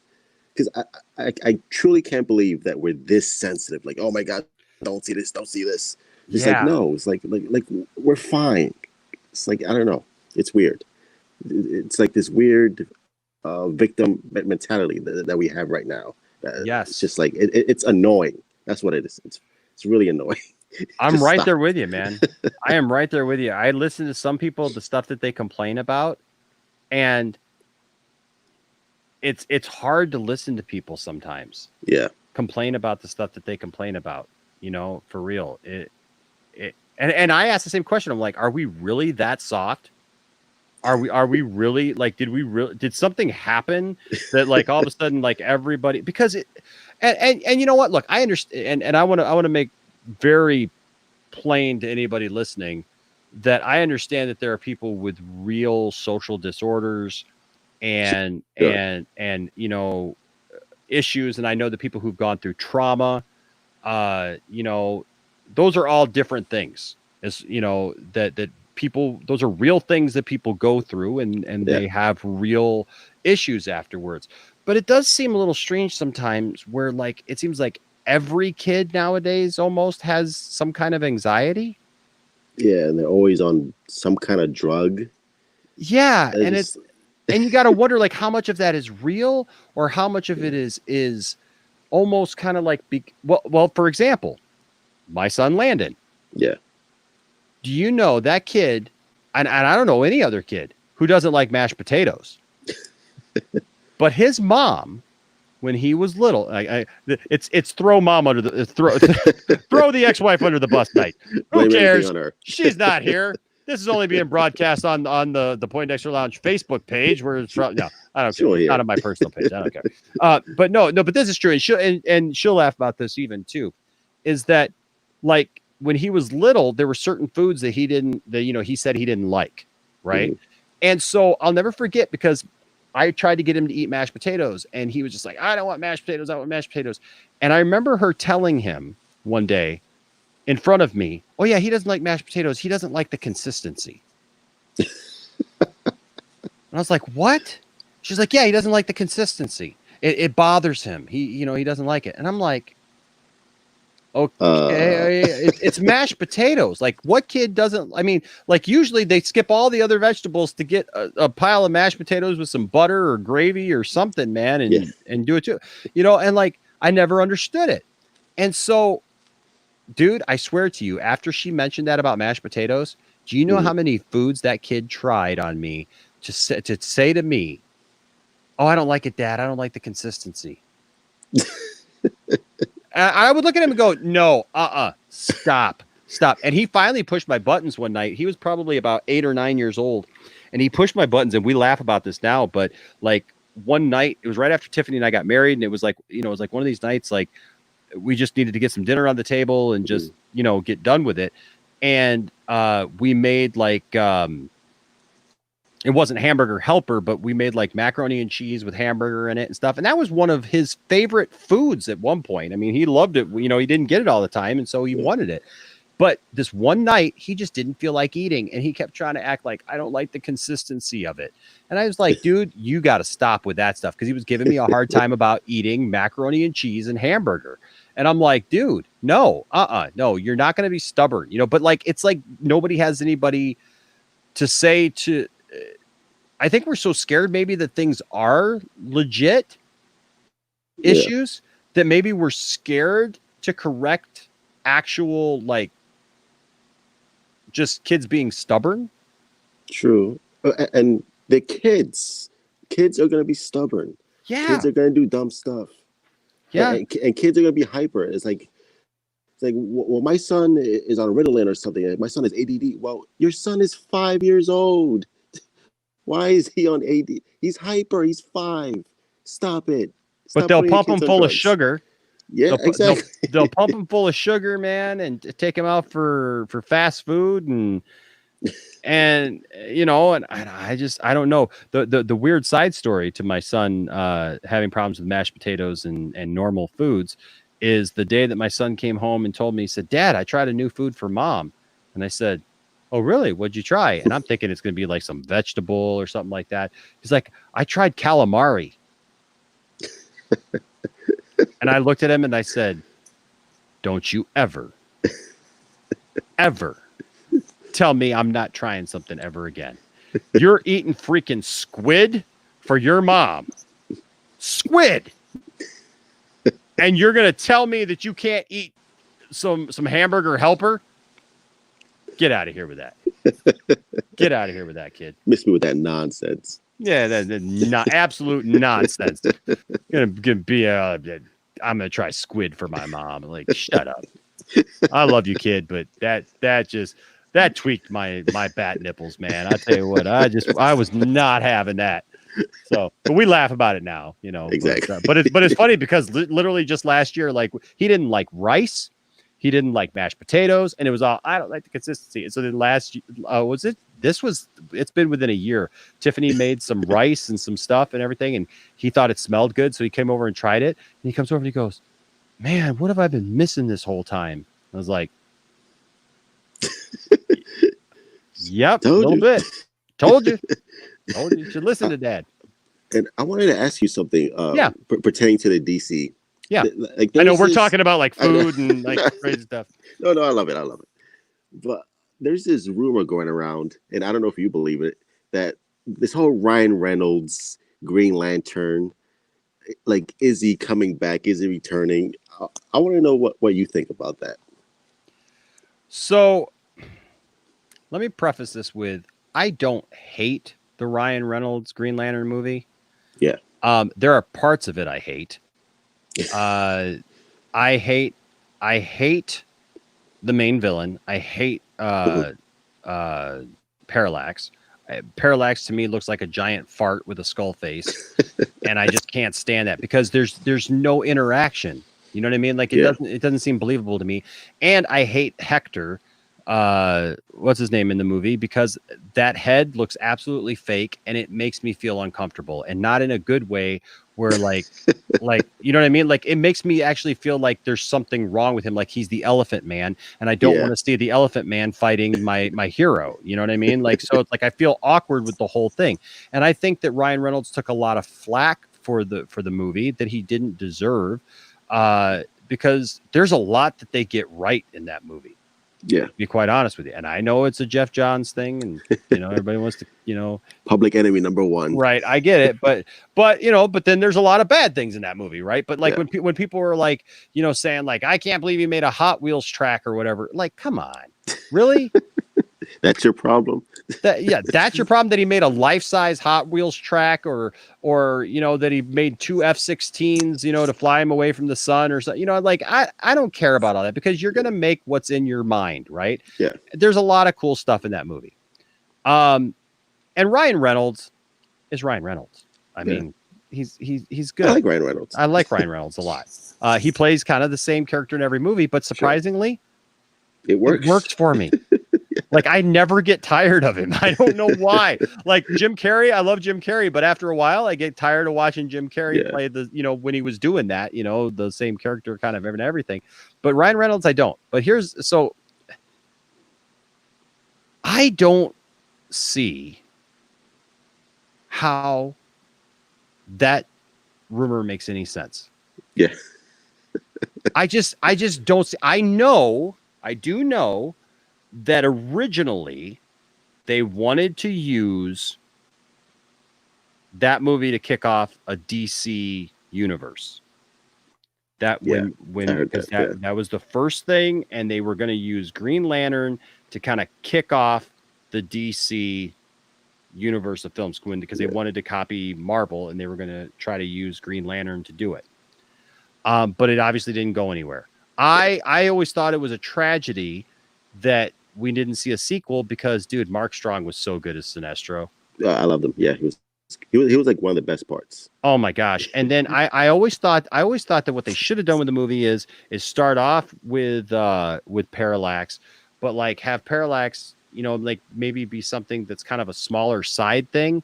That the whole front part of the movie is Hal being discovered, training under Sinestro. Then Sinestro turning, trying to get Hal to come with him because they're brothers in arms, and trying to convince him to come with him. Hal says no.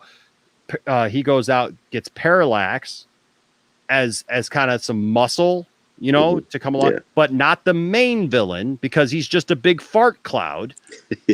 You know what I mean? But you actually have a persona in somebody that in Sinestro that you like, because you didn't have to like kill off Sinestro or have Sinestro be in a place where like you could never bring him back. He could still come back for the sequel,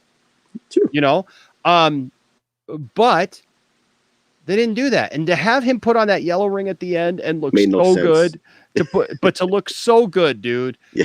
And it's like, oh man. Cause like, I just like when the movie started to bomb and nobody was going to see it and everybody started panning it, I'm just going, oh man, we're never going to see this sequel. And it sucks because, it is what it is. But like I said, this rumor that it's going to be somehow connected to DCEU just doesn't make any sense, because it's not. It was never connected to the DCEU. They what's his name? Benjamin. Sam Benjamin. Sam Benjamin. Yeah. Has come out. I mean, it's basically been talked about that he played Green Lantern in the movie. Yeah. That Zack Snyder did. So, like, why would you change that? I guess is my question. Yeah. you know, I'm not saying that they couldn't even, you know, like come back and do a sequel if they really wanted to. Sure. Right. I mean, Yeah. you know, like, I don't know what's going on with Deadpool. I actually saw an article, was it last year or whatever, when Deadpool kind of stalled with Disney taking over and everything. That I don't think that's happening. Yeah, I don't think that's happening either. But I'm saying, like, it's like I have more faith that could happen than that they try to shoehorn, because I feel like if you try to shoehorn Ryan Reynolds into the DCEU or into Justice League without any context at all, without any backing of it at all, it's going to take people out of the movie. Yeah. Because there's been so many jokes. There's been I mean, just even in the Deadpool movie, even, you know what he kills himself. My goodness, over the Green Lantern movie. I mean, you know, and that's in the second one. In the first one, there's even a Green Lantern joke where he's like, you know, don't make my costume green or animated. You know, there's all those things. And so, like, I just feel like if you try to put him in there, even if it's just like, I know there's like the rumor that it's like just at the end or something like that. Yeah. But if you do it, like, what it's going to do is it's just going to be like, oh God, they actually did it. Yeah. Just like, why'd you do it? And I feel like it will ruin the tone that they're going for. Yes. It just ruined the flow. Just like, no, just if it's not necessary, like, why ruin it? You know, like so many people are just like against it anyway, just like waiting for it to fail. So why give them ammunition to, like, oh, you see they put Ryan Reynolds in it. And just like, no, just don't do it. Relax. Yeah, let it go at this point. Is I guess my feelings on it. You know, just I don't understand where that rumor has come from. Yeah, like who even wants that? I guess it's like maybe like just fan rumors. Like, oh, wouldn't it be cool if Ryan Reynolds was Green Lantern? It's just like, I don't know. Yeah, but that's not my problem. My problem is actually with Harry Lennox Jr. Is that his name? Who plays Martian Manhunter. Yeah. I feel like that seems a little forced, in my opinion. Because it feels like if he's Martian Manhunter the whole time, then why would he be against Clark so much? Like, if he, like, you think he would relate to him, like, oh, the alien. But the fact that he's like, so like, oh, we can't trust this dude. He's an alien. I'm just like, bro, you're an alien too. What are you talking about? Unless he's like putting on an act for people. Yeah, it feels a little forced. Unless they explain it, I'm just like, Snyder, I love you, Snyder, but I like, know. I don't know. See, here is where we get down to these like hard issues, right? Yeah. Where Kavari all of a sudden is gone, is nowhere to be found, apparently. You know, because we're actually talking real here. But no, I agree with you. Look, do I want to see Martian Manhunter? Yeah. If they can figure out a way to make it make sense, I'm good with it. Mm-hmm. But I'm right there with you. Look, in the conversations that I have with my family, we talk about stuff, and my family will tell you, like, I don't show it so much on the channel because I try to remain positive about stuff, but the stuff that I don't like, they know about. Like, they felt my wrath about the Rise of Skywalker. Okay. Because they were shocked because they said that they didn't, and I don't usually make them feel this way, but they said that, like, when we came home from seeing it, that they felt like they couldn't talk about how they enjoyed it. And it made me feel really bad.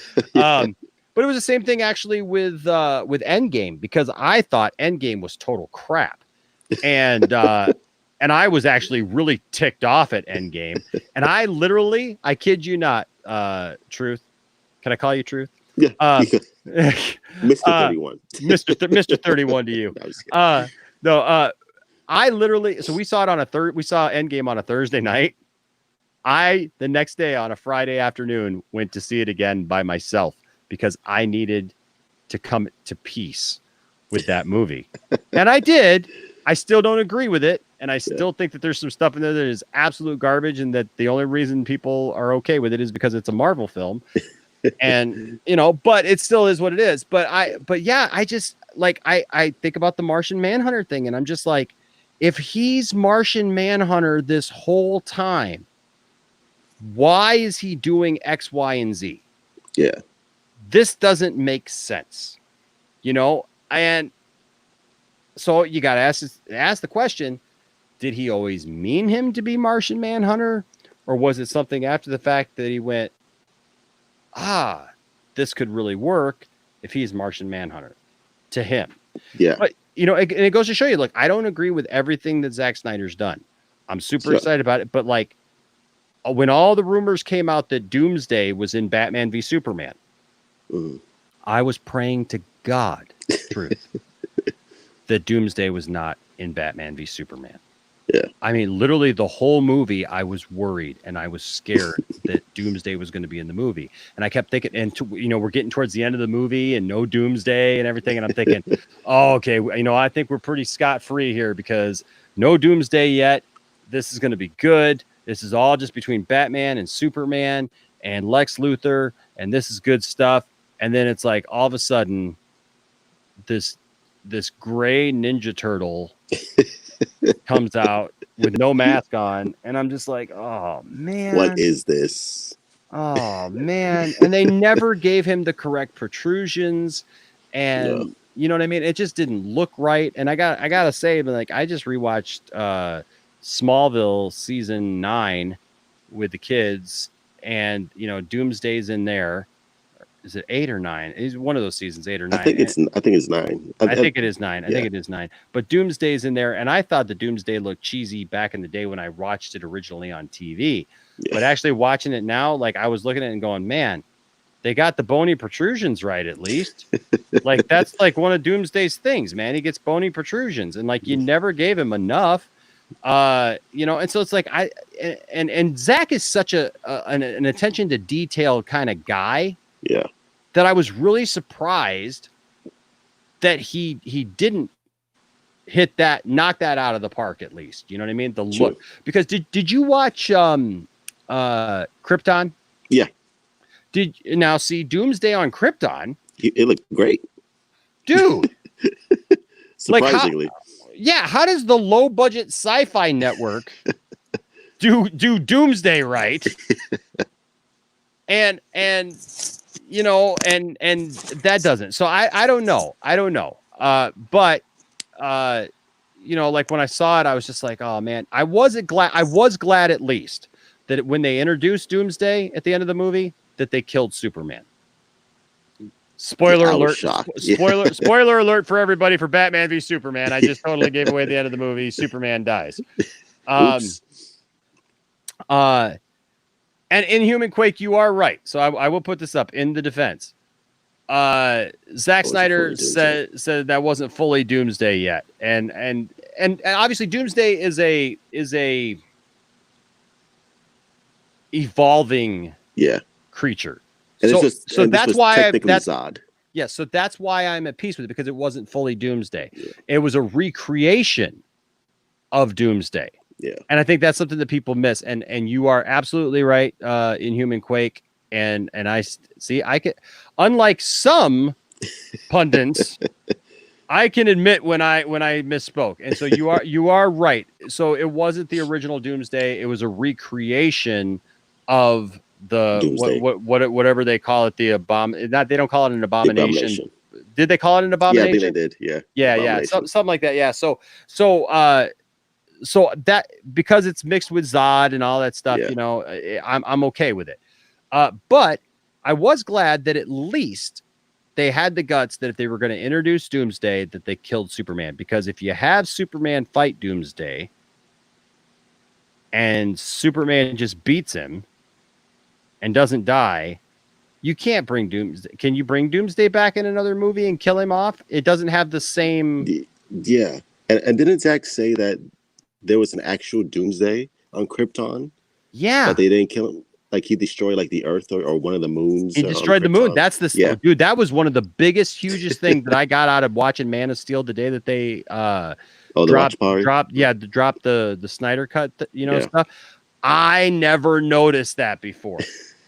I have watched that movie so many times, and like I'm sitting here kind of like just kind of watching it, just chilling and stuff. And he's just like, yeah, and that moon back there that's all crumbled up and stuff. That's actually from Doomsday. And I'm like, What? Doomsday? What? But yeah, What? no, yeah, Crazy. But that's cool. But yeah, I mean, unless you say, well, that's not Doomsday, and then he just defeats that, and then like down the road, because I didn't feel like that they had. I want to be careful how I say this because I really love the movie and I really love Zach's take on it, and I love the story arc, you know. Yeah. But like, I didn't feel like it had necessarily earned the right to kill Superman yet. It was in the second movie. He's barely, you know what I mean? Like, we haven't really got to see him as Superman. So I understand those criticisms, you know, like I try to be level-headed. I understand those criticisms, but that being said, still yet, I was glad that if they were going to introduce Doomsday, that they had the guts to kill him. True. And do that storyline. Yeah. But going back to the Ryan Reynolds thing, that's the only thing that makes me think that there's a shred of truth to it, is that because of the curveball of Doomsday being in there and hearing that rumor for so long before that movie came out, I won't say it's impossible. Just not likely. Just not likely, not probable. And if you had to like pin me down to it, I would tell you like 99.9999999%, it ain't going to happen. No. You know, because it just doesn't make any sense to just interject Ryan Reynolds, Hal Jordan at that. Because then what are you going to do? Bring him back for other movies? You're going to bring him back as Hal Jordan? Like if you do a Green Lantern core show or movie? Yeah. I mean, like, what are we doing here? You know, I mean, like, what is the end game, right? Yeah. like, what are we doing here with this? You know, I don't know. It is a weird rumor for sure. Yeah, there's like a lot of questions that need to be answered. Like, if the Snyder Cut is a big hit, are we doing Justice League 2 and 3 with Zack Snyder? Like, is that definite? Like, yep, we're doing it.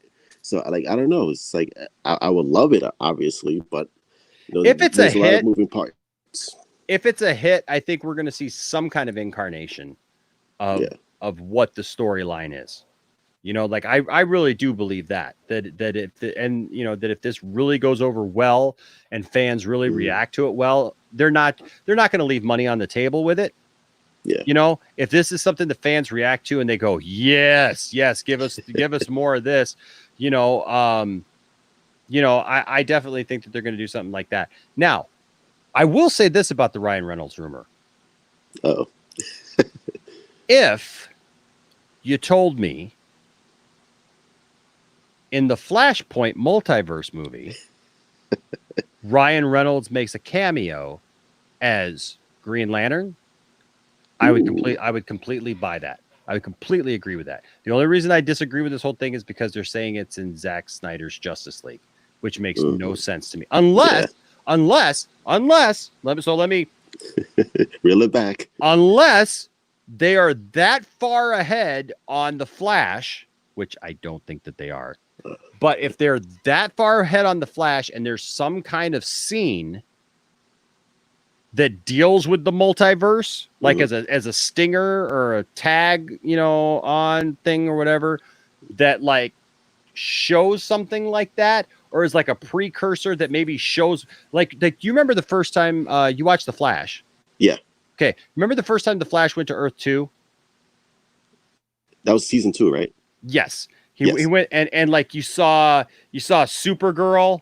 Yeah, right. Like he was going through that whole thing, and you saw Supergirl flying, and you saw John Wesley Shipp's The Flash, and you saw I think it was Jonah Hex, and is there somebody else? But you know that scene that I'm talking about, right? Yeah. So if like maybe for a stinger, you see the Flash talking about something with Cyborg, because at the end of or in the Flash this season during Crisis on Infinite Earths, Ezra Miller shows Cyborg. up. Yeah, Ezra Miller shows up and he says, hey,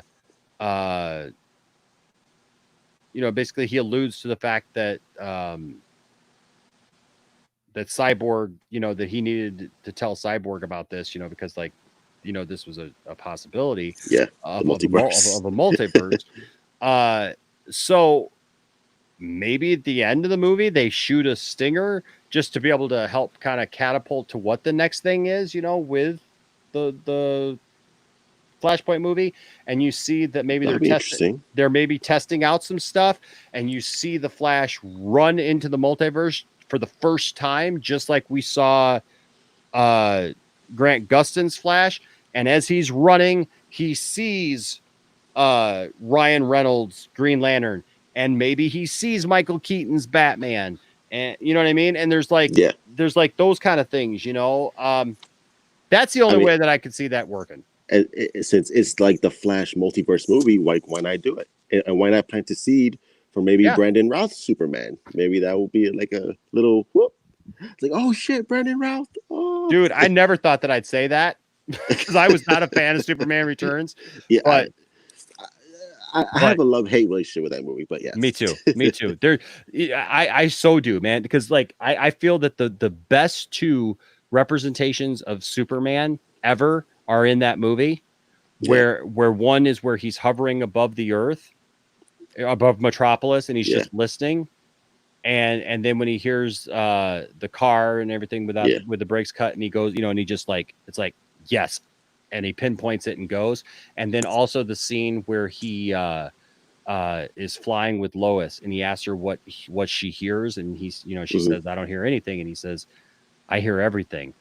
I hear the voice. You wrote the thing about why the world doesn't need a savior, but I hear them cry out every day for one. And I loved that scene so much. I actually wrote a song called Heroes. You can actually, my band Waking Vegas, it's one of our songs, and we got a music video to it. It's more kind of a live performance video, awesome. but it's off the album, and you can find it if you just look up Poindexter Lounge Heroes. The music videos show up, and I use that line because it's kind of it's a faith-based song. But I've written several songs now that kind of dabble in my faith and also my love for Superman. I got one song called Why, where I talk about I got a line in there about the never-ending battle, and then I've got I did a song straight up called Superhero that everybody seemed to like in my old band for a long time, and then but in this song Heroes, the bridge goes, some say this world doesn't need a savior, but the voices cry out every day. And awesome. And so so there's I'll check it out. Yeah, man, check it out. I'd be interested to hear what you think about it. But like I said, it's interesting because those are my two favorite Superman moments, because I think that those really epitomize Superman. Yeah. Right. But yet the movie, like he just everybody relates him to Christopher Reeve. But honestly, Christopher Reeve, man, every time Christopher Reeve was on camera, he had total command of the scene. It was magic. Yes, and he's very strong, and like he's very confident. Yeah. Christopher Reeve's Superman exuded confidence, where Brandon Routh is always kind of second guessing himself, because you can't root for Superman in that movie. Because what are you going to have him do? Come back and take Lois away from a guy? If Richard White is a jerk and a woman, an abuser, or like cheating on Lois, or like anything like that, you can go, yeah, Superman, come back and get her. Like, take her back. Yeah, go get him, Superman. But you can't, because Richard White's a super nice guy. Yeah. And he's raising this kid that he thinks is his for the last 5 years with a woman that he truly loves and cares about and would like do anything for. He's basically Clark Kent in a regular setting, because he's the cool version of Clark Kent. And like, even like he flies a plane, all these little things that they threw in there, and like he saves Superman at one point. Like, how are you going to steal the man's woman and child when he literally came back for you and he ain't got no superpowers? You know what I mean? Like, it's like the perfect guy. Yeah. And so it's like, you cannot root for Superman to get back with Lois. You can't root for Superman to like even have a relationship with his own son, like in that movie, because it's gonna freaking take it away from the other guy. And it's just like, man, I don't know who to root for in this movie, And so I really had some struggles with that. Yeah. And seriously, then you got, creeper Superman, hanging out outside Lois's house. But I'll be honest with you, what really turned I like the movie a lot better now in the last year, because we met Brandon Routh last year at the Motor City Comic-Con here in Detroit. And when we talked to him, like, he actually gave us his take on the character. Mm-hmm. And it changed my perception of him, because I had never heard him talk about his love of the character and what he felt about the character. Yeah. So when I heard him say that, I was like, well, I can't hate on him anymore for this because he gets it. And then the other thing was seeing him in Crisis on Infinite Earths, because I felt like in Crisis, That's Superman. He was that Superman. He was the Christopher Reeve Superman. Finally, Yeah, it's like it was like, because I feel like in Superman Returns, if he was like too young, he felt like Superboy to me. But in Crisis, like you said, it was like, there it is. That's Superman right there. That's what I want. And I'm just like, damn it, I want to see more of him. I know, man. It's and hopefully, in the Flash multiverse, I hope at least we get like something, just a little tease. Because if we're having a Kingdom Come Batman, there has to be a Kingdom Come Superman, right? Or a Kingdom Come Wonder Woman? Like, is there Superman in Keaton's universe? I mean, if anything's possible. Again, if you're gonna do that, why not? Since Brandon Routh is the Kingdom Come Superman, why not just put him in the Flash movie? Just Well, there was talk years and years ago that they wanted to possibly. He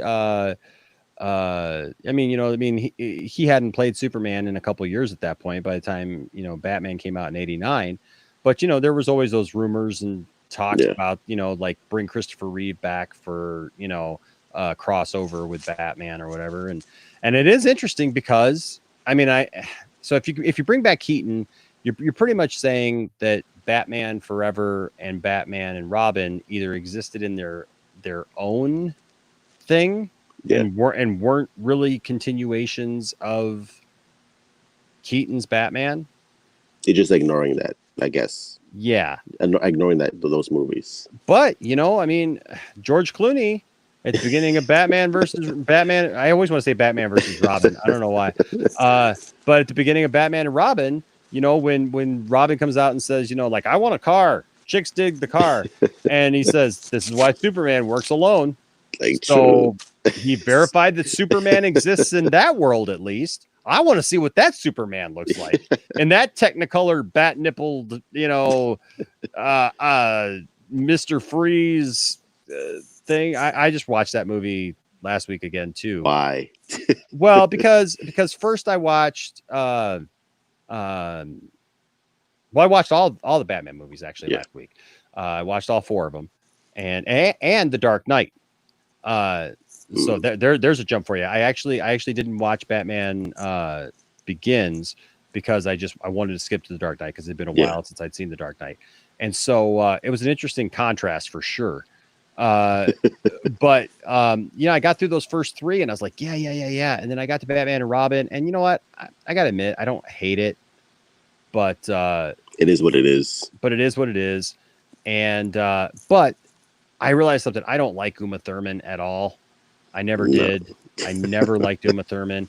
And I know we got to get going, but also, what the heck is the purpose of what's her name? The supermodel who's in that, who plays Bruce Wayne's girlfriend. Angie Everhart. Angie Everhart. Why is she in that movie? It doesn't make any sense. Eye candy. Yeah, but I mean, the thing is like, okay, so like all the stuff that's like about family and that whole storyline about family and everything, and yet he's talking about possibly marrying this woman, and she apparently doesn't know that he's Batman.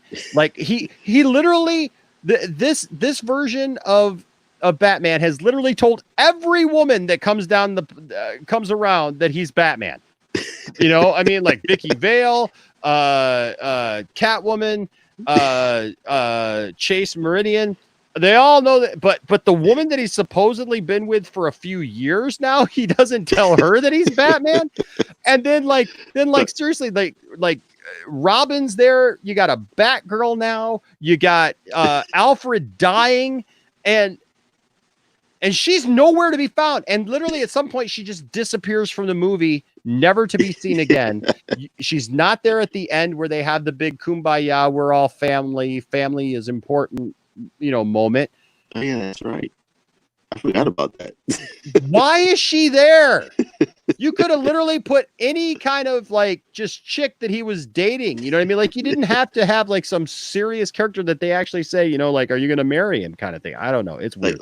Like that was the least of my problems with that movie. I know. It's just, but watching it like that again, like makes you like ask those kind of questions when you've seen a movie so many times that you're just like noticing stuff for the first time. And you're just like thinking, wait a second, I never thought about this before. Why the heck is she in this movie? But yeah, I mean, like I didn't even mind Schwarzenegger so much actually this time, but kick some ice. Oh my gosh, so many puns, so many bad, like even the stuff that's not puns is just bad and terrible dialogue.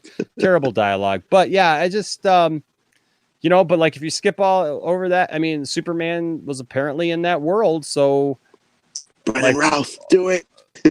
Who knows, man? Who knows what they're gonna do with that whole thing? But it's exciting. Hey, but you know what? Isn't it exciting though that as a DC fan, it's exciting. I love it. As a DC fan right now, anything is possible, man. Yeah, because they're listening to the fans, which is like, thank you. They're giving us what we want. Yes, like Batman Beyond is actually possible. Like it's like it can actually happen. I can't believe that I'm saying that. But a Batman Beyond movie, just slide in Brandon Routh in the Flashpoint movie with Bruce Wayne and Michael Keaton. I mean, people go nuts. Yeah, people go nuts to see Brandon Routh standing alongside Michael Keaton, or maybe just put old makeup on Henry Cavill and put him alongside Michael Keaton. That'd be pretty cool too. Again, like so many possibilities with that they can do with it. It's exciting.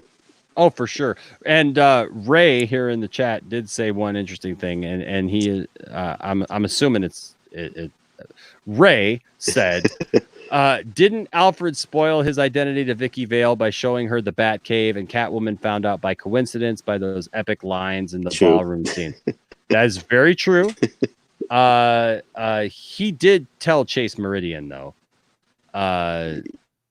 Kind of.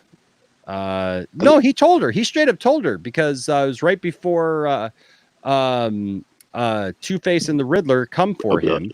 And they shot him in the head. Yeah. They kiss, and she figures it out from the kiss because she kissed Batman. And of course, she got that big Batman smile when she tells him that she's met somebody else, in Bruce Wayne, and he turns around in the bat suit and he's got the big.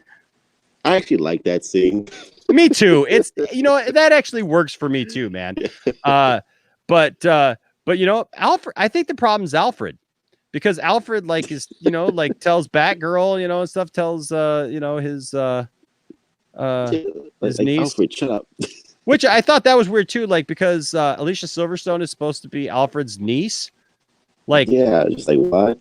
Okay, sure. That's a weird age discrepancy there, man. If he's got a sister that had a daughter that young, yeah, and isn't she supposed to be Jim Gordon's daughter?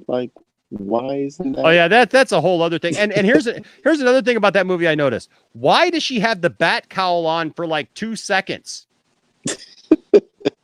I don't know. She literally is riding a motorcycle. It's almost like it was a helmet, but the bat face shield thing is not a helmet. I don't understand why she's wearing it. But when they're all going, this doesn't make any sense either, because Batman's in the Batmobile, right? Which is a one-seater in that, right? Robin is no longer on the Robin cycle when they're going for the final battle. Robin is on a snow ski kind of thing with blades or whatever. And actually Batman's in a bigger one, isn't he? Yeah, Batman's in a I think so, yeah. Yeah, Batman's in a big ski thing. Robin's in a small Robin ski thing, because you got to have it branded. Small Robin thing. And Batgirl is driving on the ice on a motorcycle. Makes no sense. Just like At that point, I was just like, "What is happening right now?" But she's got the bat. But and actually, I like that look, like with the Batgirl thing, like with the cowl. But like as soon as they get up on top of the observatory, she literally just pulls it off and throws it down. I mean, like just pulls it. There's not even any reason. She like they're all just standing there looking together like this, and all of a sudden she's just like, I don't want to do this anymore. It was almost like Alicia Silverstone made that call. Like they were filming it. It was the only take that they got. And it was like 4 a.m, like it is right now. And she was just like, I'm not doing this anymore. Done. I'm out of here. I am outie. But yeah, man, So it's so funny, like watching that stuff after the fact. But hey, man, awesome, it was good talking to you. The truth. Always, man. Thank you for having me on. Absolutely, man. Thank you for subscribing. Love your videos. I love the way you handle Andy. Just bitch left. But again, always appreciate it, my brother. Always love it. Always Thank a fan. Man. And yeah, you have a good night, bro. Hey, you too, man. Thanks. Come back anytime. Thank you. All right, brother. Well, guys, we've done it once again. We have gotten through 4.5 hours of just awesome fun here tonight. Hey Shadow, I would love to have you on, bro. But I'll be honest with you, I am spent. It's 4:30 it's 4:38 in the morning. I got to get to bed.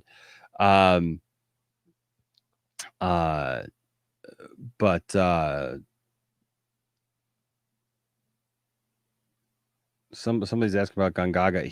Gongaga was on earlier. Xtal. Yeah, he was on earlier. We had a really good conversation between the two of us. But Shadow, yeah, I would love to bring you on, man. But I honestly, I couldn't give you my best right now. I'm you know that punchy feeling when you're just you're about ready to crash.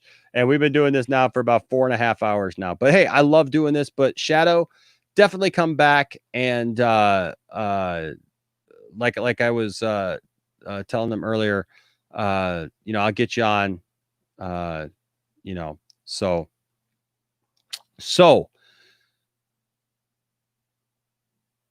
oh, that's cool. Ray says they saw the stream where I called out Andy. Thank you so much. I'm glad that you enjoyed that. Yeah, that was a crazy night as well, man.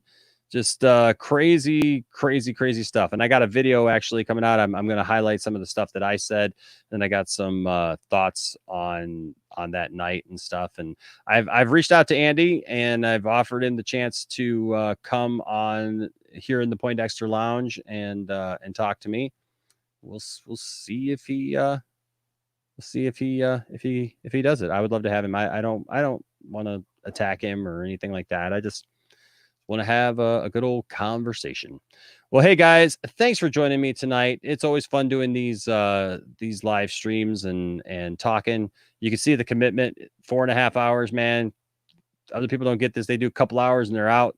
And if I was smart, I might too. But I love doing this stuff with you guys. I love having fun with you guys and talking with you guys. And like I said, yeah, Inhuman Quake for sure. Tonight, today is Thursday.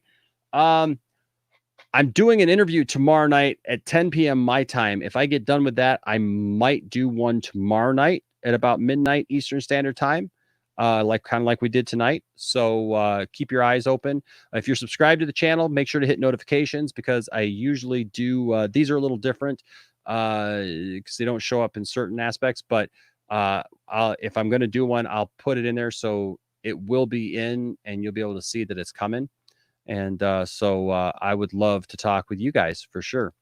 Shadow and Extal and Inhuman Quake. Absolutely. I appreciate all you guys. I appreciate everyone who supports the Poindexter Lounge and just us in general. You guys are great. You guys make this show. These programs are all because of you guys. You guys fuel these things and the conversations and that's pretty cool. I like that. If there's one good thing that's come out of this whole mess that's going on in the world right now is being able to discover stuff like this and do programs like this. we always did live streams and we read all the comments, but to not just see the comments, but then also to be able to actually talk to you guys. I think that's a cool thing that's come out of all this and made things different, at least for our channel. And so I like where it's going, and I'm grateful for each and every one of you guys. Share the videos, tell somebody else about the Poindexter Lounge, and we are on our way to 10,000 subscribers. Hey, Darth Tasty.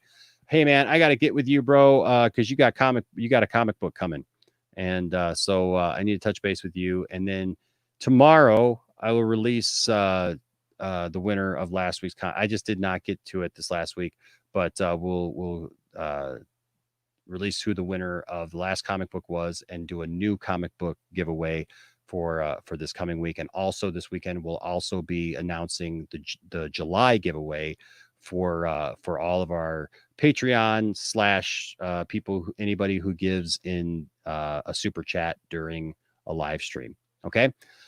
Love you guys. Stay nerdy, stay cool. Don't let anybody tell you that your fandom doesn't matter. Don't let anybody mock your fandom or what you think of something, whether or not you agree with me or you disagree with me or anything in between. You're never going to hear me mock you. I will never have a guest on where I will laugh and mock your love for something, because we all have different things that we love. What's up, Cylon Scotty? Good night, man. Good night to both of you. Love you both, you and Sophie. Hope you guys have a good night. I got to get your DVD out to you. And I hope you all stay safe. Take care of each other. Do what you got to do to stay safe in these crazy times. And spread the love. Spread the love. And stay nerdy always. Until next time, my name is Enosh, a.k.a. Enosh Vet, signing off for another day. We'll see you next time. Bye-bye.